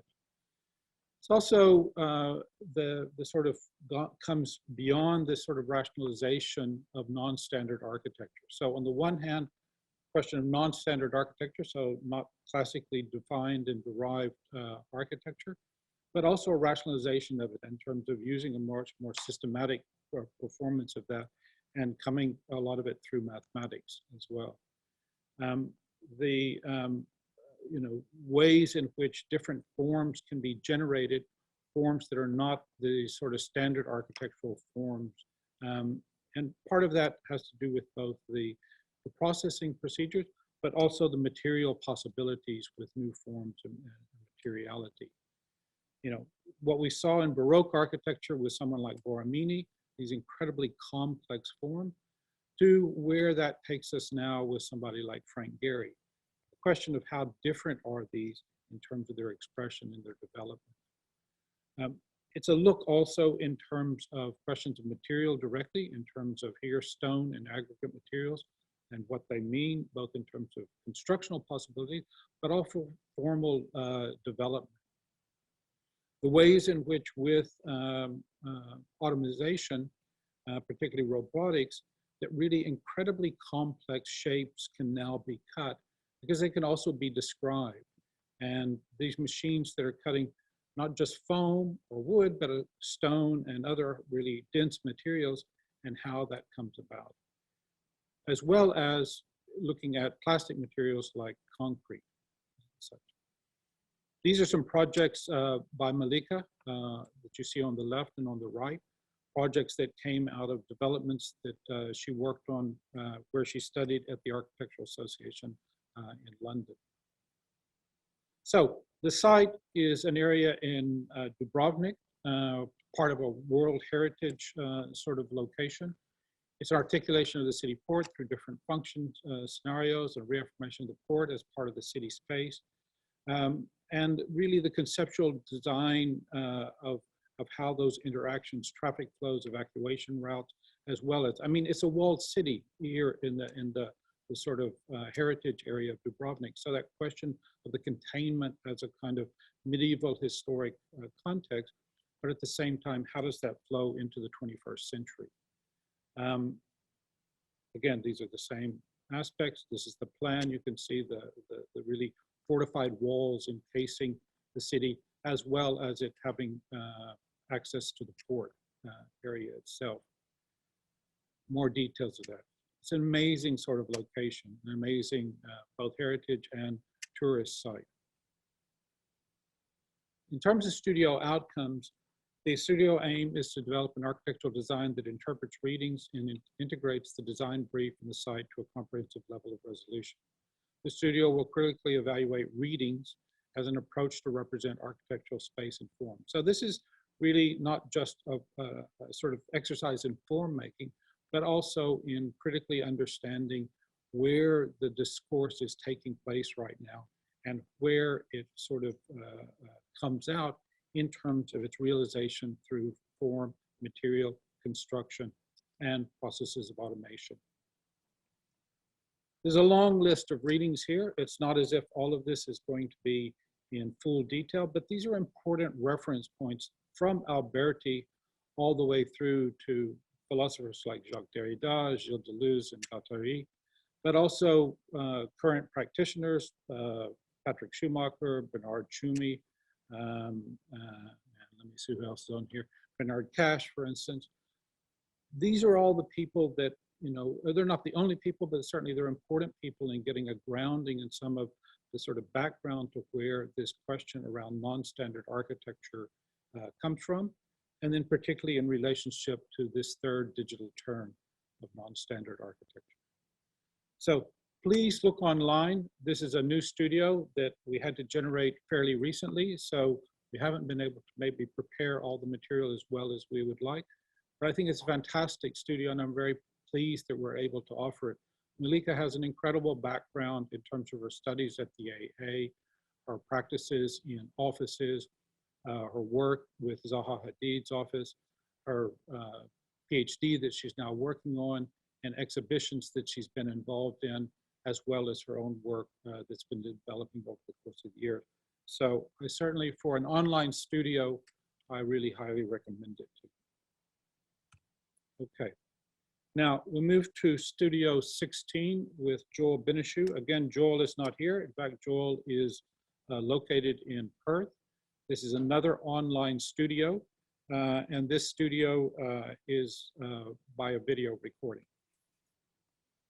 Hi everyone, my name is Joel Benishu, and today I'll be presenting you with Studio 16, titled Creative House. This will be the 14th iteration of this housing studio, and I think it's a great opportunity to explore the ideas around housing and the way people live at this master's level. So it's with great pleasure I get to offer another housing-focused studio to you this semester. Studio Creative House is going to be considering housing density in our suburbs with a specific focus on the living and working needs of creative workers. The term creative industries describes businesses with creativity at their core. These industries encompass disciplines as diverse as graphic design and architecture, theatre and filmmaking, craft and fine arts, and so on. Now, the reason these workers are important to our cities is the cultural and economic contributions they make. The output of these creatives can be commercially driven or more community-based. They can be experimental or pragmatic, but collectively, these industries contribute immeasurably in terms of social and cultural value. Not only that, they contribute economically, bringing in over $22 billion of revenue a year in Victoria alone. By considering the personal and professional needs of these workers, we have an opportunity to develop housing that could foster new opportunities of innovation, collaboration and economic growth, while ensuring the broader community benefit from the cultural capital they provide. The problem is affordability issues push low-income creatives out of our city centres. Inequality is rising and good housing has become unaffordable in many of the inner suburbs. Melbourne has several well-established creative hubs. However, some segments of the creative disciplines are being forced out of the precincts they actually help create. At the moment, the primary focus inherent in the development of our cities is economic growth. We as architects and urban influencers need to bring the balance of culture and inclusivity into the development of our housing and counter the problems associated with unbridled economic growth. It's this growth and the demand for low-cost big block housing that has pushed suburban sprawl further and further away from the city and away from these creative centres. The question is, how far do we go and where does it stop? Perhaps we have to look towards densifying the inner suburbs and provide our creatives with smaller, low-cost housing, closer to the energy and vitality of the inner city and freeing up some of their financial issues, allowing freedom of creativity without the ever-present economic pressure. Now, this densification is already happening all over Melbourne. Design focus and innovation has been mostly directed towards the typical established typologies. We have to ask ourselves, what do we really want? As architects, we're currently designing and building the suburbs of the future. So I think we need to think about what type of density we feel comfortable with in our suburbs, and as creatives ourselves, what type of housing we would want to live in. So this is the context for Studio 16 semester.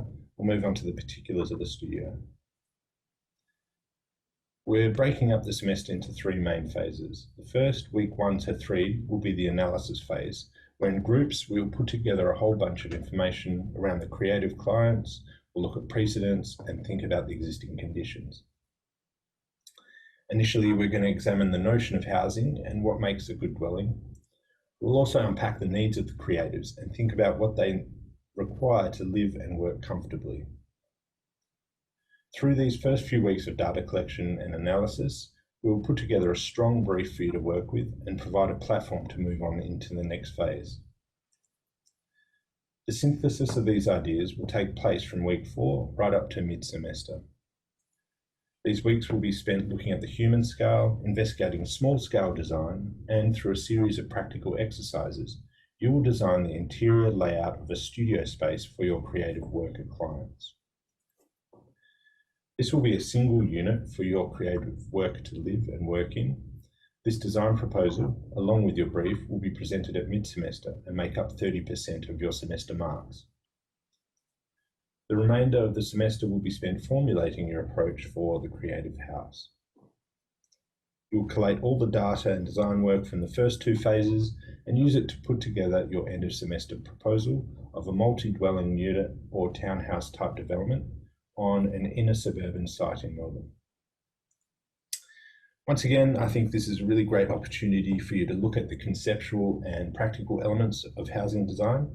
You're going to get to explore the way people live and work at multiple scales and really develop an impressive project to add to your portfolio. So please get your preferences in. Feel free to email me with any questions, and good luck for the rest of your semester. Thanks. Okay, thank you, Joel. All right, let me see where, okay, Studio 23. Studio 23 is being led by Mel Bass, Tisha Lee, and Ian Davidson, and it's an online studio only, and they also have a video. Hi everyone, my name's Tisha Lee. I'm here to introduce to you Master Studio 23, Digital Natives Vertical Schools. As a background to this studio, there are 2 contexts that we're exploring. The idea of digital natives. Pedagogy is a problem, and learning at schools was once all about direct instruction. In fact, now it's a much more complex mix of direct instruction, collaborative and shared learning. And if we take that further, the world of the digital native is one where growing and learning connections has been reduced to networks found in smartphone apps like YouTube and Facebook. The second context is the idea of urban growth. In recent years, Melbourne has seen unprecedented population growth and is well on its way to becoming one of Australia's largest cities. To service the various booming communities across Melbourne, the Victorian School Building Authority has been managing the rollout of possibly the largest body of education infrastructure projects in our country's history. Suitable sites for schools are increasingly difficult to find, and the state is now providing multi-storey or vertical schools on smaller sites in denser precincts. This poses a number of challenges. There's an urban and architectural challenge. How will the community have a connection to the school? What visual, architectural and urban networks and cues will it offer? How will the school connect to the broader cityscape? Will it be one that informs, engages, reflects? And there's also a pedagogical challenge. How do these digital native behaviours inform the schools of the future? No one knows that yet, and this studio is for you to discover some of these possible answers. For the studio brief, this will involve master planning and designing a new primary school for 650 students.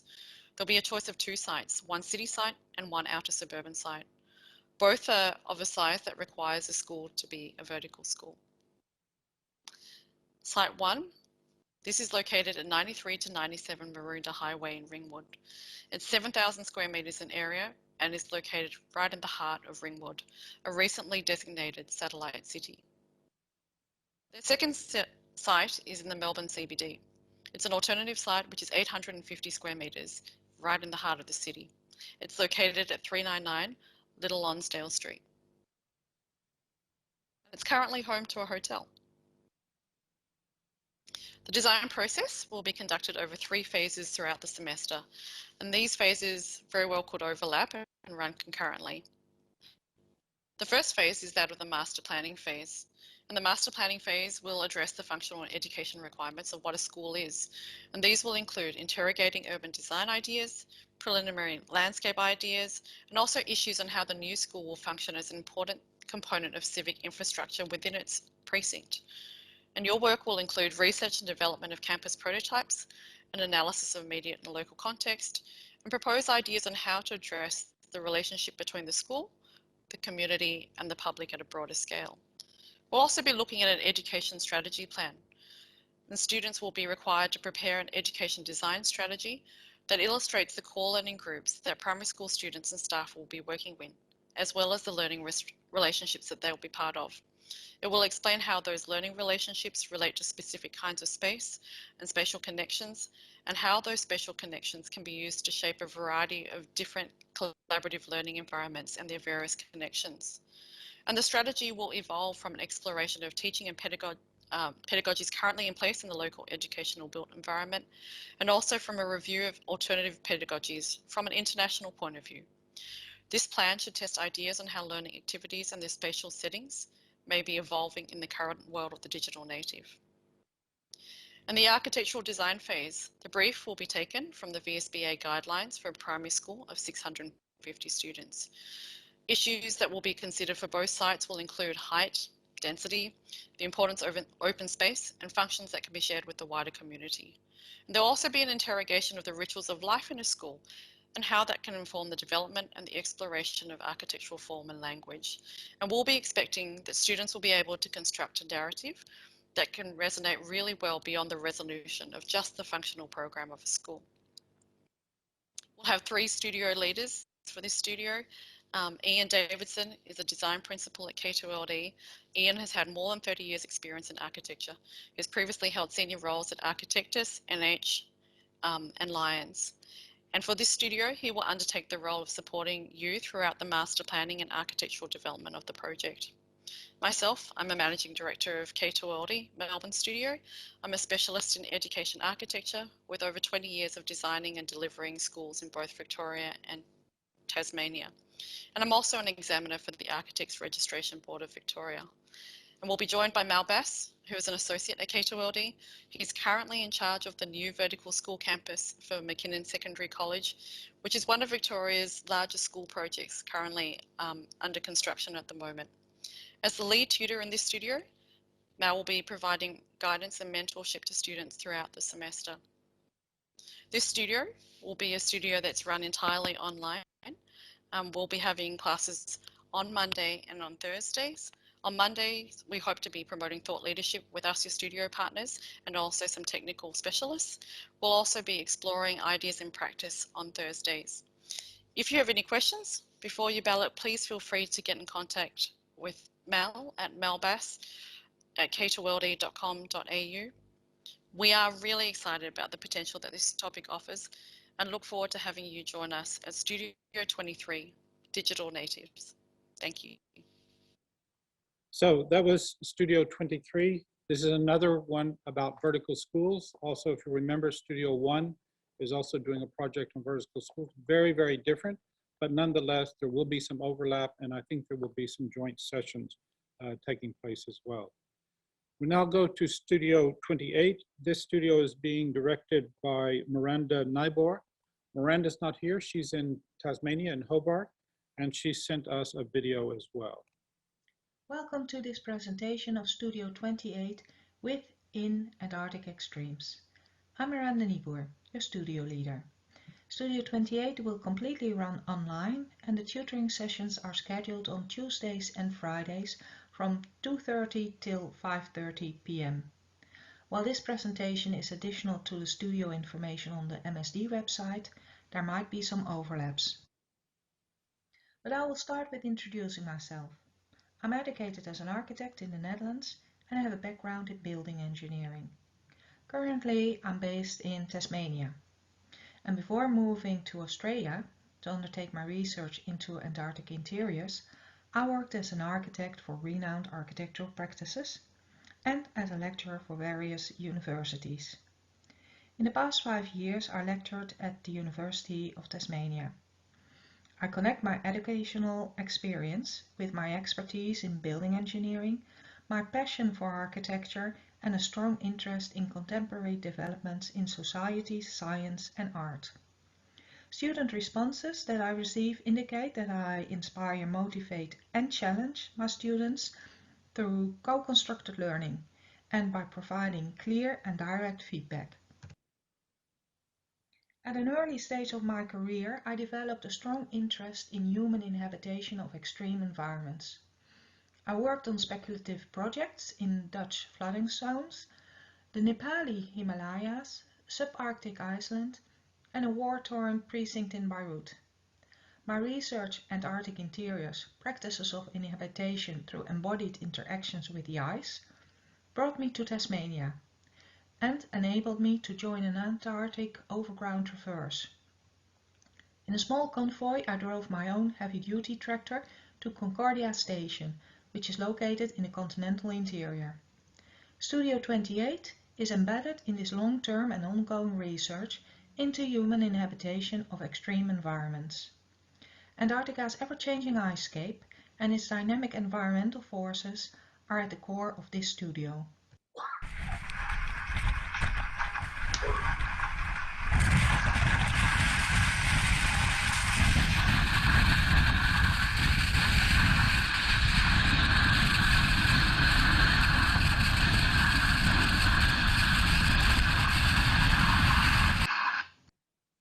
Perceived as far away and out there, Antarctica is commonly understood and discussed through spatial tropes such as stage, window, portal, threshold, archive, library, cabinet, and laboratory. These architectural references, however, say little about the spatial, material, and mobile complexities of the ice and the atmospheric dynamics of the continent. The ice of Antarctica, or rather its disappearance, puts the continent as global tipping point at the center of our current planetary climate crisis. The extreme conditions and ongoing turbulence of the Antarctic environment offer you the opportunity to critically interrogate the idea of site-specific design in architecture. And is also a catalyst for you to reconsider architectural conventions. An environment that pushes human perception and inhabitation to the limits provides the opportunity for an exploration into architectural elements of, for example, roofs, entrances, walls, and floors. This studio prompts you to move beyond the familiar and habitual of architecture, and instead embrace change, unpredictability, urgency, and contingency. The studio's brief also draws on 3 academic, non-architectural papers. These 3 papers raise critical questions regarding the groundedness of human settlements in Antarctica. Human inhabitation of Antarctica is, despite the continent's vast mobile icescape, predominantly a sedentary practice. The 3 papers are an invitation to think and shape speculative architectures that embrace and care for glacial thinking. Since we are unable to conduct Antarctic fieldwork, I will invite some polar experts to share their expertise and Antarctic experience with you. In addition to the guest lectures, the digital tool Quantarctica provides Antarctic geographical, environmental, climatic, and glaciological datasets and visualizations that will form the basis of your own site analysis. You choose a site of investigation and identify the hyperspecific turbulences and ground instability which will act as a driver for further spatial and architectural research. The sites of extreme environmental conditions and climatic forces could include strong katabatic winds, heavy snowfall, extreme cold, avalanche hazards, whiteouts, and so on. During the first stage of the semester, you will develop a thorough understanding of the chosen site through tracing and mapping these dynamics. Through an in-depth knowledge of the site, the lectures and additional reading, and of course your own research interest, you will be able to develop a brief or program. Subsequently, you will propose a spatial concept and present a preliminary design during the mid-semester review. The second half of the semester continues to have its focus on the design and includes a technical exploration and elaboration to the level of architectural details.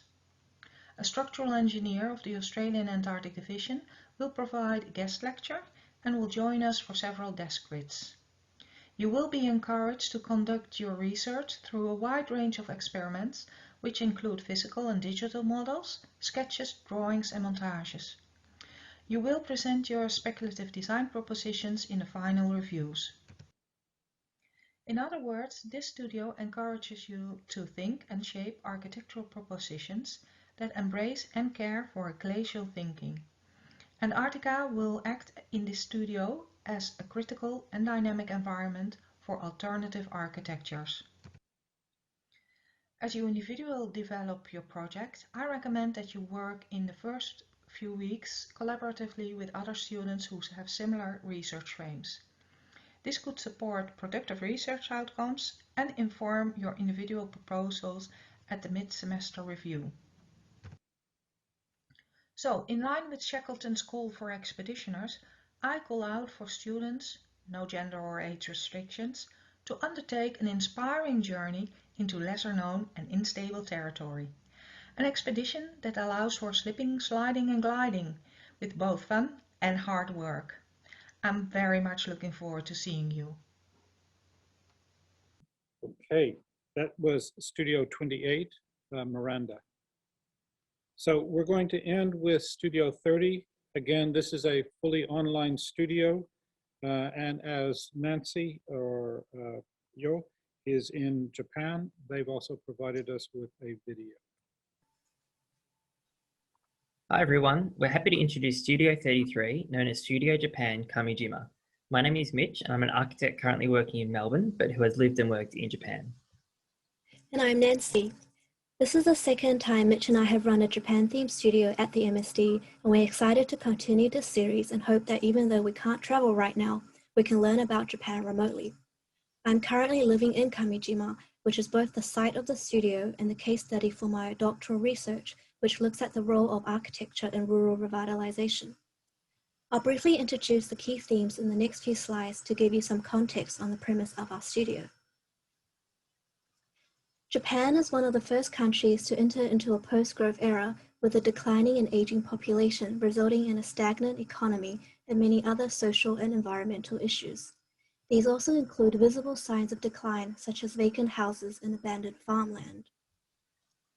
There are currently over 8 million vacant houses all over Japan, many of which are found in rural areas, prompting for a rethink on how architecture can play an active role in community revitalization. As a studio, we will study the local rural context to understand the current challenges but also potentials they face. We will look at regionalism, place identity, and place making to explore how architectural form and expression can draw on local knowledge. Another key theme is landscape, both natural and man-made, and how to create interventions that respond to and enhance the existing natural landscape. The course will draw inspiration from both traditional and contemporary architecture and the relationship between them to gain an understanding of Japanese design principles. More and more architects are working in remote and rural areas, including the Chichu Art Museum by Taro Ando on the island of Naoshima, which has become a major tourist destination in recent years, with many art and architectural projects scattered around the island. Here is another example by Kazuo Sejima from SONA, utilizing a vacant house by turning it into a contemporary art gallery.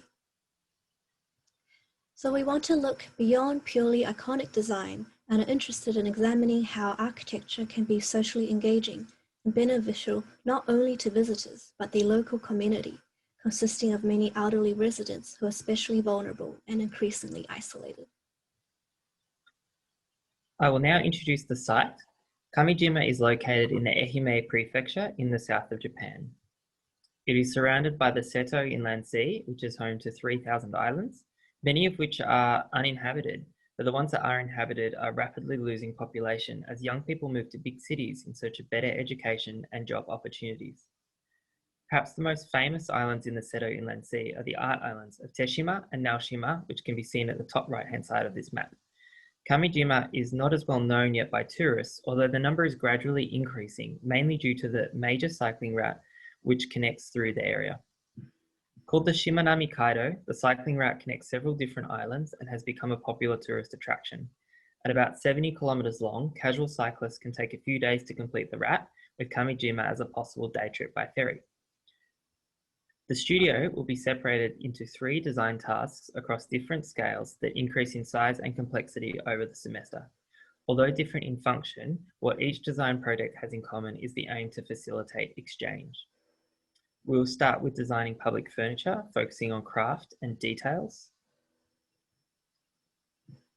Next, a tea house project asks students to consider experience and architectural expression. Finally, the major project for the studio will be a community centre on the main island in Kamijima at a prominent site next to the port.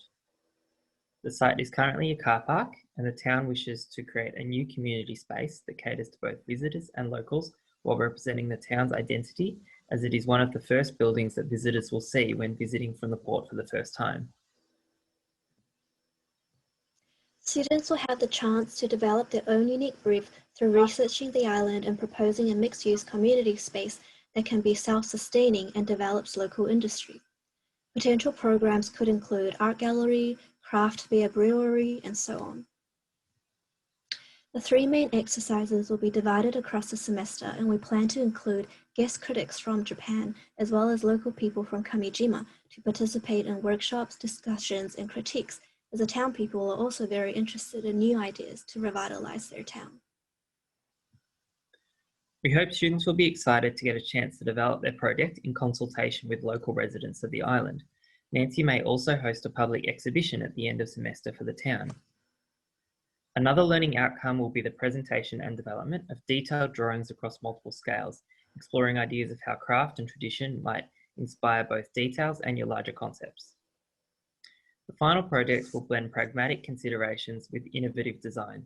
It should be highly functional, environmentally responsive, and embedded in the local context, but with its own strong identity. And that's it. So thank you for listening. Our studio times are Monday and Thursdays, with a 2-hour session on Monday that will be mainly discussions and sometimes with guests, and the longer Thursday session for design presentation and feedback. Please email us if you have any questions, and we look forward to having you in our studio. And for those attending this presentation on campus, I'll be available to answer any of your immediate questions just outside the lecture hall, so come and say hi. Thank you. Thank you. Okay. All right, that's the last of the presentations. Just to remind you, those that you saw grouped together and that were formatted in the cyan color are the fully online studios. Those that were in yellow are the ones that are still to be determined exactly. Somewhere between some will be online and some will be face-to-face, depending on how the balloting and the survey goes. And those that we saw at the beginning before the lunch break will be face-to-face and only face-to-face. Just to reiterate in terms of the balloting, remember you must produce 12 unique preferences. I know some of you think that's way too many, that there's not 12 interesting. I don't really think that's true. They may not all be your favorite ones in the first instance, but I know that there's more than 12, no matter how you put it together, of interesting studios, whether it's face-to-face, online, or otherwise. The balloting has started. You will have already received a notice that gives you a link to where you submit, where you open up, make your ballot, and then can submit it. It started at 3 o'clock. You must submit your final ballot before 9 a.m. on Saturday morning. If you don't ballot, then we'll have to see how you're allocated to a studio. You must provide the 12 unique preferences. We feel very confident that most of the preferences will not go beyond 4 or 5 or 6, but because of this complication with some only being online and some being face-to-face, we just need to see this number in order to be able to make sure that we get everybody covered. Please only ballot once. If you ballot more than once, we will only look at the last one submitted. But it's better for us if you only ballot once, because otherwise we have to go through and discern exactly which ballot is valid. Again, it's your responsibility to look very closely at the schedule and to make sure the schedule aligns with any other classes that you have. If you ballot for a studio and then decide it doesn't fit into your schedule, then you'll have to wait until we've assigned all the other students before we can try to find you a place, and one that hopefully will meet your schedule. So it's your responsibility to go through. You have plenty of time between now and Sunday morning to work through all the different permutations of the studios, the 12 preferences that you want, and make sure the times work. So verify the studio times and the schedule. And there's no advantage to balloting early. So even though the ballot has already started as of 3 o'clock, there's no reason to immediately rush out and try to ballot. It doesn't give you any special treatment. So my really very strong advice is that you take your time, spend some time looking at this. This presentations today are recorded and will be uploaded hopefully in the next 4 or 5 hours. So you can go back over and again see what people have had to say. You can go back and read the description that's on the online. If it's someone who's been teaching here for a number of semesters before, you can go to MSDX and look at some of the work that's come out of those studios. So this is a considered decision and selection process. Don't rush into it. Don't do it automatically. You have to do it with a lot of thought and care and consideration. Because of that, again, this is a list of all the things we have to consider when we put together the ballot, we put together the allocations. We first and foremost pay attention to the preferences. But at the same time, we also have to make sure that studios of 16 people have some sense of gender balance, some sense of a mix between local and non-local, a mix between C, D, and E students, a range of previous academic results, and also to make sure that people are not taking exactly the same kind of studio semester after semester. All of these things go into the mix, but at the end of the day, the first and foremost are your preferences.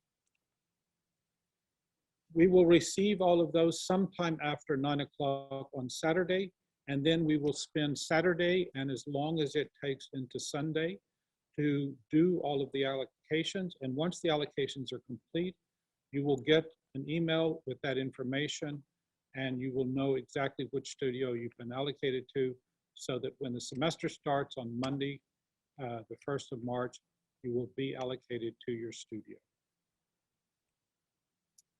That's it. Thank you very much. If you have any particular questions, if there's a burning question of something that you don't understand, send an email to me and preferably also to the senior tutor, Kristen Wang. and we will try to answer it for you. But if it's a question that applies to all the students who are balloting, we'll also make sure that it's uploaded onto Canvas or some other format so that everybody's aware of it. Read all the information that's been provided, that's on Canvas, it's in the booklet, it's on the website. Should answer almost all of your questions. Good luck. Thank you very much. I know it's been a very long day for those of you who stayed and those of you that are online. But thank you for participating, and we look forward to receiving your ballots before 9 o'clock on Saturday. And good luck with the semester.